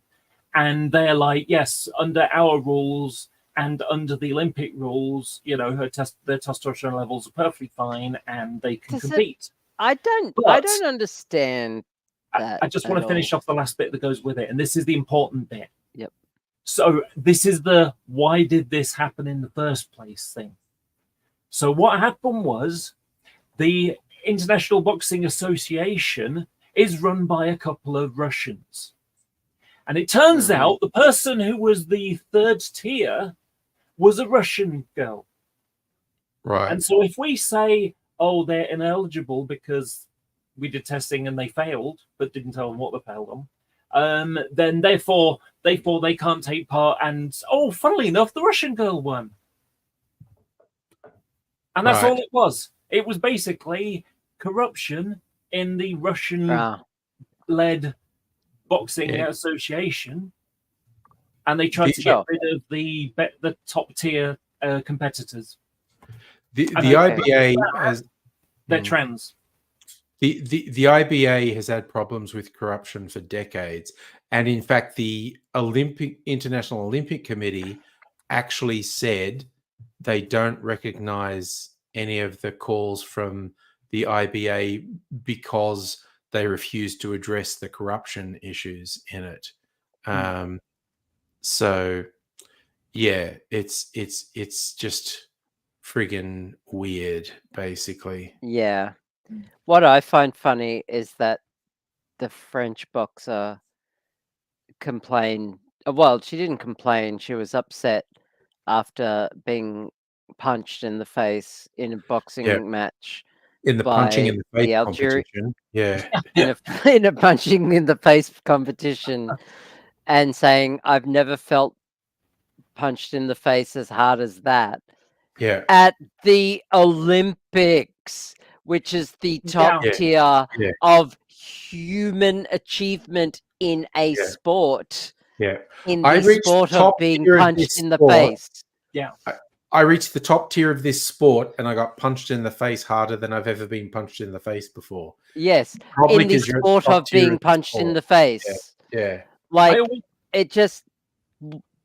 What did you expect? Yeah. Not I've being always punched in the likened- face? I've always likened these kind of sports, it's like Formula One or whatever, that you got a pyramid and there's lots of people lower down, and then they get to the next stage and it gets smaller and smaller and smaller. That's And then, exactly what it's and then you like. got Formula Yeah. One where you got like up Yeah. to 20 drivers or whatever it is, and it's like Yep. only one of them There's is going like to win. 12 Formula One drivers in the world. Like, that's it. Yeah. Like, something like that. Yeah. Yeah. It's like, I always remember someone highlighted a thing years ago, and then people saying, "Oh, there are innate differences between men and women." Like, women couldn't compete in sort of like the top tier of the American Football League. And the person saying 99.99% of males can't compete at that level. Yeah. You want to hear something I learned that's fascinating as fuck? Yeah.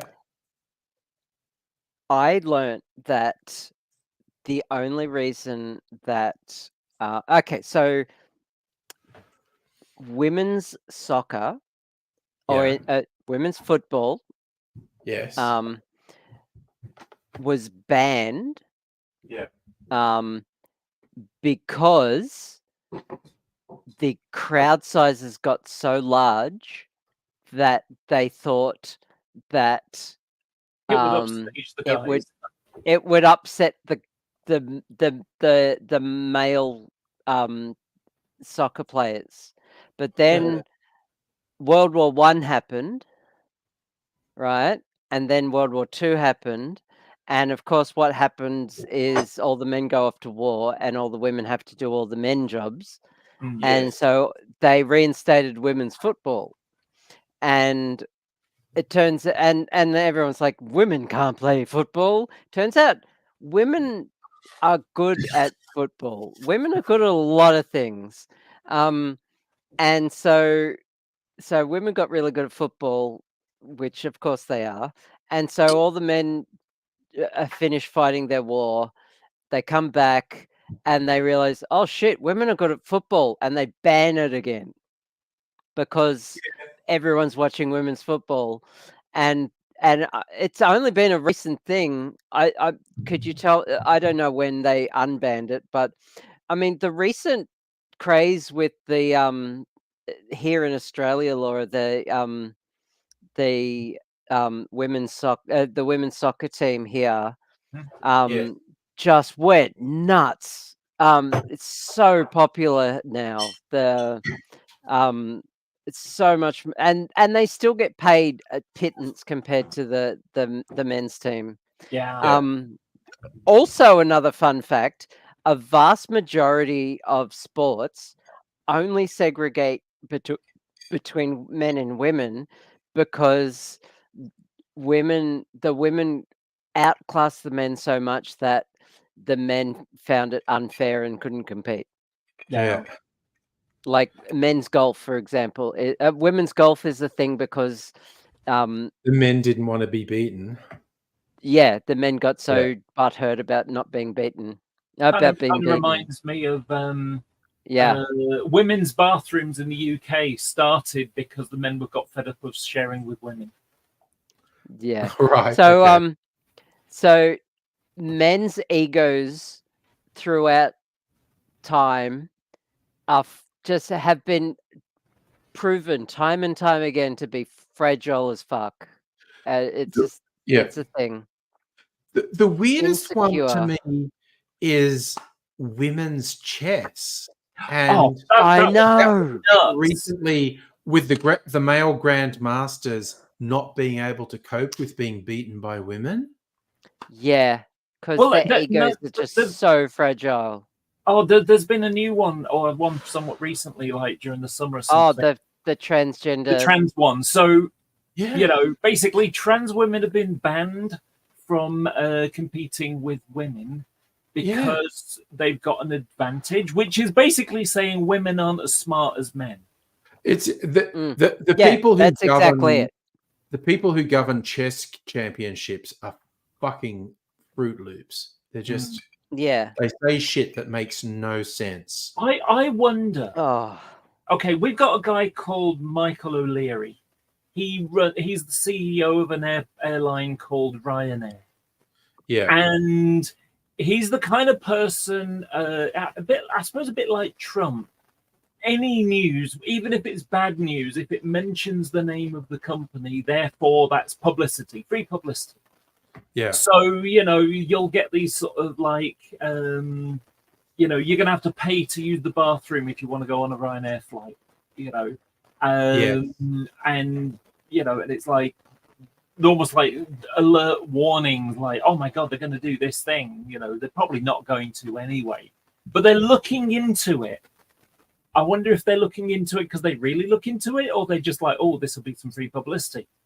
You know, we're not going to do it. It's not something we're planning to do, but we're going to say we're going to do it so that it gets our name out there in a very competitive market. You know, we're talking about, you know, stand-up seating because you can get more people in that way. You know, and it's like, is that even going to be allowed? You know, you're basically going to perch on a seat like a roller coaster ride. You know, the ones where your feet are dangling out. You know, it's balmy. So I just wonder whether the Chess Federation or whatever they're called have, you know, they've decided to do this so people talk about chess. Yeah, but I mean, if you remember the last scandal, maybe it takes away from the last scandal where someone supposedly cheated by having a vibrator up their ass, and you know, and so again, how weird are they? Party could vibrate them to tell them what the next best move is going to be. I mean, how weird are they getting where they start saying someone's got a vibrator with them? But there was also a thing with a woman competing against a male grandmaster, and she won. And the male grandmaster was complaining about, like, oh, she distracted me with her tits or something. And I was like, oh my God. Do you know what? They did the same thing with Angela Rayner, who's the Deputy Prime Minister. She's now the Deputy Prime Minister. So she's with Labour Party. So when it was the Conservatives, she'd be on the front bench, you know, opposite them. And during Prime Minister question times, it was, what's his name? Boris Johnson, who apparently they complained that she would, you know, change her legs, cross her legs over to distract him. She should do the Fatal Attraction thing with a really short skirt. Yeah. Oh my God. Oh, that's funny. Yeah, they don't have swivel chairs in Parliament. Yeah. Now I'm just thinking of Groundskeeper Willie in The Simpsons. He's being interviewed by the cops, and he does that, and the cop Lou pulls a gun on him and goes, "I've warned you about that." Yeah. Do you know she's been in the news this week because during the holidays, because they've got the summer recess, she went to Ibiza and she was dancing, like a rave kind of thing. And Oh my it's like, god, she danced. Oh my you know, god. it's like, wow. You mean someone who's a politician who's from a working class background and does the kind of dances like the 90s, like she how dare she dance like she was a teenager again? My god. I know, right? What a scandal! It's up there with the one major scandal with Obama, which was that he wore a tan suit. Yes. That was a whole thing. So conservatives have a real hard time with understanding what joy feels like. And when they see someone else experiencing joy, they think it's a flaw, a character flaw, and they target against it, not realizing that it's actually just the human experience. Yeah. So Kamala, how dare she laugh? She has a laugh. I know. Really? And remember when a video surfaced of AOC dancing on a rooftop? Yeah. I know. How dare she be human? And she's not even working or anything. And what would have been the problem if she was? But they were trying to imply something was inherently wrong with it. Exactly. Yeah. Here's a serious question for you. Have you ever seen Donald Trump smile? Yeah, he smiles all the time.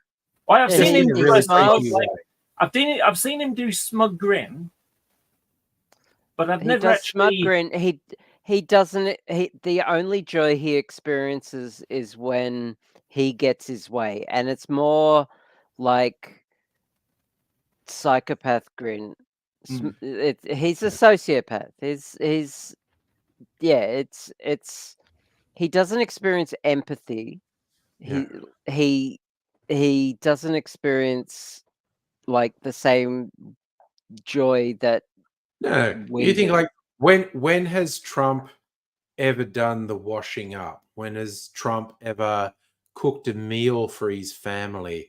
When has Trump ever actively engaged in genuine joy with his children? You just get the vibe. Never. That's never. He claimed last week that you need ID to do anything, like go to the groceries. He makes shit up. His brain is just fucking pudding. Oh yeah. That's amazing. Yeah. I mean, remember, he's 78 years old. He's an old man now. He is. Also, I just want to backtrack a bit. Safa put this chat about boxing not in the next, and I looked it up. The International Olympic Committee has fallen out so badly with the IBA, the international boxing thing, and they're just saying like, we are not going to deal with them. They are corrupt, and it is not yet on the Los Angeles Olympics boxing. They've said the national boxing authorities have to form a new authority because the IBA is corrupt beyond reclaiming. And they're saying like, we literally will not deal with them because of the level of corruption in that organization. And so currently boxing is not on the roster for the next Olympics. That's real. I've actually been really quite irritated because, obviously karate used to be in the Olympics, but this time it's not. Look, the Olympics cycle through some sports. They're not all evergreen. Yeah. So, and it was like, I feel really sorry for my karate club. We actually have quite high performers, that a young guy called Jack, he's 21 and he is an athlete. Honestly, he's an athlete. He's amazing. But he's trained for years since he was a little kid to get to the Olympics. That was that's the goal, to get up there, he's number 18 in the world ranking, he's number 18 in the world, which is impressive. Yeah. And yet, so a goal that he might have for the next Olympics, if it's not there, then he's Yeah. sort of, can you imagine building up to something and say, "Oh, sorry, we're cancelling that thing in now. It's not going to be on it now." So the best he can do is be like number one in karate, as an isolated sport. He could always compete for the All Valley karate tournament. Exactly. Yeah. Or Except that's under 21s. He could do a Steven Seagal and trick some Hollywood executive into thinking that he's actually disarming things. Didn't Steven Seagal's career start on a bet between two movie producers to see if they could get some total buffoon to become I don't believe so. I believe what actually happened is Steven Seagal did like an audition performance for some studio types, and it was his Aikido, and he was working with people, and it was choreographed. Like guys would run at him with the intention he was going to do a little lift thing, and they would somersault through the air and be thrown. But it was choreographed so well, the ignorant studio execs literally thought Steven Seagal was beating 5 guys, but they had choreographed the entire thing, and the studio execs didn't know any better, and it was visually extremely impressive. And they went, "Yeah, let's put this guy in a movie. This fucking kicks ass. What he's doing." I don't know whether this is true or not, but I've heard it as a kind of a rumor kind of thing. But apparently, Steven Seagal, he's looking so much, his skin is kind of like, he's looking so much like an old couch that he's worried that JD Vance might want to.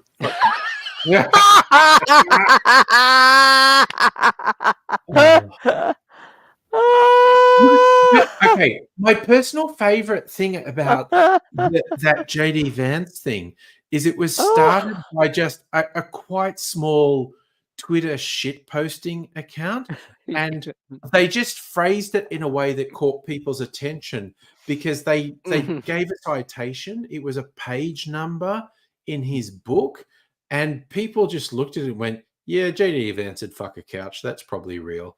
And he's so weird that seemed real. Like and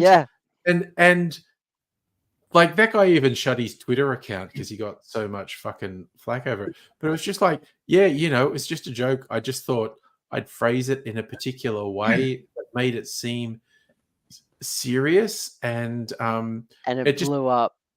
And it's blew up more than Gay Lions. That was my joke. I mean, I told that very flat, as if I was being serious. But it was just a joke. It's perfect. I literally invented that joke about 40 seconds before I said it. Yeah. No, and it was a good one. But okay, my favorite, and this is a real Steven Seagal. Well, there are two good Steven Seagal ones. Once he was on Saturday Night Live. He is renowned. He is absolutely renowned for being the worst guest in the entire history of Saturday Night Live. The worst host.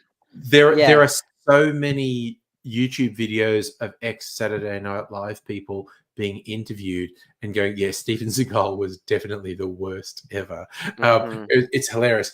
But one from like his first movie had been made but hadn't been released yet, but some people had pre-seen it. And Mark Harmon, who was a Hollywood heartthrob, he'd been in various movies, both young and actually as an older man in one of those NCIS, I think he was on. He's in NCIS. He's a silver fox. He's a daddy. Like he was a young sex symbol in his 20s and 30s, but then he had a rebirth in his 50s on NCIS as the zaddy. He turned me straight. For real. But anyway, he told a story when Steven Seagal's first movie had been made. He'd actually seen a preview of it, and he was on the lot of whatever the studio was, and he bumped into Steven Seagal, and he went, "Oh my God, I saw your movie. That was great. You are going to be huge. That movie's fantastic." He goes, "If I could give you one tip, though, don't let them film you running because for some reason you look really weird when you're running. And there are videos on YouTube that are just compilations of Steven Seagal running, and there is something just inherently wrong with how he runs. But anyway, so Mark Harmon says, I said this to Steven Seagal, you're awesome, you're going to be a big star. Don't let them film you running. And then he went to like their cafeteria where they have lunch, and he sat down and he had lunch, and he was in there for half an hour to an hour. And he came out, and Steven Seagal was still standing there, just kind of staring. Because he had the temerity to say Steven Seagal looks stupid when he's running, but he does. There are whole video compilations of how stupid he looks when he runs. Steven Seagal cannot take any criticism whatsoever. Nope. Yeah, and I remember. What is the pathology of that? What is that? Is that narcissism? He's weird. Is He's just a weird guy. And some of his more recent movies, like from the last 10 years, it's like, what is he, 60 something? And he's so out of shape. And there's these whole things where he's being a soldier, but he's sitting in a chair. He's sitting in a chair with a rifle. And I just, there was this really funny podcast where these guys were just ripping on him, and they were just, this is like the funniest, and it's on YouTube where they do the clips and they go, this is the funniest thing. And they put this clip where he's sitting in a chair and doing, and they're like, what is that? What the fuck is that? What's going on here? Who turns this into a movie? What the fuck? Yeah. I'm looking at a video of him running, and it is kind of weird. In fact, the title of the video is Steven Seagal running like a girl compilation. Yeah, no, there are a whole bunch of YouTube videos of him running. It's ridiculous. And Safa, for real, Steven Seagal moved to Russia. Yes. He and Putin are like that. For real. Okay, yeah. I just figured out what Steven Seagal running is. So I noticed he does this thing with his hands, almost like he's clicking his fingers. And so I've now got, and I'm going to refer to him twice in the same thing. Carlton dancing, remember? There's basically that's the second Carlton dancing reference. Steven Seagal does running in the same way as Carlton does dancing. Yes, that's fair. That's completely fair. Oh, by the way, like my new pajamas. I actually do. You're wearing your PJs. They're great. Yeah. I haven't got up yet. Oh, spoopy. They're soft fleece, like a light fleece. So Nice. That's good. I like it. Yeah, so they're so comfortable. Do you know what? When I first put them on, I'm thinking, oh, this is like when I was 7 weeks of HRT. For the people listening, if you don't know what I mean by that, is when I started taking HRT, about 7 weeks in, my skin just suddenly felt really soft everywhere. It's like my hands became soft. The tops of my toes. Like just behind the toes, the top of your foot, the bridge of your foot. That's all soft. Your shoulders, and it's like the best way I can describe it is like touching memory foam for the first time. It's like, oh, this is interesting. Oh, Yep. Okay. Okay. Awkward. I remember. Oh, go on. Okay, so I remember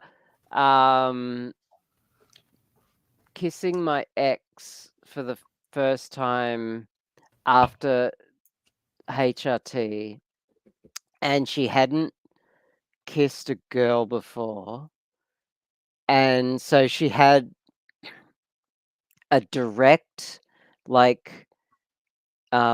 comparison between boy lips and girl lips, and she was flabbergasted how much softer they were. Okay. For real. And just holy shit, that's amazing. I'm like, I know. So much better. So much better. Okay, are you ready for awkward disclosure time? Oh yeah, let's do it. Oh, is it mouthfeel related? No, it's not. It's okay. like the teenage boys that asked about the willy thing. So it's a penis. Oh no, yeah, that's mouthfeel related. Oh, all right, is it okay? I'm asexual. Angry gets it. Angry gets it. I get it. Oh my god. So I've heard. So I've So heard. Yeah. I'm asexual, so I don't understand this because my head doesn't go down that far. Yeah. Look, I'm grey ace, so Yeah. every 6 months or so. So On fire. So one of the things that happens when you start taking HRT is, you remember that thing when you were a little kid, and the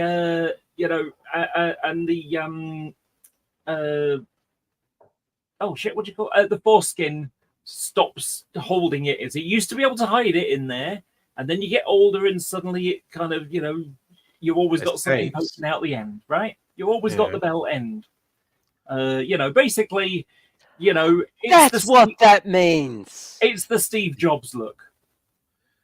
The know, turtleneck. Bell end. A dick in a turtleneck, yes. Yeah. Is that what bell end means? Well, you know this already, but It kind of looks like a No. bell. It's got the same shape as a bell. Stating the bleeding obvious, yes. Anyway, so No, I Um, never knew what that meant. really, What a bell end means. are you being serious or are you just making fun? Yes. Okay. Yes, I'm being 100% That's the same- serious. that's the I same never basic knew what shape that as a meant. Yes, bell in that's where bell end comes from. Well, Heine says it's the fireman's helmet. right. Yeah, okay, same thing. that. Same thing. yeah. I'll go Anyway, look this so up. thanks to HRT and testosterone blocking medication, you get shrinkage, and so now it closes over. Okay. Right. So Well, I know what Glenn's penis is. I've ungone puberty basically, Right. in that department. Shrinkage, yes. But do you remember I told you about when I that 7 weeks thing when my skin got really soft? When I say Yeah. it got soft everywhere, I mean everywhere. And so if I don't get to the toilet in time, if I'm like in a hurry and I want to stand up, because I might as well, it's easier to drain that way, right? Yeah. If I decide I want to go, I need to make sure I pull it back quick, because otherwise, floppy skin, it just everywhere. Yeah. I've had to clean Well, up. so many okay. times. I'm also just going to throw something in. Circumcised, so I've never really gone through that. So Ah. So yeah, awkward revelation there. But no, Fair that's enough. all. We're all being Well, open. Yeah, I if I'm desperate and need to pee, I have to just hold it, I guess. Mm. I don't know. Like everyone else. I was having this conversation with Mrs. Angry the other day, saying, "Oh, there's a thing you Same can problem, get, but like this funnel." different flappy bits of skin. I don't know. Yeah. I've But You know what? I'm just sort I've of- had bottom surgery. right. So, So now Yeah. the idea of put a cork in it is a bit more, literal, yes. But you can get a little sort of plastic thing that's like a funnel, which is actually Oh, it's shiwi. more or less designed. It's mostly designed for women who go camping, so they can Yes. just Or where music there's no festivals. toilets, music festivals, so you can easily stand up and pee. Yeah. That rather embarrassing thing I just said, I've now started sweating, unfortunately. Ah, bummer. You're having Well, a physical reaction to so eating something embarrassing. yeah, I mean, I've just spoken about my genitals, so and I once peed my pants drunk at Angry's place. Like, shit happens. We're It does. human, We are human Yeah. people.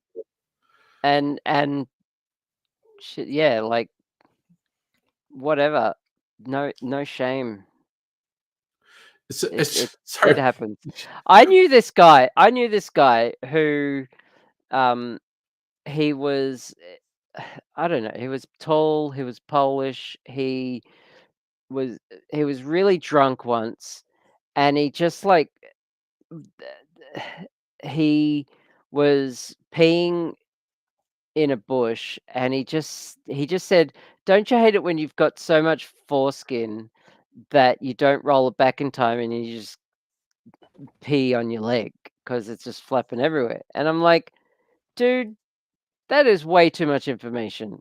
Like, and that's not even the problem you have. That's like he just had so much foreskin. yeah. Like, you have like human bodies are weird. Oh, no doubt. No doubt. They're just weird. My We've had this conversation before. So no, okay. So if you really want embarrassing, I once ate a massive slice of cheesecake. Yeah, like it was a quarter of the cheesecake, right? Yeah. And I'm lactose intolerant. Oh my and then- god. Okay. So Yeah, and the next day I was in I was in the PhD lab, which is basically just cubicles where PhD candidates are writing on laptops, and I thought it was a fart, but I shit my pants Okay. because lactose intolerant. And yeah. it wasn't a lot. It was not a lot.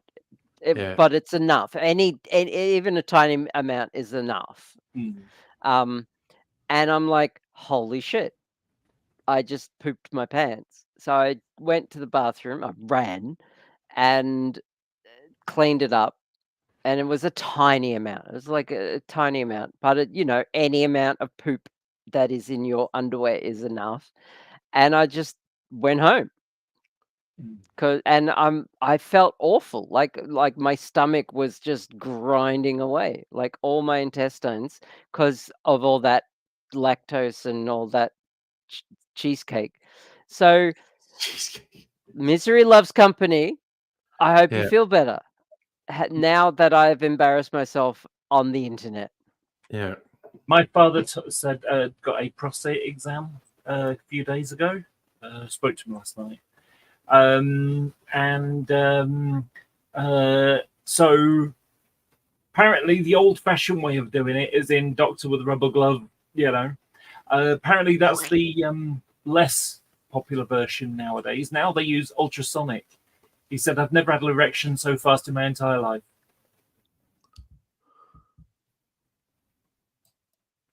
They used ultrasonic to detect whether there's a problem with it at all. Okay. I don't know. So Okay. just going with some very early YouTube videos. Why is that funny? 'Cause- So instead of the finger, they used ultrasonic. Yeah. Is it a ultrasonic probe up the butt, or? Yeah, I'm not sure, but it's basically they use ultrasonic, and it's just the idea of sonic sound, vibration. But it's ultrasonic, and you don't feel the vibration. Yeah, and so supposed to be okay. It's obviously not a very good joke, because it's related to create. I thought it was a real anecdote. I thought it was a real anecdote. No, it was a joke. Oh. He actually just told me he went in there and he had this ultrasonic thing, and And it was a very but fast. I went and added yeah, the next okay. bit on, because Okay. I thought, because obviously Sorry. Wah, wah. it creates the fluid that together with the sperm cells in the testicles makes semen. Yes, it does. So basically, it was like, yep,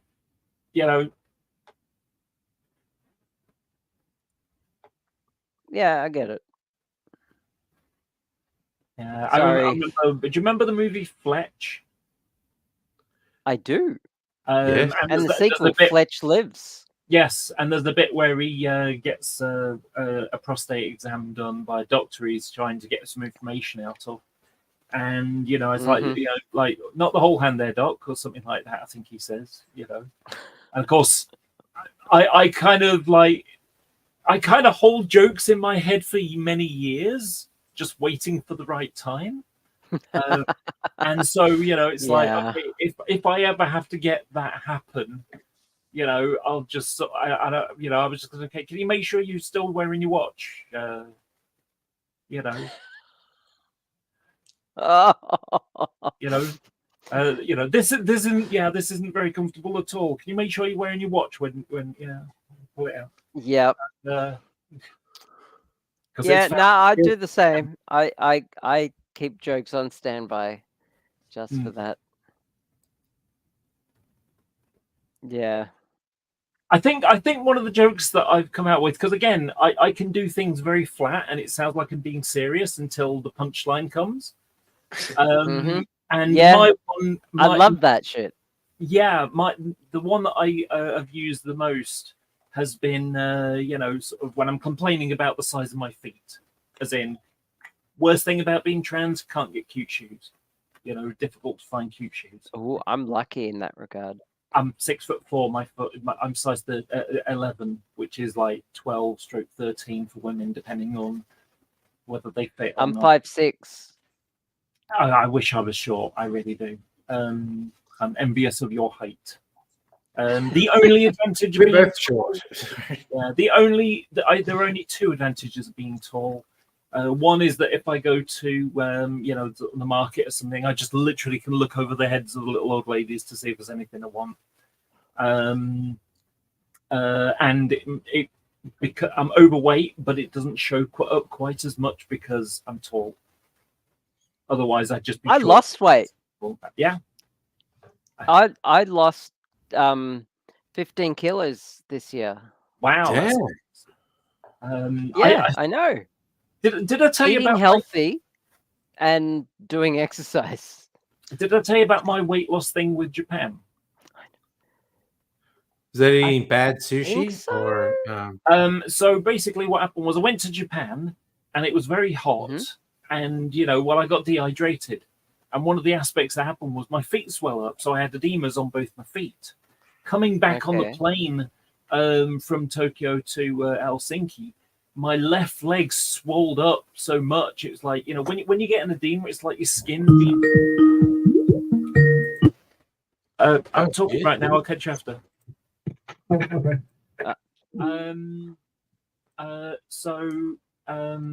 Yeah, my left foot swelled up so much you couldn't see my ankle.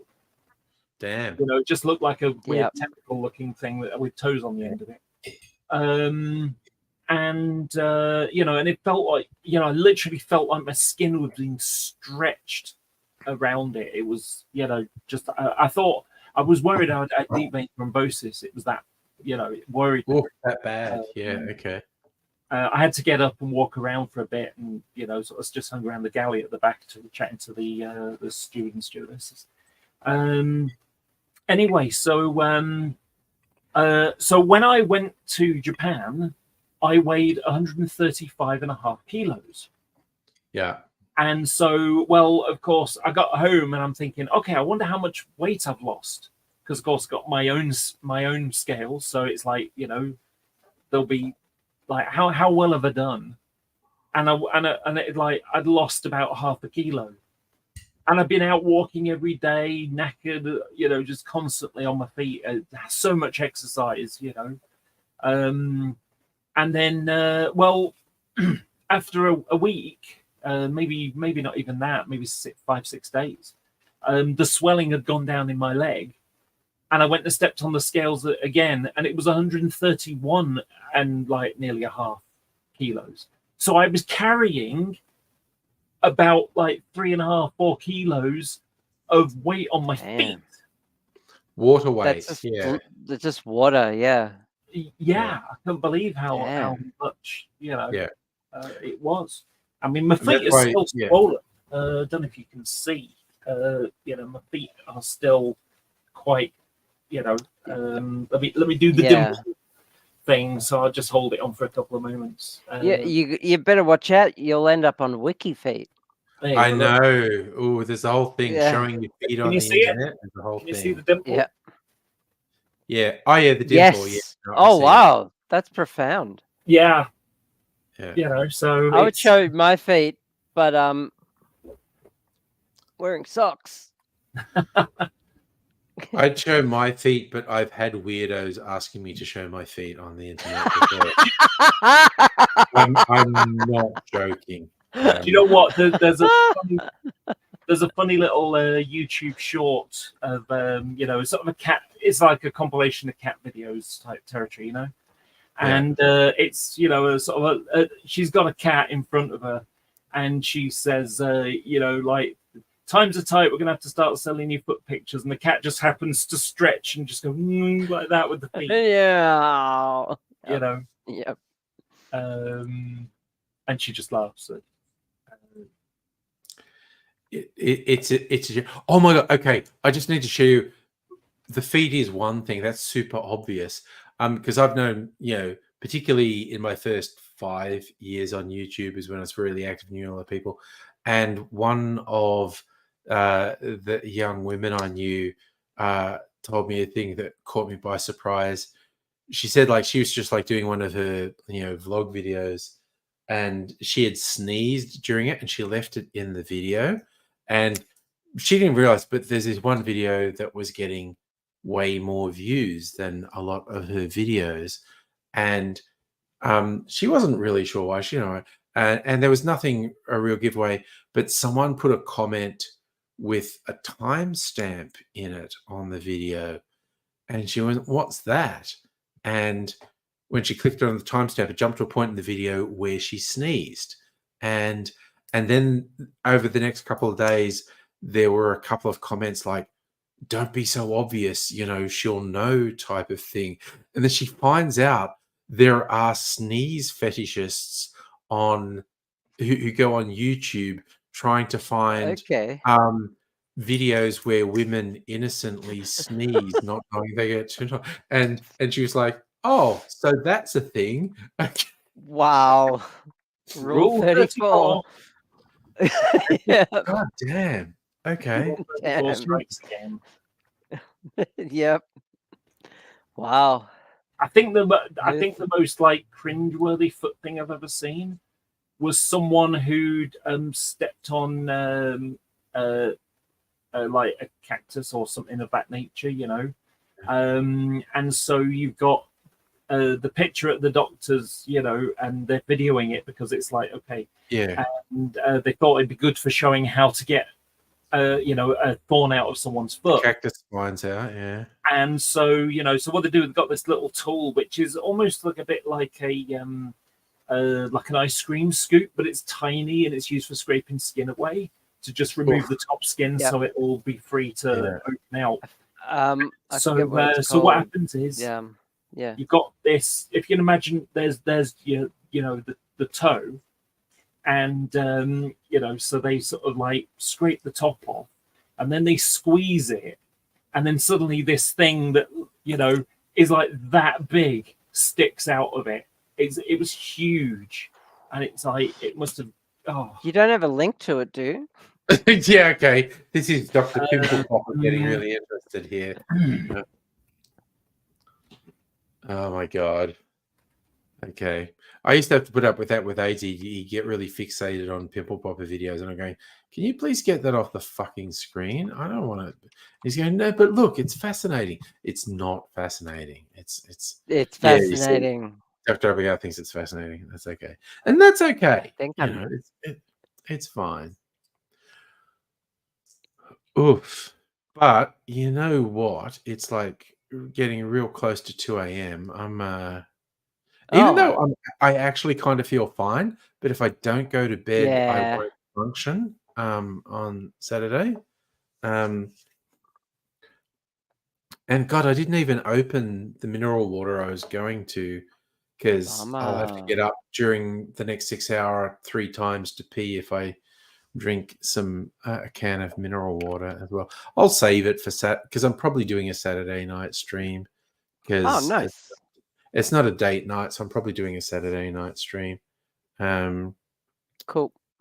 I'll be here. I'm not going out tomorrow. Nice. Yeah, I got to prepare for my D&D game on Sunday. Yeah. You kind of caught me by surprise with the talk about going out tonight. By the way, because I was just kind of Oh like, yes.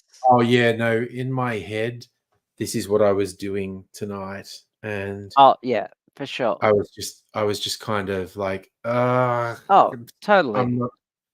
And I thought you'd understand that it's like For sure.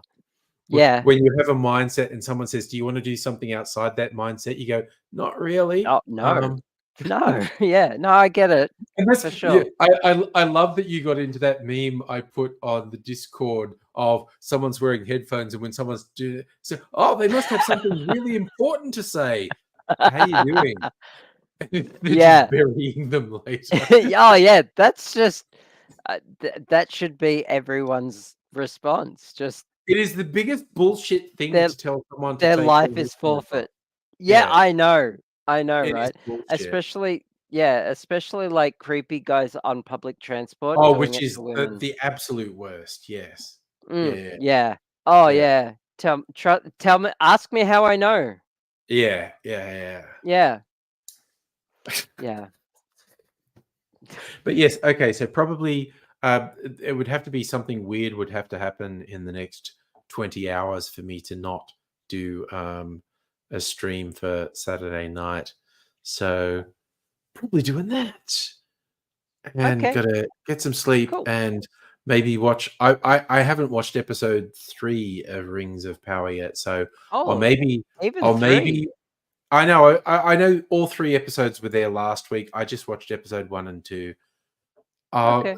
At some point I'll wake up and probably make I got a really nice sourdough baguette today. I'll probably wake up and make myself a Oh, it's so yummy. It's really good. Oh, I can't stand sourdough. Oh, just can't do Okay. it. Well, I'm gonna make Don't- myself a don't- nice bacon sandwich and sit down and probably watch Rings of Power in the Oh morning. god, I hate bacon so much. Oh, Oh, everything okay. about We're bacon just gee, turns me up. sorry. Oh, I God. didn't realize the terrible path I was going down there. Okay, let's just leave all that aside. Oh, And you'll take care. If you're around for a Saturday night, we'll do it's not going to go this late, but yeah, Saturday night. we'll do what we do and see what happens. Okay. But Good to see you, bye, Laura. folks. See you Thanks. another time. Yep. Bye for now. Bye.